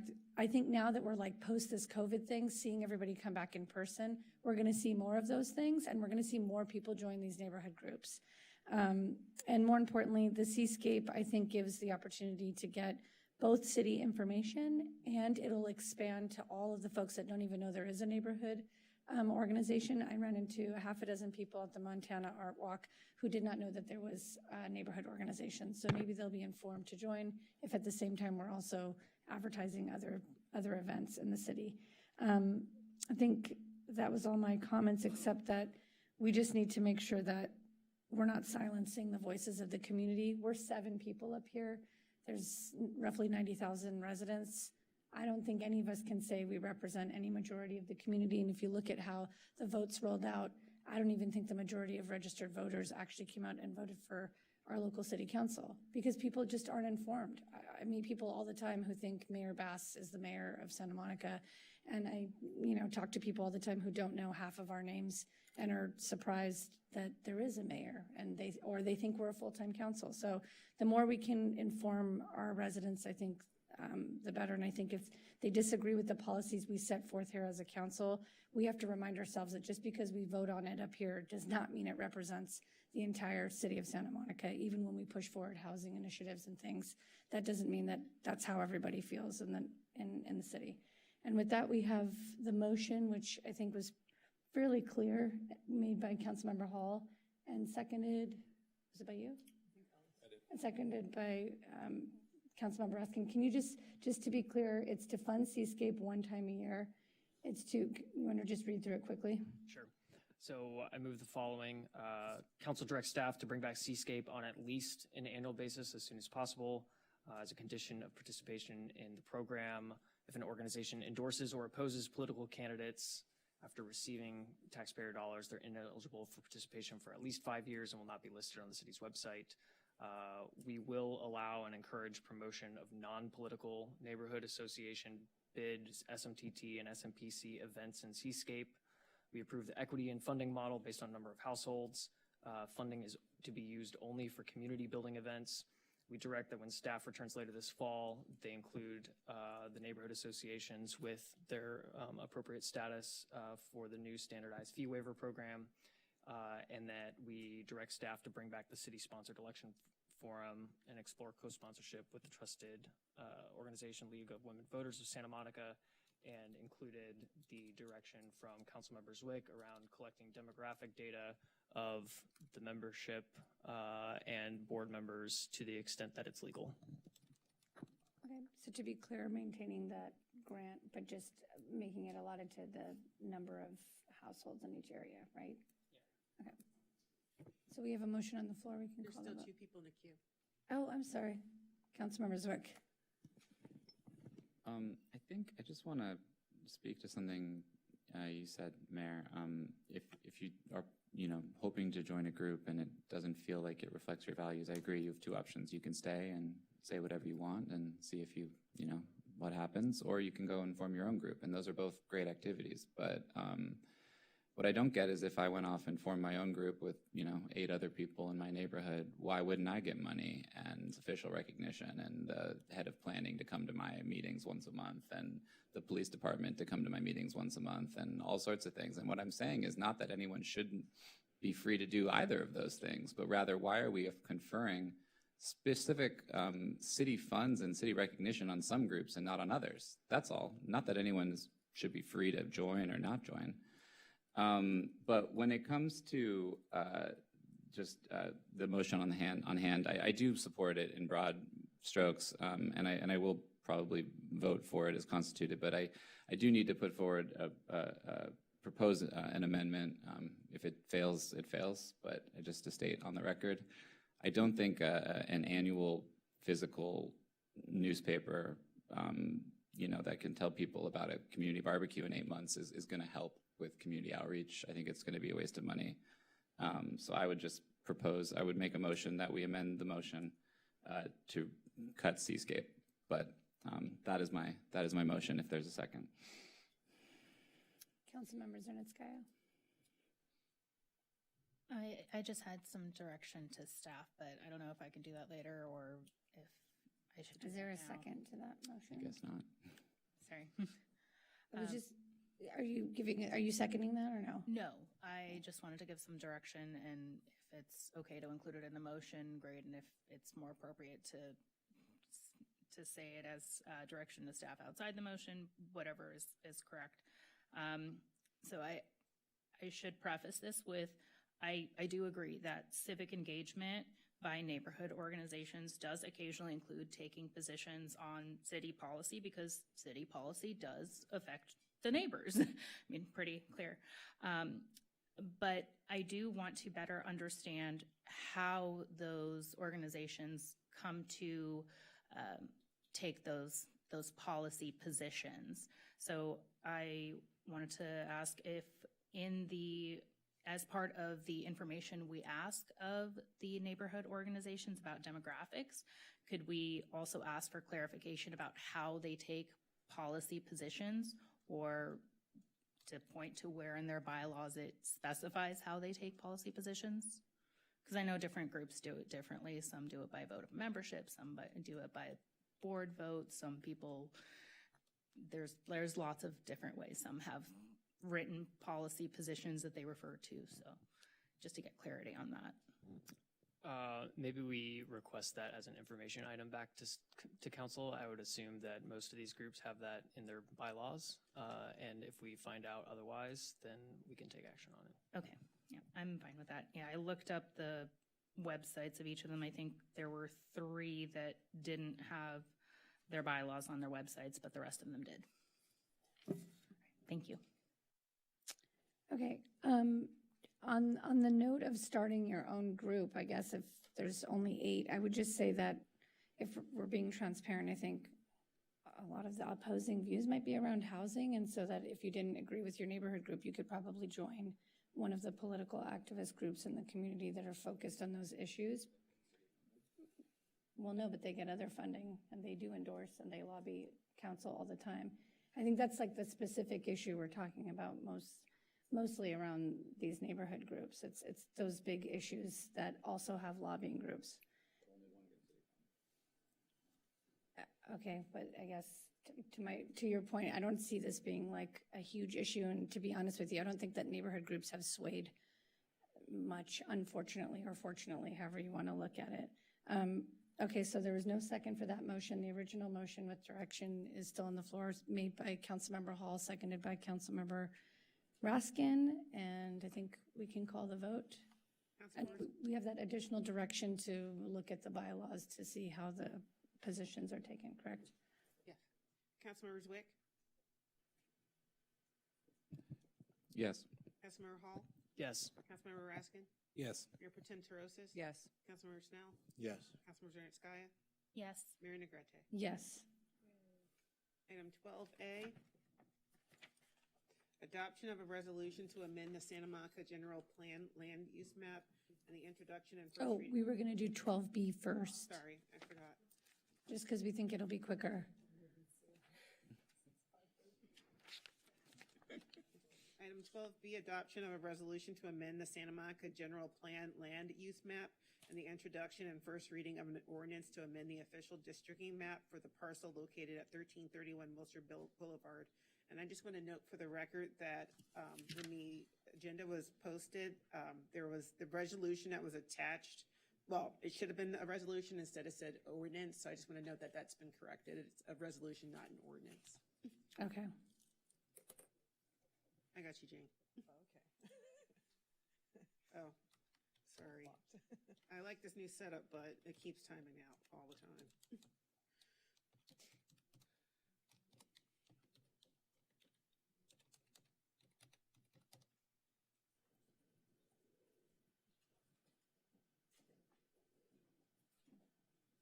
Here you go.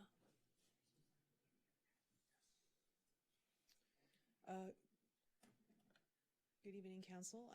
Just returning tonight to discuss this map amendment at 1331 Wilshire, which are amendments to the general plan land use map and the official districting map for a portion of the parcel located at 1331 Wilshire. Nikki, I think the thing went off the screen. Yeah, not sure. Oh my God, those two. I didn't see those. Thank you. Just by review for the council, you last reviewed this at your May 13th, 2025 meeting. At that meeting, in response to public comment, council voted to table the item. with direction for staff to explore options regarding flexibility. Point of order,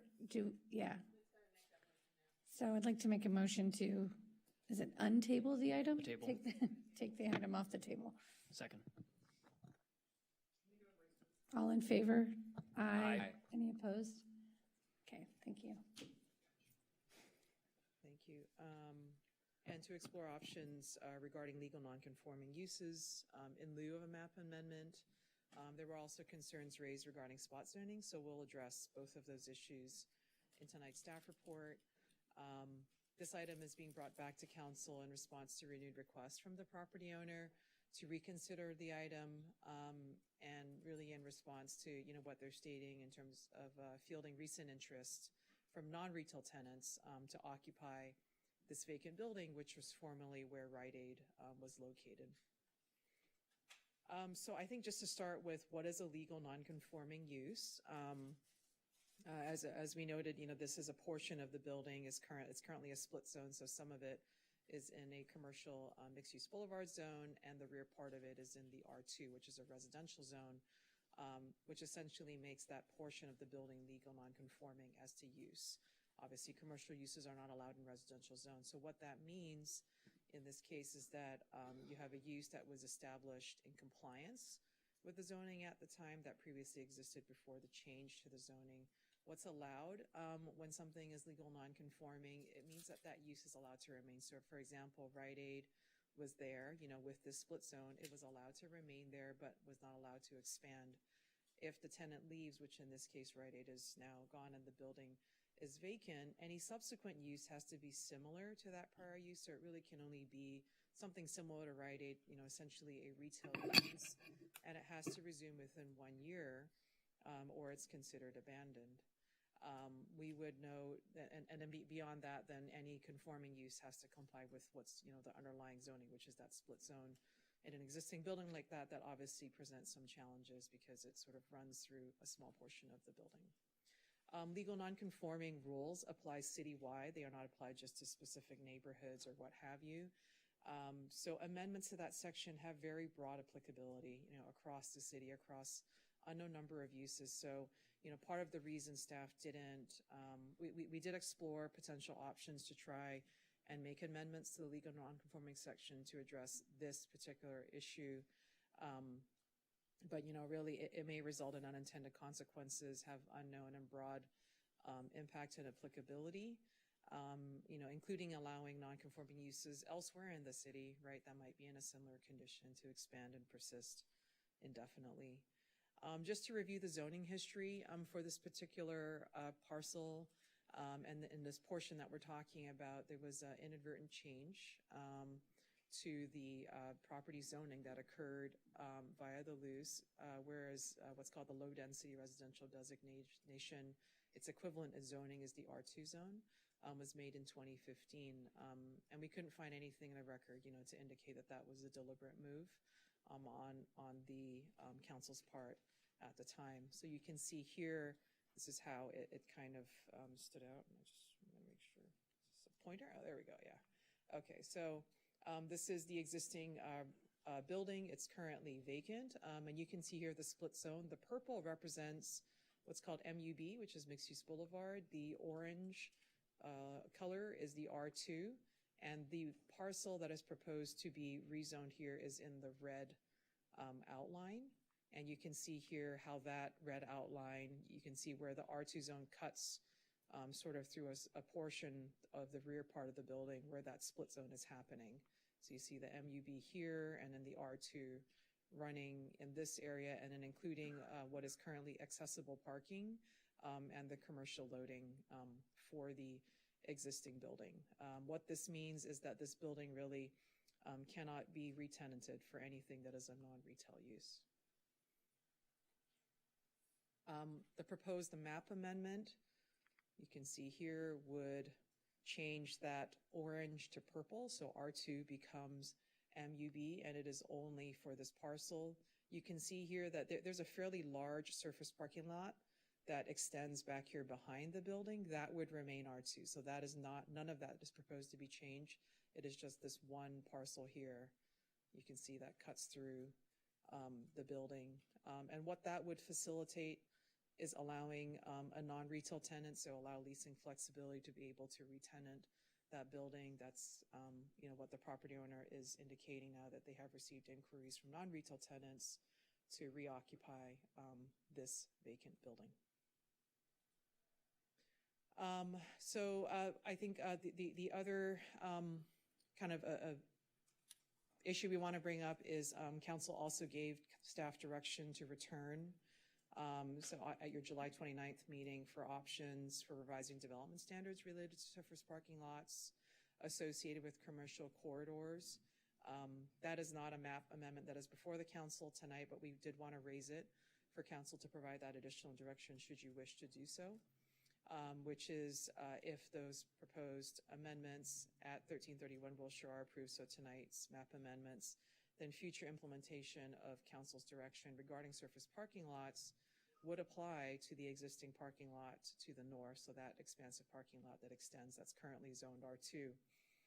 Given that that surface parking lot is currently zoned R2, and to respond to public comment that has been received, and should council wish to give that direction, staff would recommend that the council consider giving direction to staff to find options to exclude that surface parking lot from the future development standard amendments for housing projects pursuant to council's July 29th direction.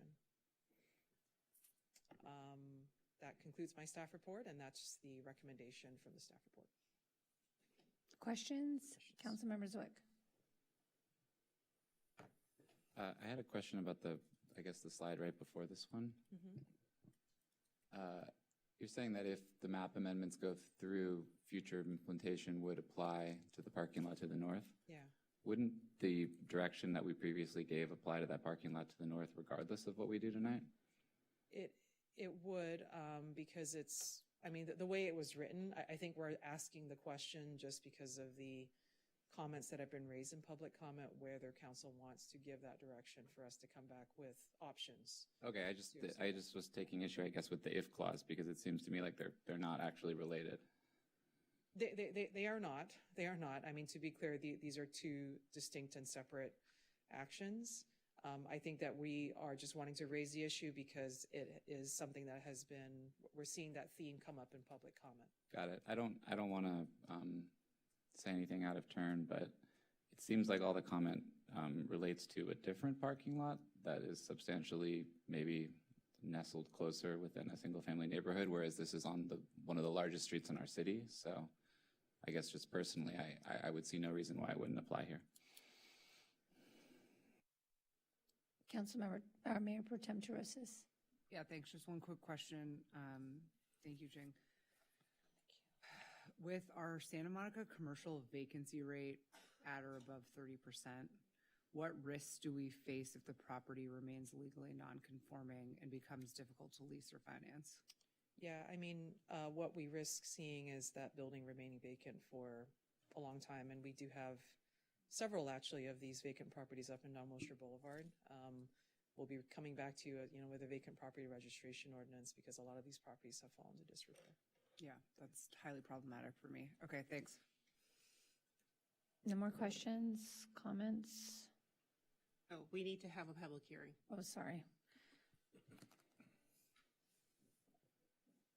But we're on 12B, so, right? So Yeah, we have two speakers listed. I just see one that says Josh. Lauren Chang and Josh is what I have. Lauren Chang and Josh, hi.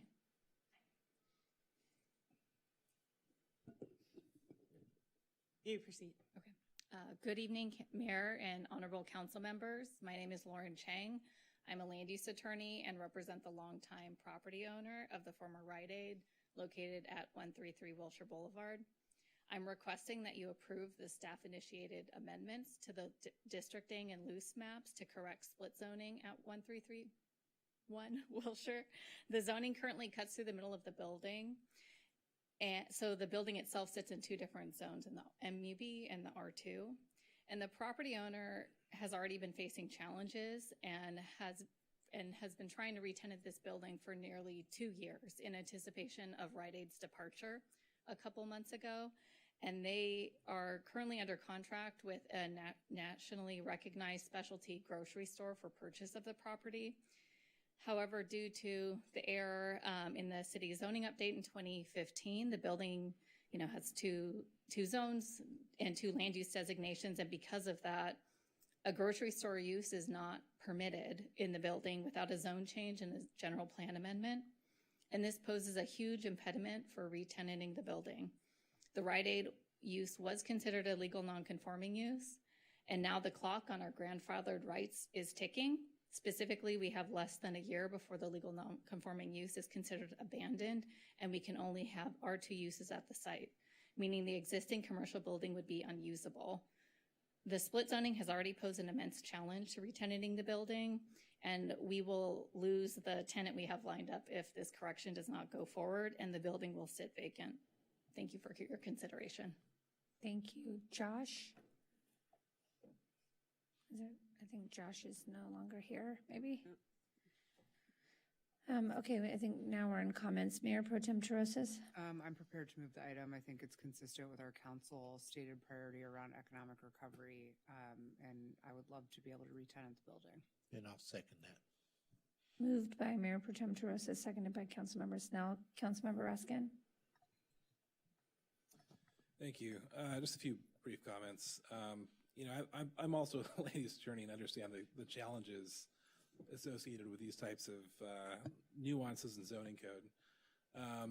When this came up the last time, frankly, I was conflicted because I've consistently said that spot zoning like this is not a good way of engaging in land use policy.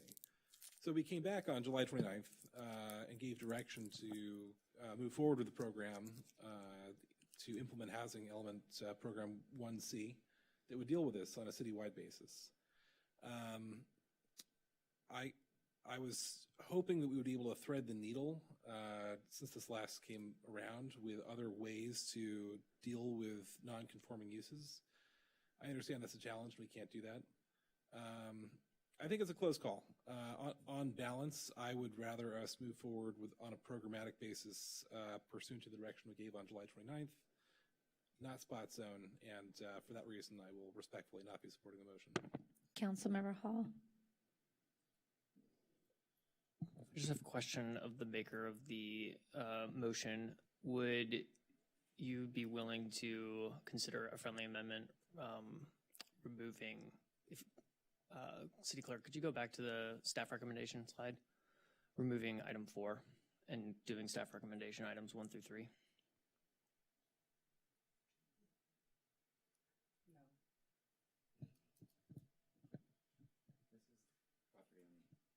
This is we're talking about 1331 Wilshire.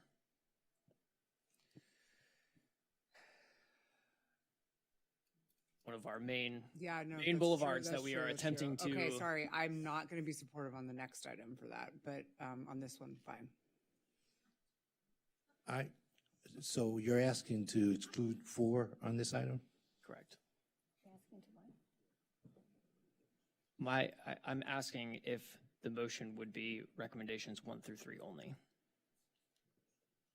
This is Wilshire Boulevard, one of our prime targets for developing housing, which we said we wanted to develop housing on our boulevards.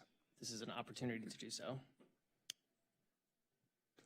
if future owners would like. Does anyone wonder where I stand on this? If you don't mind, I would just jump in to say that I actually honestly don't even understand why this is being considered and part of this motion, because we gave direction already as a council to study doing this and we approved it. That's true. So it's really a separate policy consideration, and if we want to exclude it, we could do that when the motion comes back. I just want to note that street, because you were saying the other one is about R1's true, but this is about still a community of, it's just apartments. The difference I was pointing out actually is that the commercial zone goes several properties back, and in fact, the residential zones on either sides of the street go closer on those areas. So it's actually, I would say, a peninsula, I guess, of commercial zoning, whereas this is a straight shot just down the boulevard. Yep, that's fine. That's fine. I would just clarify that I believe in the staff report, it was stated that this is not spot zoning, and there was an explanation as to why, so I just want to Yeah, say, I mean, yeah. I would also say, just because I was in the queue after Councilmember Hall, that I don't even understand how we could possibly consider that, because this was how it was previously zoned, and we're just amending it in a technical error. Councilmember Zernitskaya? I just wanted to quickly clarify in the written staff report that we received in the agenda, it didn't have that fourth item in the recommendation, so. And apologies, that's ultimately my fault. In the staff report, there was a consideration in both for the property on 30th Street and on the Wilshire property, whether or not we want to consider the item in the written staff report. Didn't make it in the recommendation, so we wanted to raise it as part of the staff presentation. Councilmember Raskin? Yeah, I mean, to be clear, I mean, there is both legal and illegal spot zoning. I'm not going to opine on that, but as a matter of this is a legislative issue, and as a matter of policy, I would rather we move forward with the program we implemented on, or we gave direction on July 29th. I'm sorry, I have a question, Jing. Are we considering looking at our definitions of like legal non-conforming just across, so we're not having this issue with all these properties coming up? And what would be the disadvantage to doing that? Yeah, I mean, we can certainly look at that if there's a desire to do that. I think that we really did look at this issue up and down and tried to think about ways, but the way we apply legal non-conforming uses, you know, we've made tweaks to it over the years to add some flexibility, but I'm not sure that there is a pathway for some like expansive revisiting of how we treat legal non-conforming uses. Because, you know, of its broad applicability, we have the code has changed many times over the years, you know, and I think that's a section that, like, I wouldn't want to bring amendments forward where we can't explain what the impacts would be. I think I'd put it that way.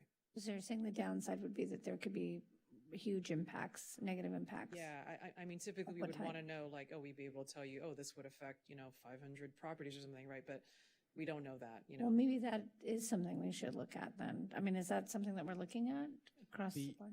We can certainly engage that as a work plan item, but the scale of what that undertaking would involve is fairly daunting. There are hundreds of legal non-conforming uses. Is it more than coming back for hours of public hearings just on individual properties? I mean, I would recommend, I think that's a work plan item. You know, the last time this was done was really with the comprehensive zoning code update. You know, we can think about when we would bring something like that back if there's an interest in looking at sort of this, if it's like about mismatch between underlying zoning and use, right? I would also note, like, there have been decisions made over the years, you know, that were intentional.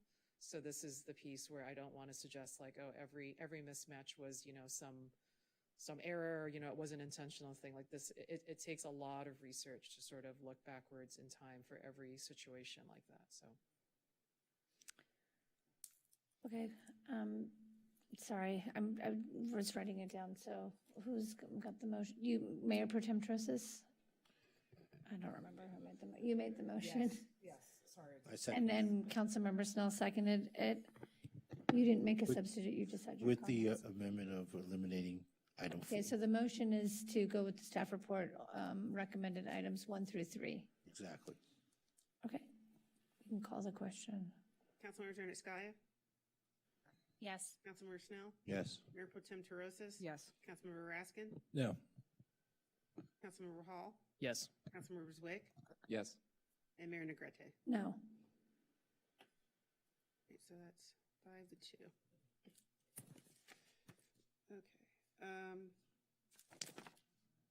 Okay. We're back to 12A. Item 12A, adoption of a resolution to amend the Santa Monica General Plan Land Use Map and the introduction and first reading of an ordinance to amend the official districting map for a portion of the parcel located at 2644 30th Street. Hello.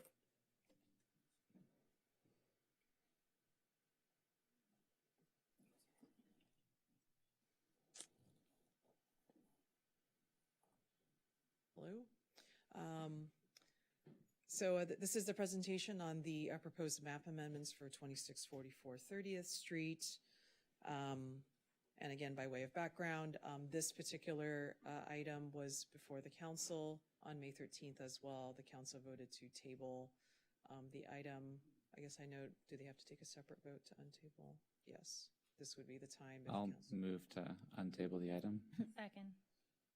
Moved by Councilmember Zwick, seconded by Zarnitskaya. All in favor? Aye. Any opposed? Okay, thanks. Okay. So there was, again, similar to the previous item, direction to staff to explore the possible options about flexibility for legal nonconforming. And there were also comments raised regarding spot zoning.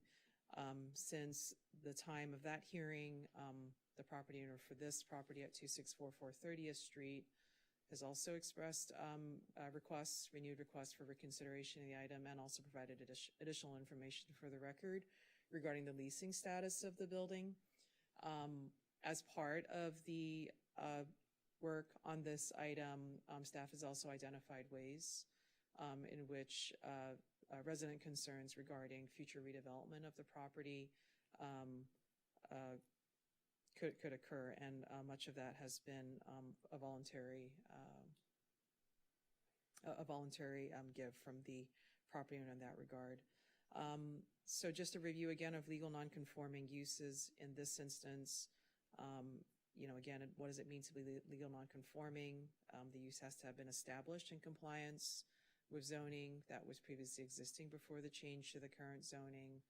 Again, in this case, this is an existing office building in an R1 zone, so that use can remain but cannot expand. And as tenants leave, certainly the building could be re-tenanted with uses that are similar to the existing production and office use. But again, that vacant space has to be tenanted within a year, or it's considered abandoned, and it would need to conform to that underlying R1 zoning. Staff did not bring back amendments to the legal nonconforming section because of that broad applicability and the potential for unintended consequences, and it didn't feel that was the appropriate way to address this particular issue here. So just to review the zoning history for 2644 30th Street, the building itself was constructed in approximately 1956. There are a bunch of surface parking spaces, about 100 spaces in the surface parking lot that's adjacent to it, but it's unclear from permit records if all of those parking lot spaces were required at the time. We did look back at just historic zoning ordinances. It seems if it did apply, maybe it was like about 30 spaces that may have applied, but it's very unclear from the records whether it was associated or required with the building. Since approximately 1961, the parcel has been historically designated as C2, and that zoning translates to what is currently known today as NC, Neighborhood Commercial. In looking at the record, it appears there was an inadvertent change to the property zoning that occurred via the 2010 loose update and then the subsequent 2015 comprehensive zoning code update. It was discussed as part of a sort of broader effort to correct unintentional mapping errors, where you had commercial uses that were changed to residential zoning. We could see from the zoning map immediately prior, you can see here the loose before the current 2010 loose that we have was the 1984 one. You can see there in the kind of purple, right, that this is the parcel, and it has that C2 zoning. And here, or excuse me, that's the general plan land use designation, the 1988, what we call the 1988 zoning map. And you can see there, that's C2 zone. And then when the loose was adopted, it became that yellow color, which is the single family residential. And here, that same portion of the parcel with the R1 zoning with the 2015 zoning code update, which was, matching essentially that change that was made in the loose. The current owner purchased the property in 1987, so this is some of the additional information that was submitted to staff since the May 13th hearing. They've indicated one tenant. They provided leasing information with respect to the building. That's in the staff report. There's an expiring lease in February 2027. And so, really the efforts to release need to start in February of 2026, which is coming up. And they stated that the nonconforming condition is presenting impediments to future leasing and financing. We would note, I think just, augmenting that background on legal nonconforming, it certainly doesn't make it impossible to lease and finance the building. That has, obviously happened over the decades that this building has been in existence. But, certainly it could be made more difficult, and especially in the current environment, where we're seeing pretty significant office vacancies across the city. Certainly demand for office space, is not what it used to be years ago. And so we're seeing certainly that trend. There are questions about, as these office tenants leave, can they be really reasonably replaced? I think that's some of the concern that the property owner is expressing, and the ability to re-tenant this building, in its current form. This is just a review of existing conditions. So this here is showing the zoning map. So the red here represents the NC zone, the neighborhood commercial zone. This blue outline is the entire parcel. We've noted here, and it's all zoned R1, which is single family zoning. The parking lot is shown in this, and you can show the red outline is this existing office building that you see in the street view photo here. This is the surface parking lot that is next to it. You can see that overlaid on the aerial photograph, where the office building is in the red outline, the parking lot there. So it's one entire parcel, and the office building only occupies a portion of it. The entire parcel is zoned R1. This is NC zoning, that is right next to it. The office building, is 35,000 square feet, about 100 parking spaces in that surface parking lot. We would note that, with the R1 zone, does not permit any commercial uses. So if any of those spaces are vacant for more than a year, it's considered abandoned. And the only allowable use, within that office building would be some single family dwelling use, which, obviously isn't likely not realistic. The proposed map amendment would essentially turn, you can see there, that this, where the office building, and it's only the office building, not the surface parking lot, would turn from that yellow color to red. So it goes from R1 to NC. That's the only portion of the parcel that is being changed. The parking lot will remain R1 as it's always been. And so no change, it's only just the office building. And the intent there is what that would do, it will allow the owner to pursue releasing, more flexibility in kind of the expansive uses within the NC zone, within that office building, without facilitating the large-scale redevelopment of the site, which is certainly a prevalent concern we have heard from the surrounding community. We've noted in here also the property owner has also voluntarily offered to execute a covenant with the city confirming that for 10 years, the property owner will not redevelop the R1 zoned surface parking lot, nor will they redevelop the commercial lots utilizing the new NC zoning standards. So that's a 10-year guarantee, from the property owner. They're committing to not redevelop the site, for a housing project or otherwise. That would be recorded, on title as part of this. The reason for the 10 years is that it takes us through the next, anticipated general plan update, where this issue could be revisited. Just wanted to take a moment to talk about spot zoning, since that is an issue that has been brought up both in the May hearing and in recent public comment. And this is with the assistance of the city attorney's office. What does it mean when we use that term spot zoning? It may occur when there's a small parcel of property that's subject to more or less restrictive zoning than the surrounding properties, creating essentially an island in the middle of a larger area devoted to other uses.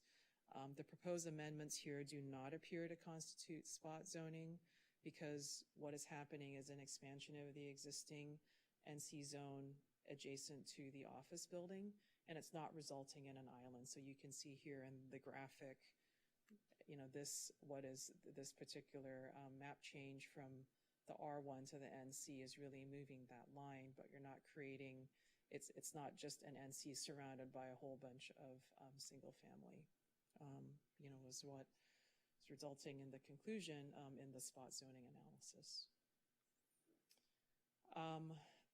Additional comment received again in relation to Council's July 29th direction. Again, these are two separate items. I want to emphasize that they're, but it's been brought up enough in public comment that we felt it important to address that the council, in giving that July 29th direction, that if the proposed amendments are approved, future implementation of this direction would apply to the existing parking lot located on the parcel. Given that it's currently zoned R1 and obviously given the commitments, from the property owner as well, staff would recommend that the council consider excluding this particular parking lot from any future development standard amendment for the housing project. So that's just direction when we bring that back. That is obviously not an item before you tonight, but we wanted to give the council the opportunity to weigh in on that if you wish. And with that concludes my staff report, and this is the recommendation from the staff report as well. Any questions? Oh, sorry, we have to go. Nikki, we got to call the speakers. I forgot to hearing. Oh, Councilmember Snell? Oh, turn on your mic. Sorry about not turning on my mic. During the process of Lucid, this item, which was part of change from R1, I think in 1984, you said it was a C, something C? Yeah, it's a C2. So how, during our loose process, something like this was such an error? I mean, when we were going through 23,000 parcels, in the city, may have been an oversight. It's hard to know, because we were changing, those maps were paper to a digital GIS system. Okay. We're trying to translate all of that over. It just appears it may have been inadvertent. It doesn't seem like, at least in the loose process, like it was this intentional move. Because obviously making it R1 when there's a building there, yeah, is clearly an error. Yeah, and also, as it's one parcel, right? And right. When you create a GIS map, it's parcel based, so you apply, it's a split zone, so it's like an additional, I'm getting very technical, but it's like a layer that's over a parcel. So if you don't bring that over into the parcel, you select it, it ends up creating, just taking the entire, the underlying zoning, which would have been R1. So, I'm speculating, but I can see kind of how that might have happened, because, it's not, I think we try our best not to create split zones, which, means you have like two zones across one parcel. Usually you try to assign one zone to a parcel for this reason, so you don't end up with these inadvertent, mapping situations. And then with the owner's agreement to not give us a stipulation for 10 years, that allows us to be able to look at this particular parcel during our next operations with Lucy. Is that correct? Yeah, that's right. Mm-hmm. Okay, thank you. Councilmember Zarnitskaya. Thank you. I just had a quick question about the staff recommendation, item number 4, to consider excluding the surface parking lot from being eligible to use future development standard amendments for housing projects. Is that referring to the 10-year prohibition, or is that something different? This is in addition. This is in addition to that, yeah. Right. Thanks for the clarification. Any other questions? And then now we have 18 speakers, like 20. I'm going to call the first few names. Jimmy Patton, Jennifer Palamis, Harlow Sharp II, and Ann Murphy.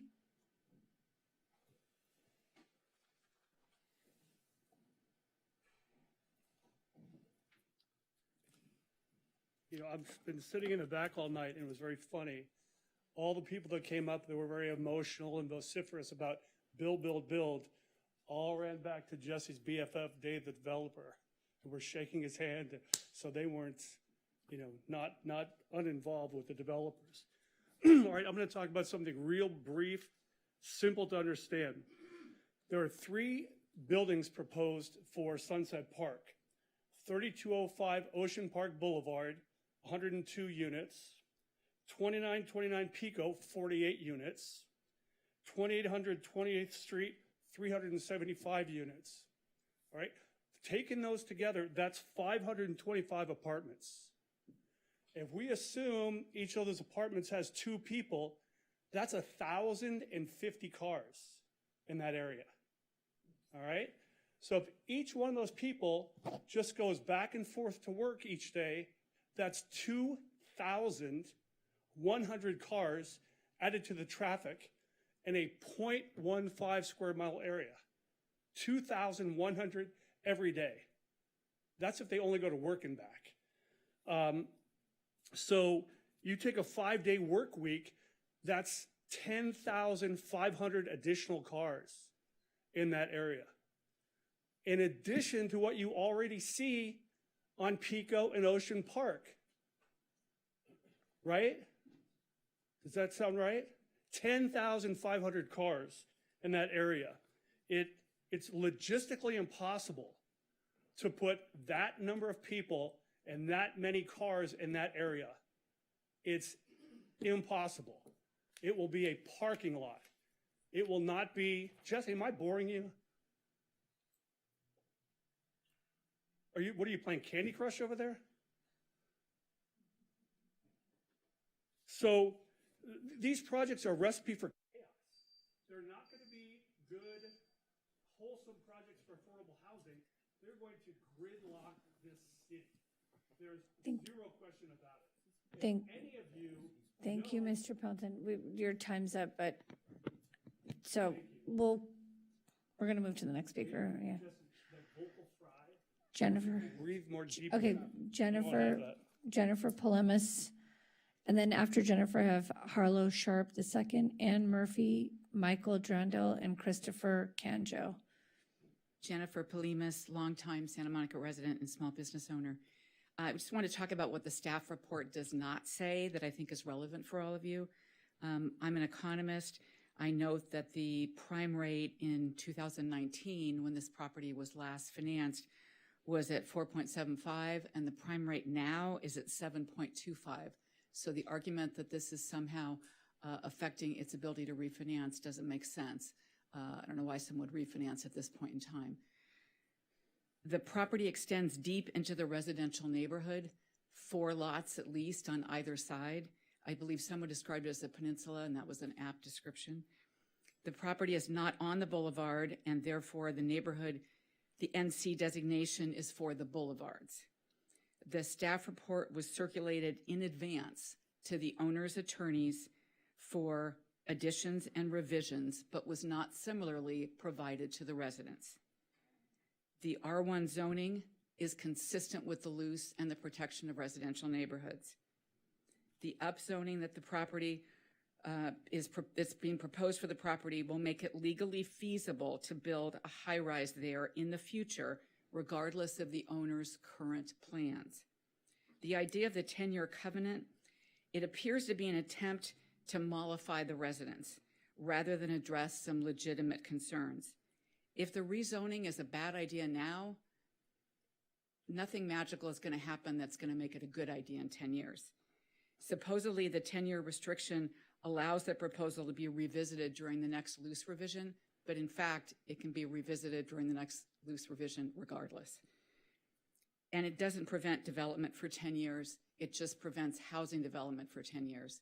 And if you look carefully at the language in the staff report, there's an open question about the parking lot. Thank you. Thank you. Harlow Sharp.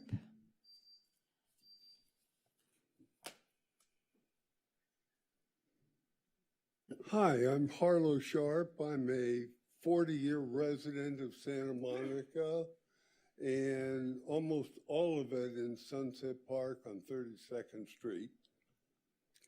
The report on the project for 30th Street talks about the adjacent residents are concerned about the project.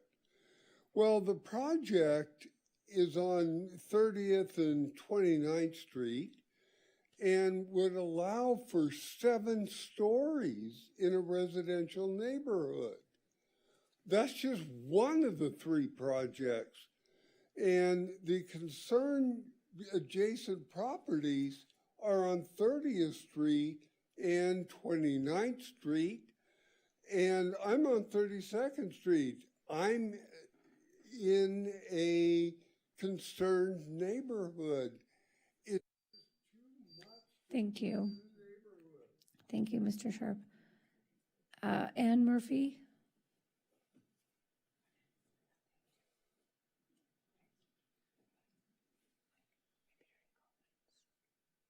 Sorry, is Ann Murphy here? Michael Drandell?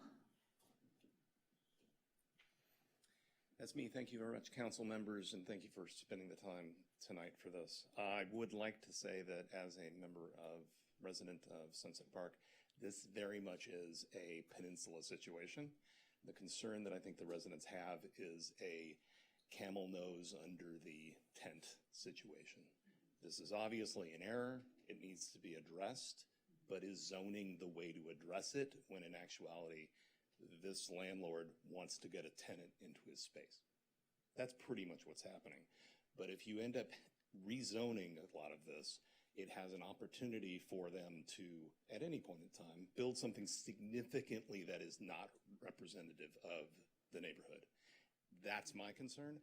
That should be your concern. And we would like to make sure that you hear that as well. I yield back my time. Thank you very much. Thank you.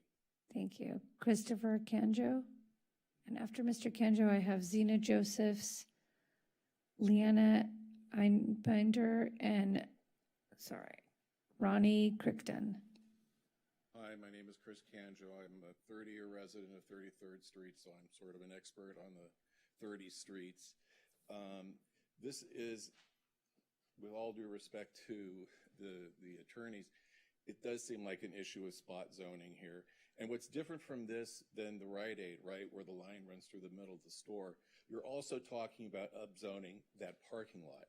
And that's recommendation number 4, right? Maybe consider cutting that parking lot out. Because what I'm concerned about is that,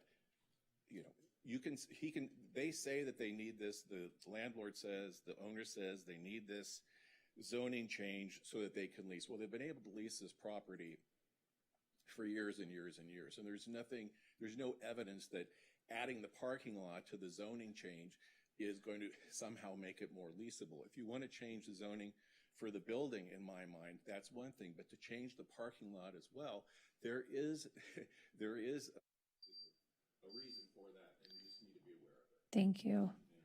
Zena Josephs? Are they getting the right allotted time? I see. I think some folks requested 1 minute is what I'm hearing. Is that what you're saying? Okay.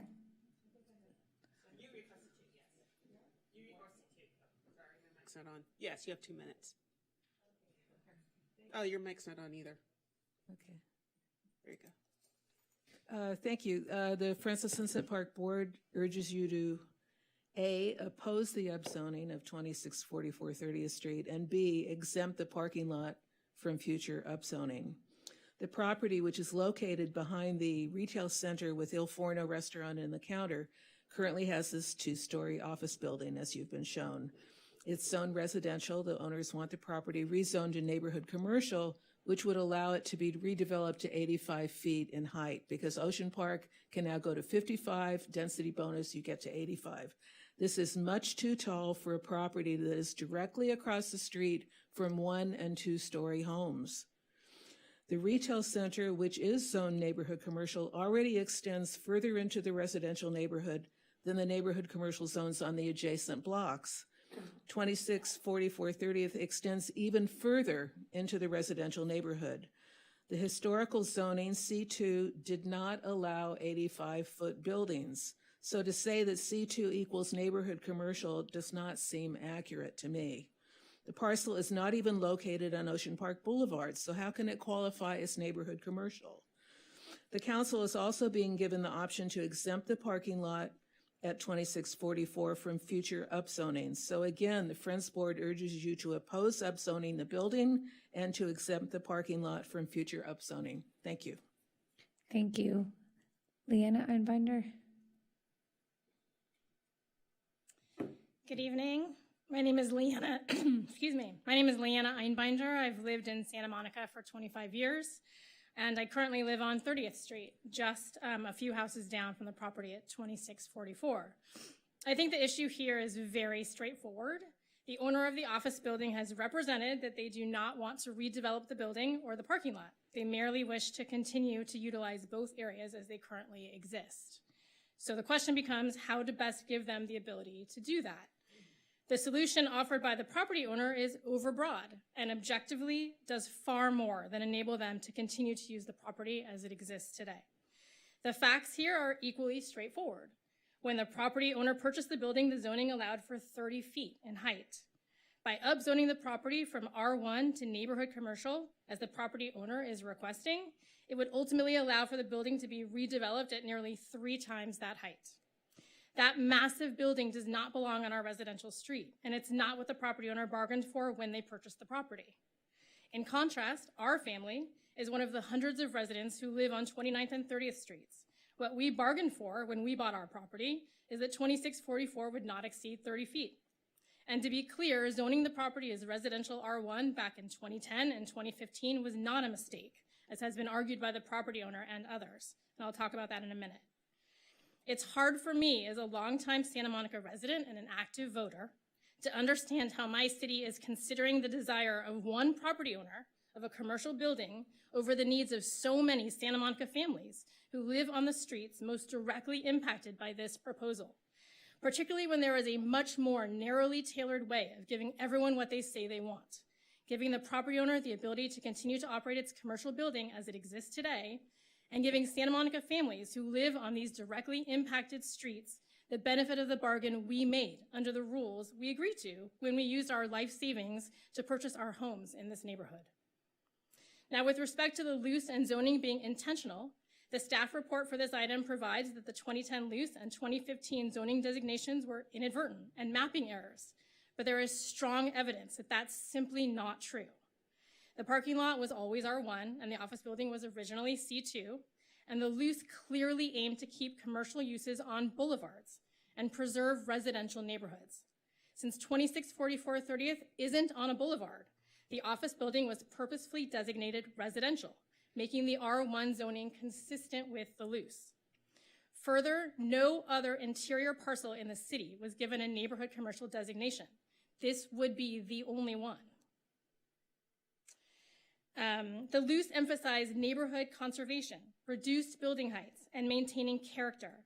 It never intended commercial development to extend into residential interiors. The city's maps confirm this. There is no discrepancy between the land use designation and the zoning. Friends of Sunset Park confirmed this in their comments to City Council and the city manager in 3 different instances in 2015 to ensure clarity and to prevent future mischaracterization. The property at 2644 30th was correctly designated residential and R1. No correction was needed at any point because it was already aligned with the loose. Thank you. Thank you. Ronnie Crichton. And then after Ms. Crichton, I have Terry Davis Bernstein, Tracy Hom, and Daniel Kolhoff.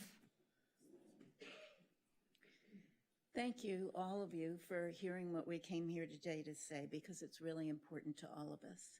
And I'm going to focus on one thing that the owner has said, and that is that there will be difficulty with financing if we don't make this change, and it's not a legitimate position.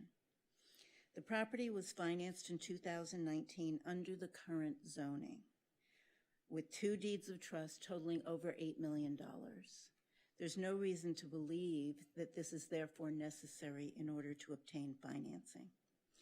A commercial lender who made those loans would have verified what the zoning was and made those loans under those circumstances. What the owner is saying is really speculative. Lenders, as you all know, focus on lease revenue. And this building, I've lived across the street from it for 30 years, has been continually fully leased, as evidenced by a very full parking lot. The legal non-conforming status does not prevent the financing. It only limits inappropriate redevelopment and contravention of the loose. I would strongly urge you not to impose this upon our neighborhoods. Different people have talked about the density of the traffic in this area. I don't know if you live near Sunset Park, but the density of traffic on Ocean Park and Pico, particularly at rush hour, is standstill. There are other developments going on that will create a lot of traffic volume. One more in a residential area like this is about to make this area really unlivable and unpleasant to be in, and I urge you not to do this to us. Thank you. Thank you. Terry Davis Bernstein. Hi, thanks. I want to thank Jing for showing the graphic that showed how much this already encroaches into our property. And I also want to say that I'm an MBA, CPA, and auditor. I've been involved in a couple of whistleblowing situations.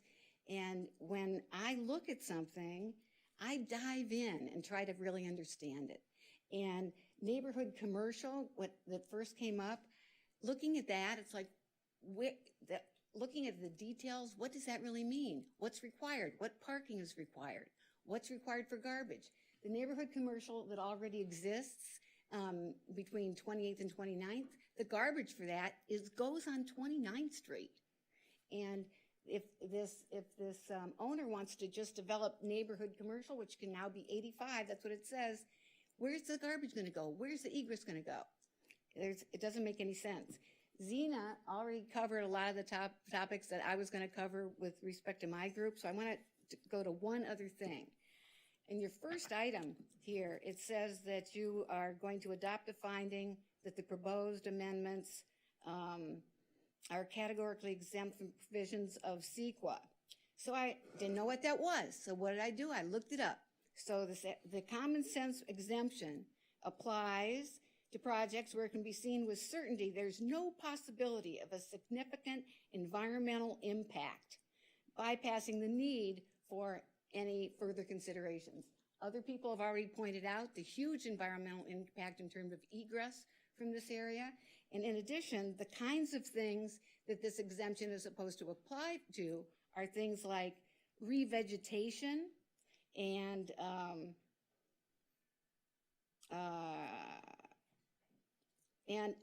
it's in the responsibility. Thank you. Thank you. Tracy Hom, and after Ms. Hom, I have Daniel Kohlhoff, Nikki Kohlhoff, and Heather Thomason. Hi, I'm Tracy Hom. I've lived on 29th Street across from this property for 30 years. I bought my house based on the fact that this was an R1 neighborhood.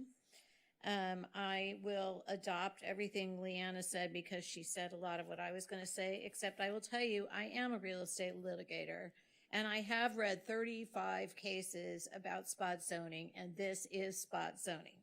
So if you try and upzone this property, it's illegal because spot zoning is not legal in this situation. But that's not even the biggest problem here. The biggest problem here is that it's not part of the loose. The loose was very careful to keep everything on the boulevard and not in the neighborhood. Right now that you will have increased water, increased power, you will have increased traffic, you will have unsafe streets over there where people are walking every day. My car has already been hit on outside of that parking lot. It's not safe as it is now. And the other thing that you guys did that I don't think is very smart is when you did NC residential, I'm losing my train of thought, you didn't say it needed parking. If they build 8 stories there with no parking, where are they going to park? Those people are going to come there. They don't live here. They're going to come to this 8-story building and need to park somewhere. There's no reason why that typical zoning shouldn't have parking. That parking lot is needed for that building. I have over 50 pictures every day. It's filled, except on Fridays because most people don't come to work. The other thing is what Oliver said to us in a response was that he feels sorry for the owner. This is an owner of one property. Thank you. Thank you. Thank you, Ms. Hom. Daniel Kohlhoff. Good evening, council members, and boy, this always goes late. I don't know why, but it's almost midnight again. And so I'll make this relatively quick. Number one, I remember the loose, it took forever. Like the 2015 loose, it wasn't like overnight. It was like a few years, maybe 4 years. I thought, is this ever going to end? Now I know why, because there were so many things to consider. But I do want you all to know this was not a mistake. This was clearly not a mistake because it was brought up by the Friends of Sunset Park numerous times. And I just want to emphasize that. I don't know what staff was paying attention to at the time, but I can tell you the residents were paying attention. I don't know what the owner was paying attention to at the time, but you know, not being there does not excuse you from the law. And everybody knows that. You have to pay attention. You have to be engaged. And if you're not engaged, you have to suffer the consequences, right? So we're engaged right now. We're here. We're telling you this is hugely impactful. The other thing is this place has been leased the entire time I've been there. And I'm not sure if there's like some wonky thing about, well, we can't lease it to everybody. Claire Matrix was in the building. And that's not a tech company. They're a service provider that helps people with addiction and other issues. So, you know, to say it's not going to be leased, this is a perfect place for leasing because it's small. It helps companies that are small and growing. I've seen multiple companies go through there. They move on to bigger. I think Google was there at one time.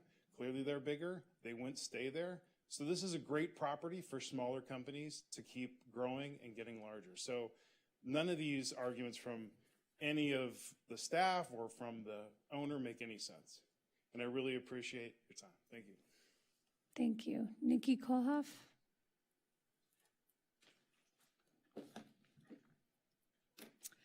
Good evening again.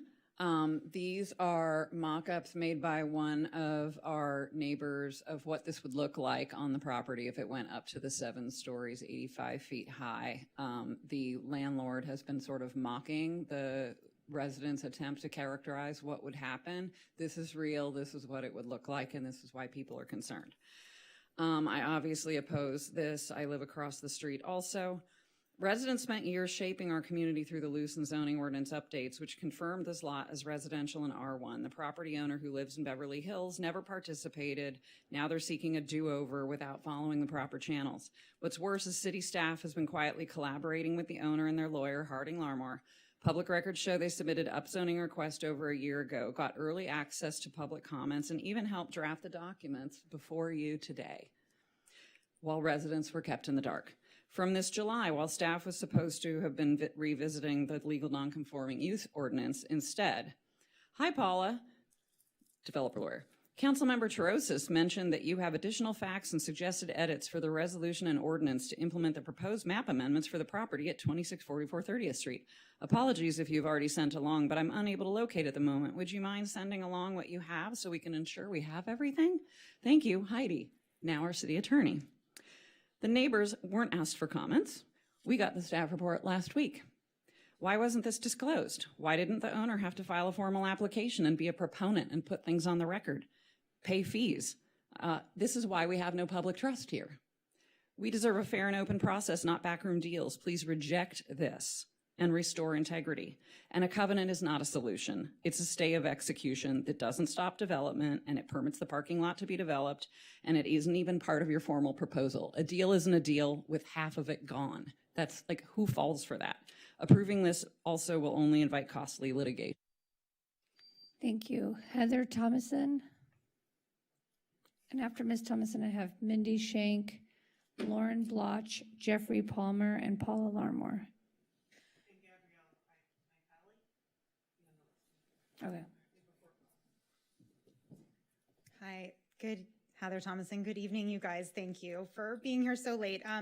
I urge you not to upzone this parcel at 30th Street. The lease doesn't expire until 2027. Why are we rushing this without neighborhood consent? It makes no sense and raises a lot of questions. The claim that R1 zoning was a mistake is inaccurate. From everything I have read, it was not made neighborhood commercial by design. That's the opposite of a mistake. What might be the case is that people now wish that there had been an alternative. But when neighborhood commercial was created in 2010, it was exclusively reserved for boulevards. Interior lots were excluded by definition because neighborhood commercial height limits were too tall for residential neighborhoods. This parcel wasn't zoned neighborhood commercial because it never fit that definition. Staff says legal nonconforming use could have unintended consequences for the city, but upzoning an interior parcel to match boulevard zoning will also have unintended consequences. If it's a problem now for this parcel to remain R1, why can't the city create more appropriate zoning instead of upzoning to match neighborhood commercial? Even with the 10-year proposed covenant, why should neighbors have to deal with the possibility of an 85-foot building 10 years from now? But the most confounding and alarming element of all of this I learned about from comments here that relied on public records requests. The owner, through their counsel, went directly to staff to request this change by resolution, bypassing standard procedures. And according to those public records, without which we would never have known this, the owner apparently was allowed to edit the resolution language itself. Are we really comfortable with developers writing the laws that dictate how our city is built? We can and we must find a better solution. Thank you. Thank you. Mindy Shank. Okay, here I am. Good morning again, I say. Okay, it's false to say that legal nonconforming use rules can't be changed. In May, City Council asked staff to analyze possible amendments, including redefining abandonment. But instead of providing facts or analysis, staff claimed changes could have broad unintended impacts. Lost my spot. Without offering any data, maps, or examples. They didn't show which parcels might be affected or compare risks to the reality of allowing an 85-foot commercial building in a residential area, which violates the loose. Meanwhile, staff continued working with HLKK on upzoning without informing the public. Revisiting legal nonconforming use rules could actually help keep properties leased, unlike spending a year upzoning a single already leased parcel. It is beyond upsetting to be here again to plead with this council and staff to care about its residents. Your message tonight again is that developers, building owners, and disingenuous attorneys will always win out. We have a building owner who lives in a $10 million Beverly Hills home, and its attorney burrowed into our local PTA, spreading misinformation and lies about the zoning of this property. It was not a mistake. It is R1. It was intended as such. It was purposeful and intentional when the loose was created. I really hope the lies will stop. This is a residential street and neighborhood, and none of us here wants an 85-foot high-rise building that is not on the boulevard. It may be a peninsula. It is surrounded by families. It is surrounded by residents.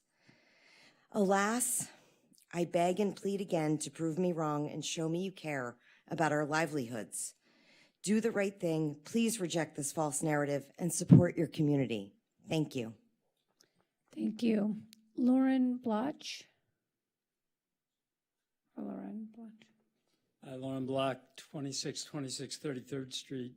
And I just want to briefly thank Oliver Chi, his first weeks as city manager, for coming out to meet with the community on the parking lot at 2644. The city's, I think we have a situation here, somebody on the council dais mentioned unintended consequences, and I want to confirm, I have 4 minutes, right? That's what I think we have here. I think there's been a problem in California with a lack of delivery of affordable housing. And I think the legislature at the state level tried to correct for that and kind of tripped over itself with AB 1287 in that there are at times unintended consequences that affect neighborhoods. The loose, the city's land use and circulation element, as adopted originally in 2009 and then amended most recently in 23, clearly restricts neighborhood commercial development to frontage along Ocean Park Boulevard and expressly provides as a very, very principal priority for the protection of our existing single-family neighborhoods and a sensitive storied height transition from neighborhood commercial to R1. The loose specifically says it's the highest priority to protect existing residential patterns of development, and that's a guiding document. But now what the loose envisioned as a 3 to 4 story massing has now become 6 to 8 because of AB 1287. And if you could just put yourselves in the shoes of these residents, and I don't live on 30th, that's a very jarring and abrupt transition, not the sensitive transition that the loose envisioned. If the city council accepts planning staff's recommendation to upzone the legal nonconforming use at the old Google building site from R1 to neighborhood commercial, they're effectively sanctioning further encroachment of commercial development into an existing single-family pattern of development over time. Because it's already, as others have suggested, a peninsula. If you look at staff's own visual graphic that they provided you, the NC, as it were, already moves beyond, it extends beyond the line of neighborhood commercial development along the boulevard, both to the east and to the west of it. And I think that's what's upsetting these people. If they then subsequently upzone all R1 parking lots, which at this time is kind of being posed as a separate consideration to be dealt with later this fall, serving adjacent commercial developments to NC, it will encroach even further and will likely manifest in the future as a 6 to 8 story commercial development under state density bonus laws. It conflicts with the adjacent pattern of development along 29th and 30th Streets directly across from the subject property, and it clearly does not serve the public interest of existing residents in the Sunset Park neighborhood. It exceeds a proposed rezoning exceeds any state mandates per se that I'm aware of and runs in direct conflict with several of the essential policies and the vision so clearly articulated in the loose. I've heard what staff said, and I'm not an attorney.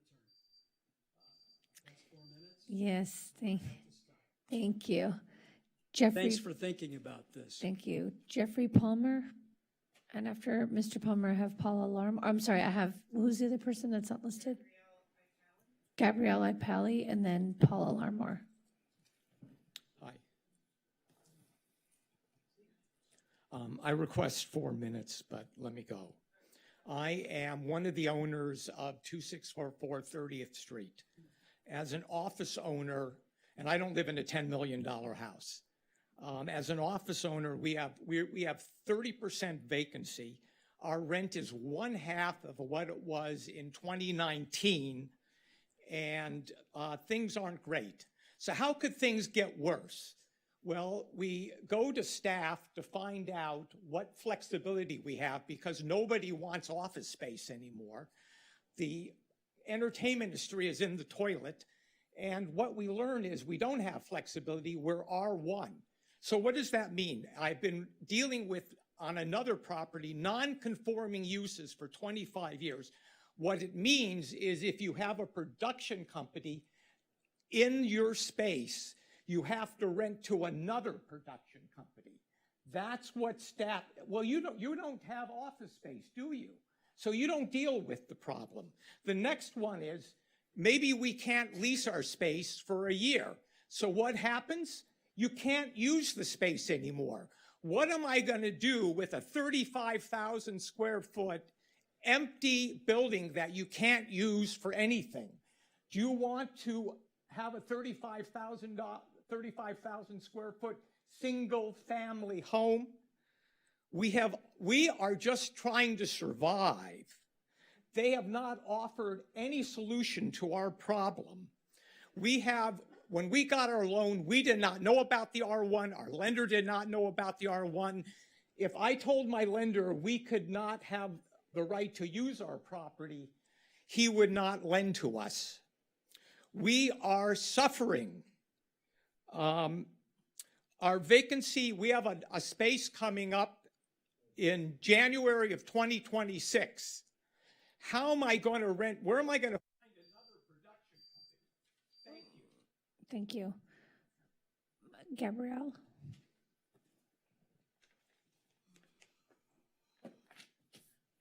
Ready? Okay. Good evening, council members. Thank you for having me again tonight. I'm Gabrielle Ipale with PMI Properties. The owner, as you know, is 2644 30th Street, and I want to focus on two main points regarding the building. Point one, non-conforming use is not a solution. This property has always been a commercial office building. If the zoning isn't corrected, we're forced into a non-conforming status, which is simply not viable. If a suite sits vacant for too long, we lose our leasing rights entirely, as was just mentioned. Currently, tenants like post-production companies couldn't be replaced with general office tenants like an accountant or architect. And if we need major building improvements to keep it safe and leasable in the future, we could lose our rights altogether for doing any type of bigger scale improvements. That puts the building at risk of going dark, attracting safety issues, and destabilizing the neighborhood, which we all know we would not want. Restoring the correct zoning allows the building to continue serving small businesses as it has for decades without any issues. Point number two, addressing false fears, as this has clearly been laid out. A false narrative has been circulating around about a redevelopment. Let me be crystal clear for the 1000th time in the last month or so. There are no plans, no applications, no proposals. To remove any doubt, we've offered the city a binding 10-year covenant prohibiting redevelopment. That gives the community certainty while leaving room for a broader future planning effort led by the city. In closing, this is not about redevelopment. It's about ensuring the long-term viability of an existing commercial office building that has been there for decades. We respectfully ask for your support. Thank you. Thank you. Paula Larmore. Presentation.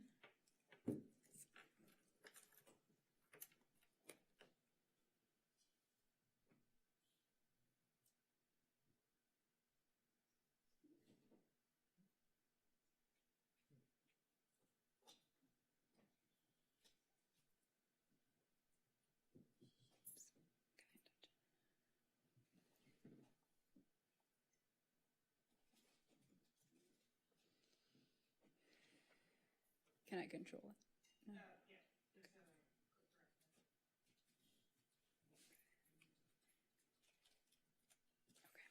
Paula Larmore, Land Use Counsel for the property owner, speaking in support of the rezone of only the lots in red that are occupied by the existing building. The hysteria over the rezone is clearly not about this office building being able to operate. Under either the neighborhood commercial use regulations, which allow a variety of office uses in existing buildings, or the neighborhood commercial non-housing standards. The neighborhood commercial non-housing standards have a maximum height of 2 stories and are very similar to the lots prior C2 zoning. Instead, the concerns are clearly about development under the NC housing development standards. The owner has addressed this through the covenant. There are a variety of other arguments that have been made, so I think we should take that off the table. There have been a variety of other arguments made in opposition to the rezone. The neighborhood commercial boulevard zoning jogs up and down, as with every other commercial zoning along the major boulevards. There are many other properties that have no frontage on the boulevard, yet have neighborhood commercial. I have provided a list of addresses in my communication to council. Also, with respect to the question of whether or not this was a mistake, I think the key issue that we've been trying to convey is that when all these map inconsistencies came forward, the Planning Commission was presented with a list of 115 parcels that had this exact situation where their old zoning was commercial or their old zoning was residential, and the loose had changed them from a residential or commercial zoning as applicable. That list did not include this property. And so therefore, when it went to the Planning Commission, it wasn't debated in a forum like this. So now is the opportunity. It's both legal non-conforming use and legal non-conforming building. Thank you. Okay, now we have comments. Councilmember Zwick. If it's okay, can I ask one question? Just, is that fine at this point? In reference to the slide that was left up, so when there were other parcels in the city that I guess were included, I guess, commercial buildings that received a designation that was residential, and then it was proposed that they be rezoned, sorry, the one that was left up before, but that's fine, that they be put back to their original zoning. What was the argument made that as a commercial building, it should have continued to be zoned commercial?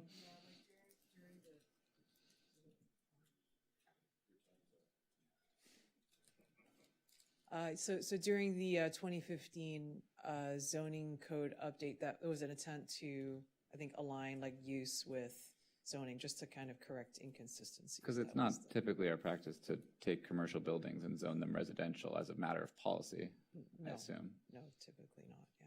So, I mean, have we ever intentionally taken a commercial building and decided to zone it residential? Not to my knowledge. Okay, so most likely, as far as the argument that restored the zoning to all of those properties, the same logic would apply to this property. Yeah. Okay, those are all my questions. Mayor Pro Tem Terosas. Thanks. Just want to clarify a few things given all of the public comments, and not clarify, sorry, ask a few questions. Someone made a comment about the parking lot. Is this action intending to rezone anything about the parking lot? No. No, it's just the office building, not the parking lot. And someone made a comment that the property could be redeveloped under this covenant, just no housing. If we were to record a 10-year covenant, could anything on the property be redeveloped?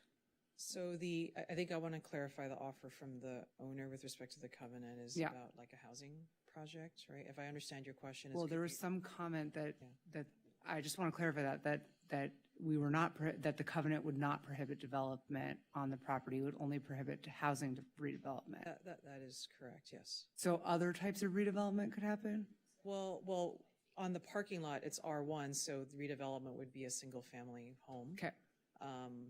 On the office building, in the NC, I'm not sure why you would redevelop it as it's an existing building. For non-housing projects, the standard is, I believe it's like 1.0 FAR and 2 stories, 32 feet. So pretty much what's there now. Mm-hmm. Just like making it nicer. Yeah, I mean, it's pretty unusual to see like, a demolition and rebuild of exactly what's there. So I hear that. Okay. And can we confirm that during the 2010 loose and the 2015 zoning ordinance updates, there would have council ever making a deliberate policy decision to downzone this property? No, we could not find that in the record. I was asking staff things. Okay, those are all my questions right now. Councilmember Ruskin. Are we into discussion, or is this? It sounds like we're in comments, and if you have any questions. I mean, if anyone else has any questions that they want to ask now, I'll just say, the same comments that I said last time apply here. But I'm really conflicted because this is we heard from Mr. Palmer that this is really a case where he's in a tough spot, his company's in a tough spot, and he's really bending over backwards to try to make this work, recording a covenant, limiting the extent to which rezoning would work. So I just say speaking of unintended consequences, this is going to come back when we deal with the well, maybe not. I don't know. My preference is for this to come back when we do the stuff that we approved on July 29th. I suspect there won't be council support for that, but I think you all know where I'm at on this. So my comments are just that, we either are doing something wrong in communicating. What we see on this, everyone was confused these poster boards, oh, this is not a real project. And I assumed when I saw them that it was to give you a visual of what could be there.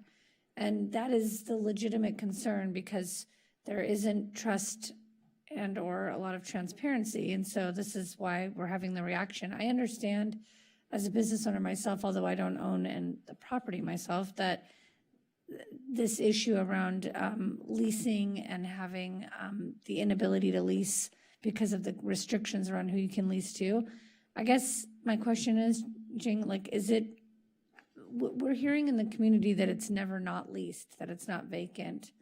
And what is stopping them from doing repairs and leasing it out? It sounds like there's been other types of businesses there. Is anyone really knocking on the door and saying, oh, this has to be a production? Is there any other way to make it so that it's feasible so that he could lease it out to different types of businesses without putting in this possibility of a larger project going up?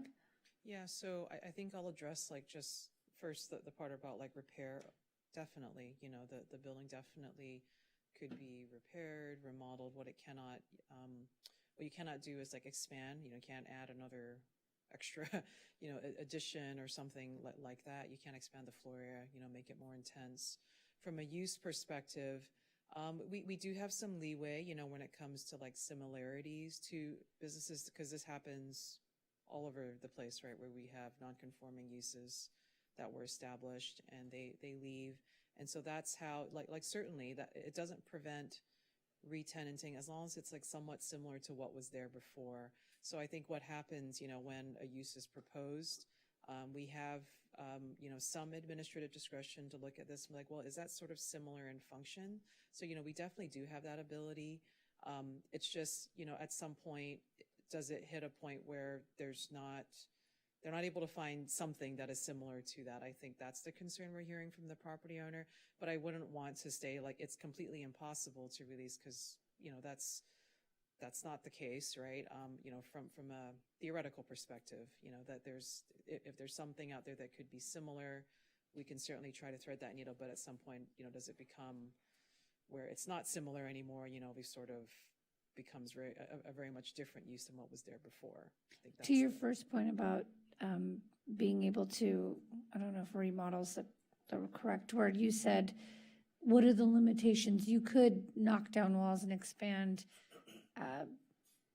3 small offices into 1 larger space. The interior could be redefined, correct? You can do interior, definitely, like interior remodels, yes. Yep. And then to the second point about who you could lease to, are you aware that apparently we had Claire Matrix in there, which I don't think is anywhere near production?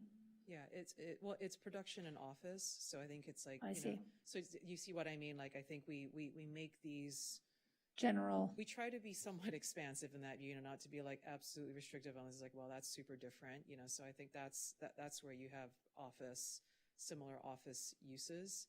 I think what we're hearing is seeing, you know, vacancy rates for office generally across the city, you know, and I think that's what we're hearing from the property owners. That concern is like, what does that market look like going forward? So if there's flexibility to lease it to anyone outside of what's currently there, there's the ability to remodel, and there's no intention on building anything that looks like that, then why is there the need to rezone it? That's the piece I'm trying to understand. I was trying to understand during this process. Understood.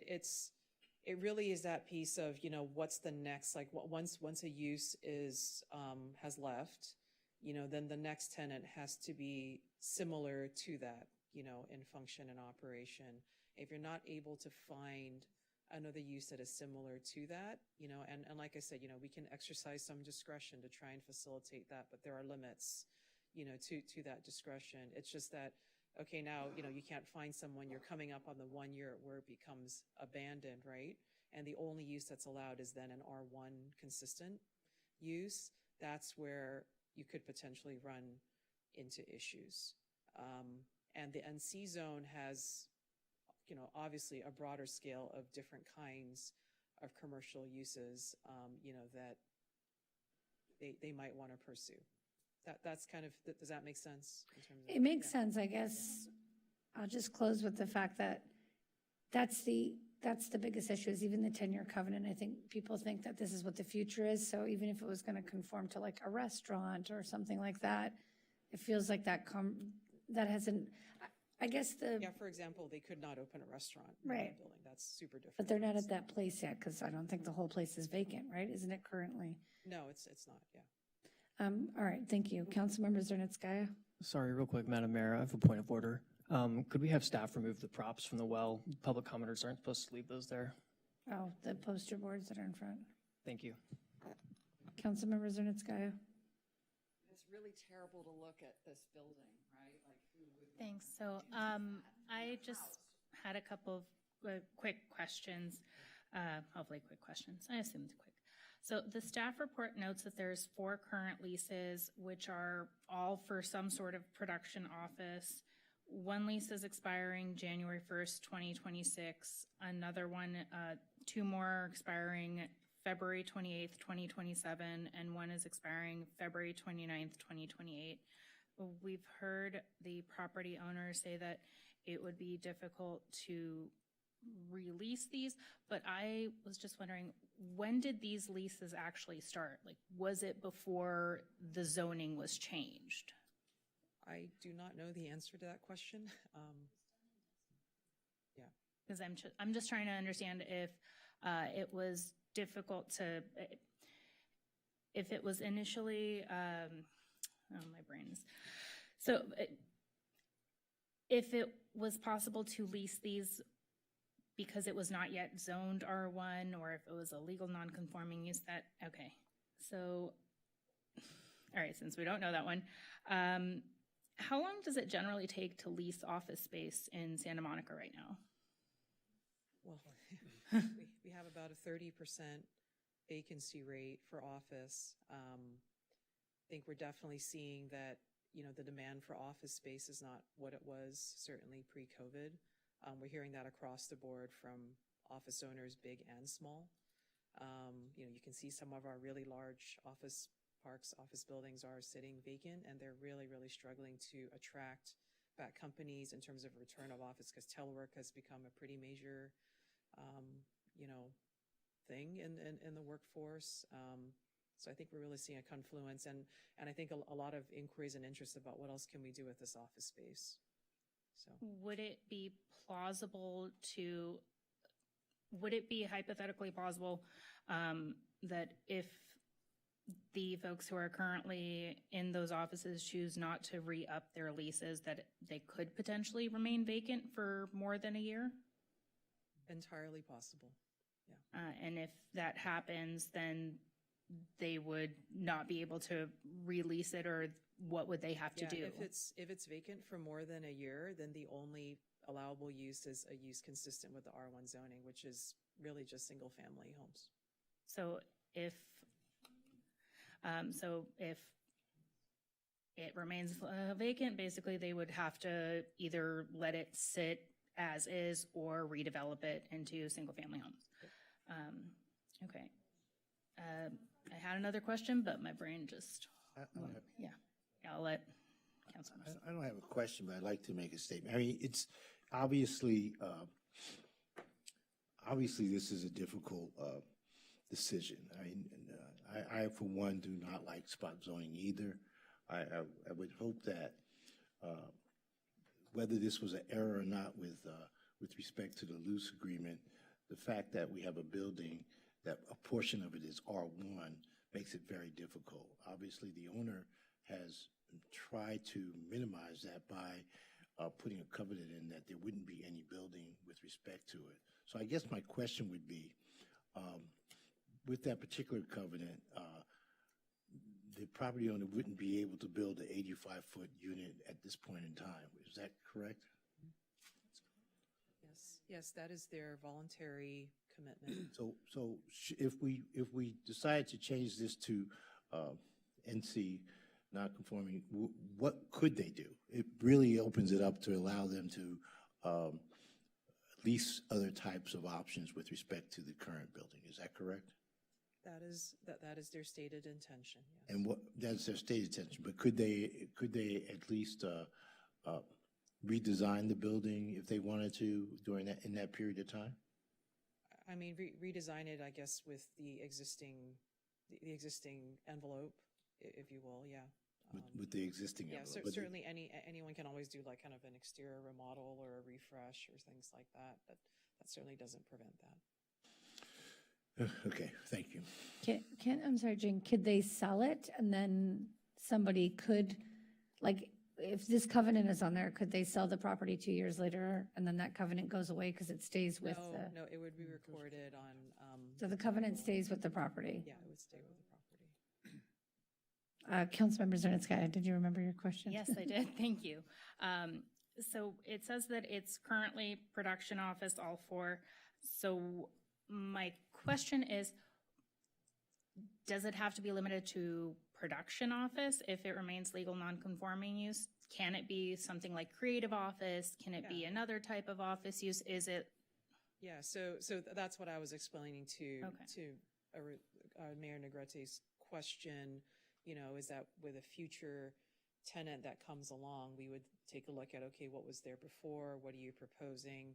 And, you know, try to exercise some reasonable judgment, you know, not to be like it has to be literally the exact same thing, right? If it's somewhat similar, like we have some discretion to just say, okay, this is somewhat similar, you know, to that production office use or, you know, the event production. So we definitely have that discretion, you know, so it doesn't have to be exactly the same thing, you know, but if it's similar, it's also could be. It has to be allowed. close Yeah, enough. but it can't be something completely different, yeah.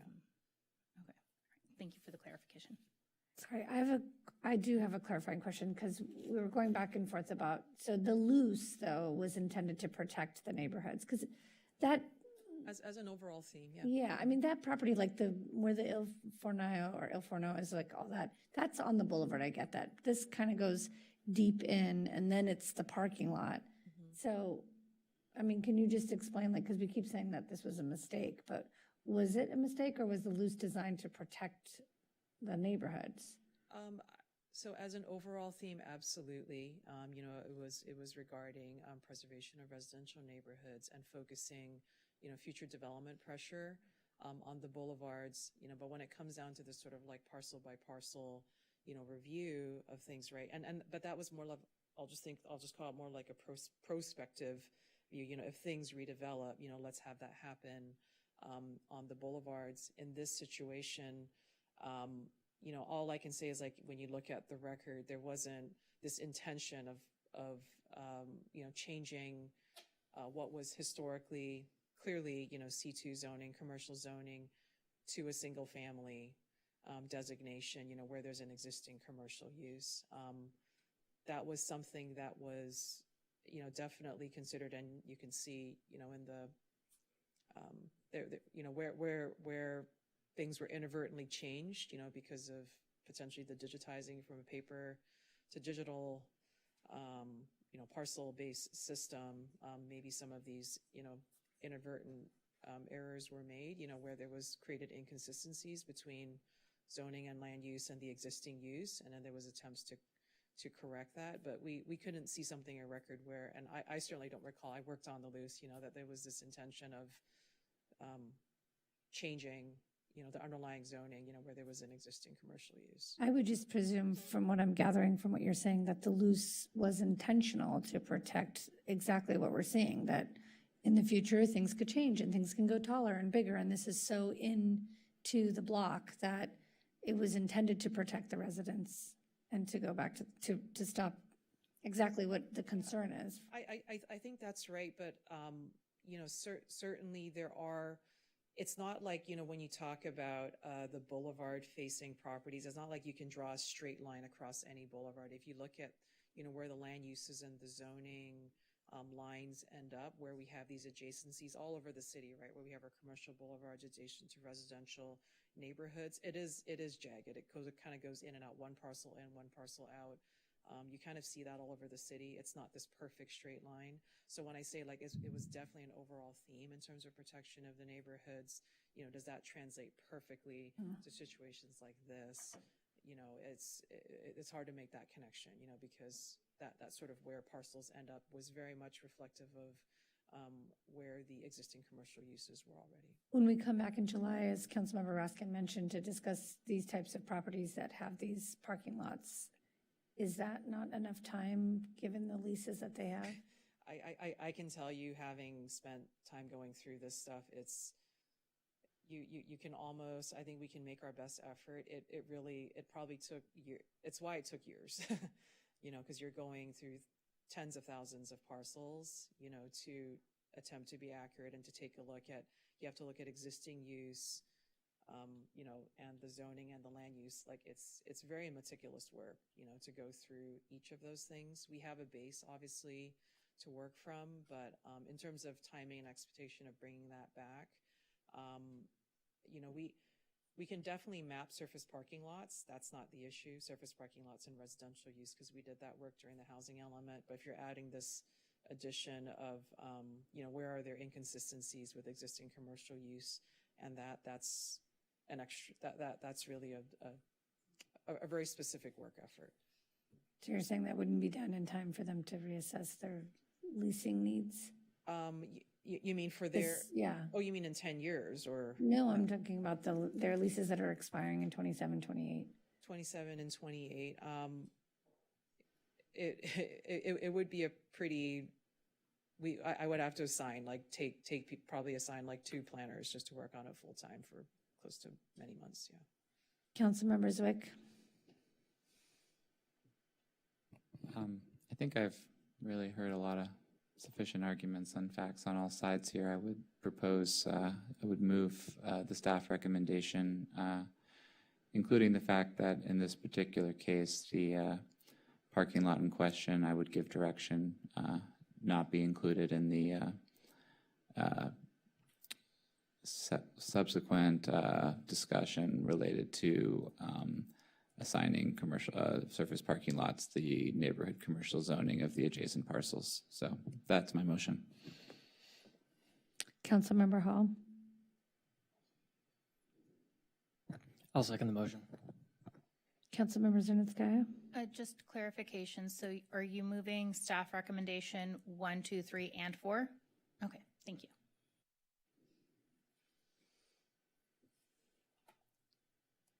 I think we're calling the question. Yeah. Councilmember Zwick? Yes. Councilmember Hall? Yes. Councilmember Raskin? Yeah. Mayor Pro Tem Terosas? Yes. Councilmember Snell? Yes. Councilmember Zernitskaya? Yes. Mayor Negrete?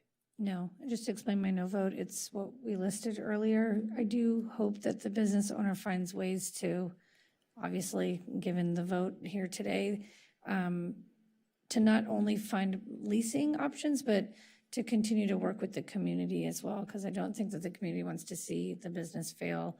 There's just this other concern, and unfortunately, I think you guys were caught in the middle. But thank you for everyone for sticking around tonight for the comments.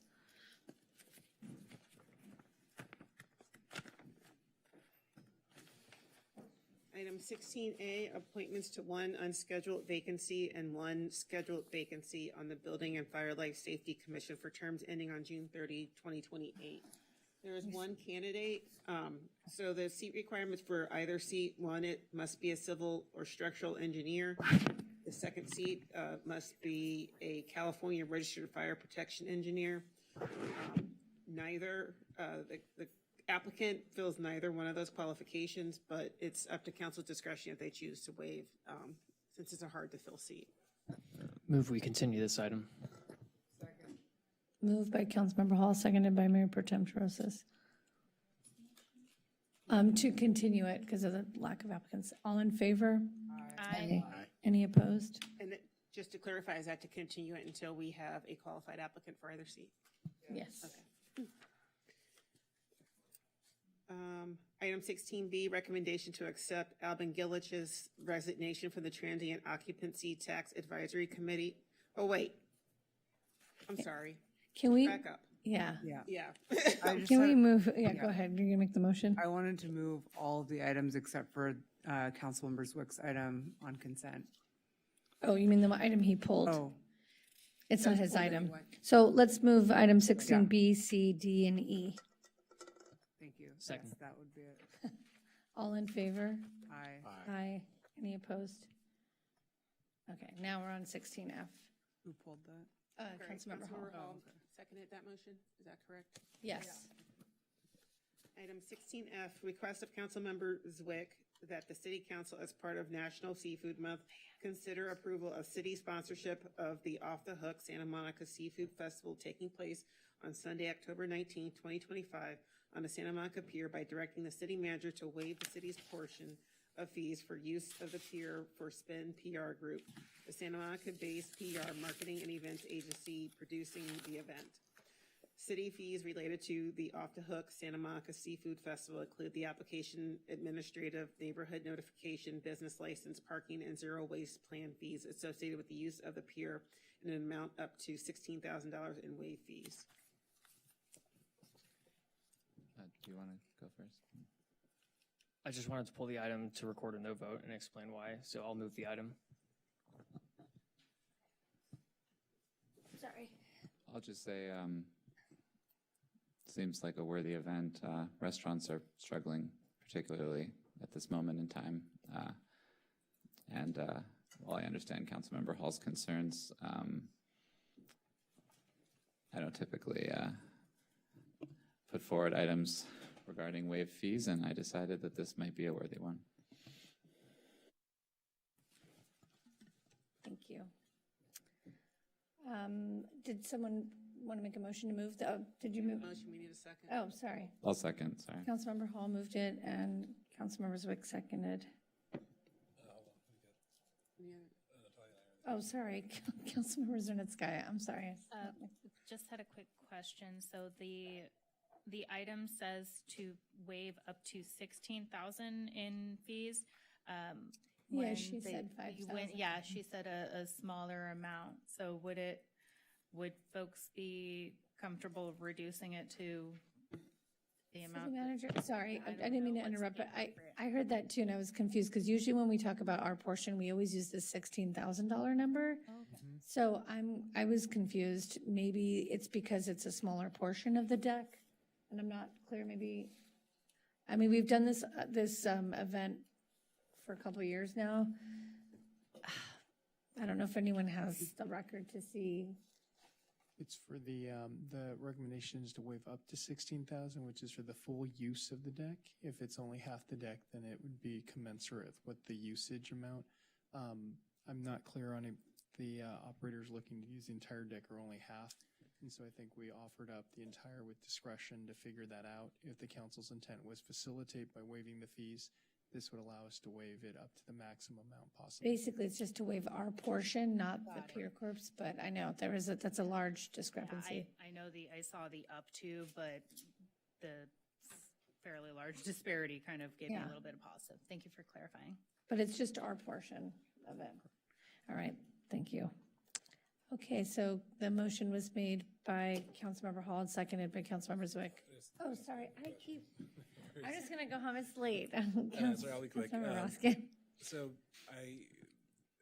after we brought the car show on the pier, I think we gave direction to come back with standards for how we're going to deal with these fees moving forward. That's still in the works, right? Yes. It's actually We just coming have two back more coming October now. 14th at our next council meeting. Got it. Okay. Yeah, I mean, this is I think it's a worthy event, and yeah, Councilmember Hall, I'm tempted to join on your vote, but I'm going to vote to support this. I appreciate the process. I think what has happened is we decided to come up with this program, and these events that had already been done were like in people's minds, but not articulated yet on paper. So with that, it's money, so we have to do a roll call vote. Councilmember Zernitskaya? Yes. Councilmember Snell? Yes. Mayor Pro Tem Terosis? Yes. Councilmember Raskin? Yes. Councilmember Hall? No. Councilmember Zwick? Yes. Mayor Negrete? Yes. And Mayor, could I explain my no vote? Yes. So as someone connected to the pier and frequenter of our beaches, I obviously support Heal the Bay and its mission, and love that we're activating the pier and supporting a local small PR business in our restaurants. Every time we waive our portion of the fees, the event producers turn right around to the Pier Corporation and ask them to waive their fees as well, and the Pier Corporation cannot survive without those fees. Like my last meeting, my vote of no is not for lack of support for the organization or for the event. but in protest of this process for how we do our fee waivers. City Manager Chi, I'm very excited to hear that this is coming back. I hope to not vote no on these again. So I look forward to seeing that and supporting it. Thank you. Thank you. We expect to see you there. And with that, it's going to be off the hook for sure. We have 2 adjournments tonight. The first is Chief Warrant Officer 3, William Warren, U.S. Army, and Councilmember Hall will be reading that. Thank you, Mayor. Chief Warrant Officer 3, retired William Charles Warren, 47, resident of South Padre Island in El Paso, Texas, passed away on July 31st, 2025 at Valley Region Hospital in Brownsville, Texas. William was born in Payson, Utah, to parents J.D. and Denise Miller Warren on July 21st, 1978. Will spent his early childhood in Utah, surrounded by a large and loving extended family. He enjoyed his time with his cousins hunting, fishing, and camping. As a young boy, he participated in the 4-H horse program, working with his grandfather, Howard. Will was a natural horseman and won several awards that he was proud of and spoke of often. His love for animals was evident, and he nurtured them with compassion and kindness. A proud veteran of the U.S. Army, Will retired with full honors from the military after 22 years of distinguished service. He spent the first 10 years of his military career as an A-8M1 armor crewman, tanker, fighting many battles in Iraq. After achieving all that was possible as a tank commander, he challenged himself, as he often did, by transferring to Army aviation. There, he excelled as Chief Warrant Officer and engaged in combat as an Apache helicopter pilot. Will was a highly decorated soldier, including 2 Bronze Star medals for valor, 2 Meritorious Service Medals, and the prestigious Aviation-Specific Order of St. Michael. He later became an instructor pilot, training and influencing many aviators, including myself, as well as another Santa Monica resident who served with us in Korea. Retirement did not signal the end of his service to his country. He continued to use his military experience, knowledge, and training skills as a civilian contractor, managing flight simulator training at Fort Bliss in El Paso, Texas. He never forgot his Army family, those who lost their lives in service, and the loved ones left behind. Will is survived by his family in Texas, as well as in his home state of Utah. Parents Jay and Denise Warren, sister Brady, Kevin Cottrell, his former wife Erica Murphy Warren, his 3 children, a grandson, and he was eagerly awaiting the arrival of his granddaughter. Will, most of the residents of Santa Monica did not know you, but you had a deep love for our country and for liberty, and your service provided the blanket of protection we all enjoy. You had a profound impact on me, reinforcing integrity as a core value, while also encouraging me to fight for what I believe in and to always be myself. I love you, and we will miss you. Thank you for your service. Thank you. And before we adjourn tonight's meeting, I would also like to pause and honor the memory of one of Santa Monica's own, Robert Redford. Born here in Santa Monica in 1936, Redford grew up exploring our beaches and walking the boardwalk on the Santa Monica Pier, where his imagination first took flight. Decades later, as his career soared, he returned that love to his hometown, lending his voice and influence to help save the pier from demolition in the 1970s, demonstrating a deep and enduring connection to his community. To the world, Robert Redford was a towering figure in film and culture, one of the most celebrated actors and filmmakers of his generation. He starred in iconic classics such as Butch Cassidy and the Sundance Kid, The Sting, and All the President's Men, and went on to become an Academy Award-winning director. As the founder of the Sundance Institute and Sundance Film Festival, he transformed independent cinema, championing new voices and stories that might otherwise have gone unheard. Beyond the screen, Redford was a passionate environmental advocate, using his platform to protect the natural world and inspiring generations to do the same. Yet through all his success and influence, he never lost sight of where he came from. Santa Monica was the place that nurtured his early dreams, and it remained a part of his story throughout his remarkable life. Robert Redford passed away on September 16, 2025, at the age of 89. Let us remember him not only as a global cultural icon, but as one of our own, a son of Santa Monica whose creativity, conscience, and commitment left an indelible mark on the world. In his memory and in the memory of Chief Warrant Officer 3, William Warren, I hereby adjourn this meeting. Stay sassy, Santa Monica. We'll see you on October 14th.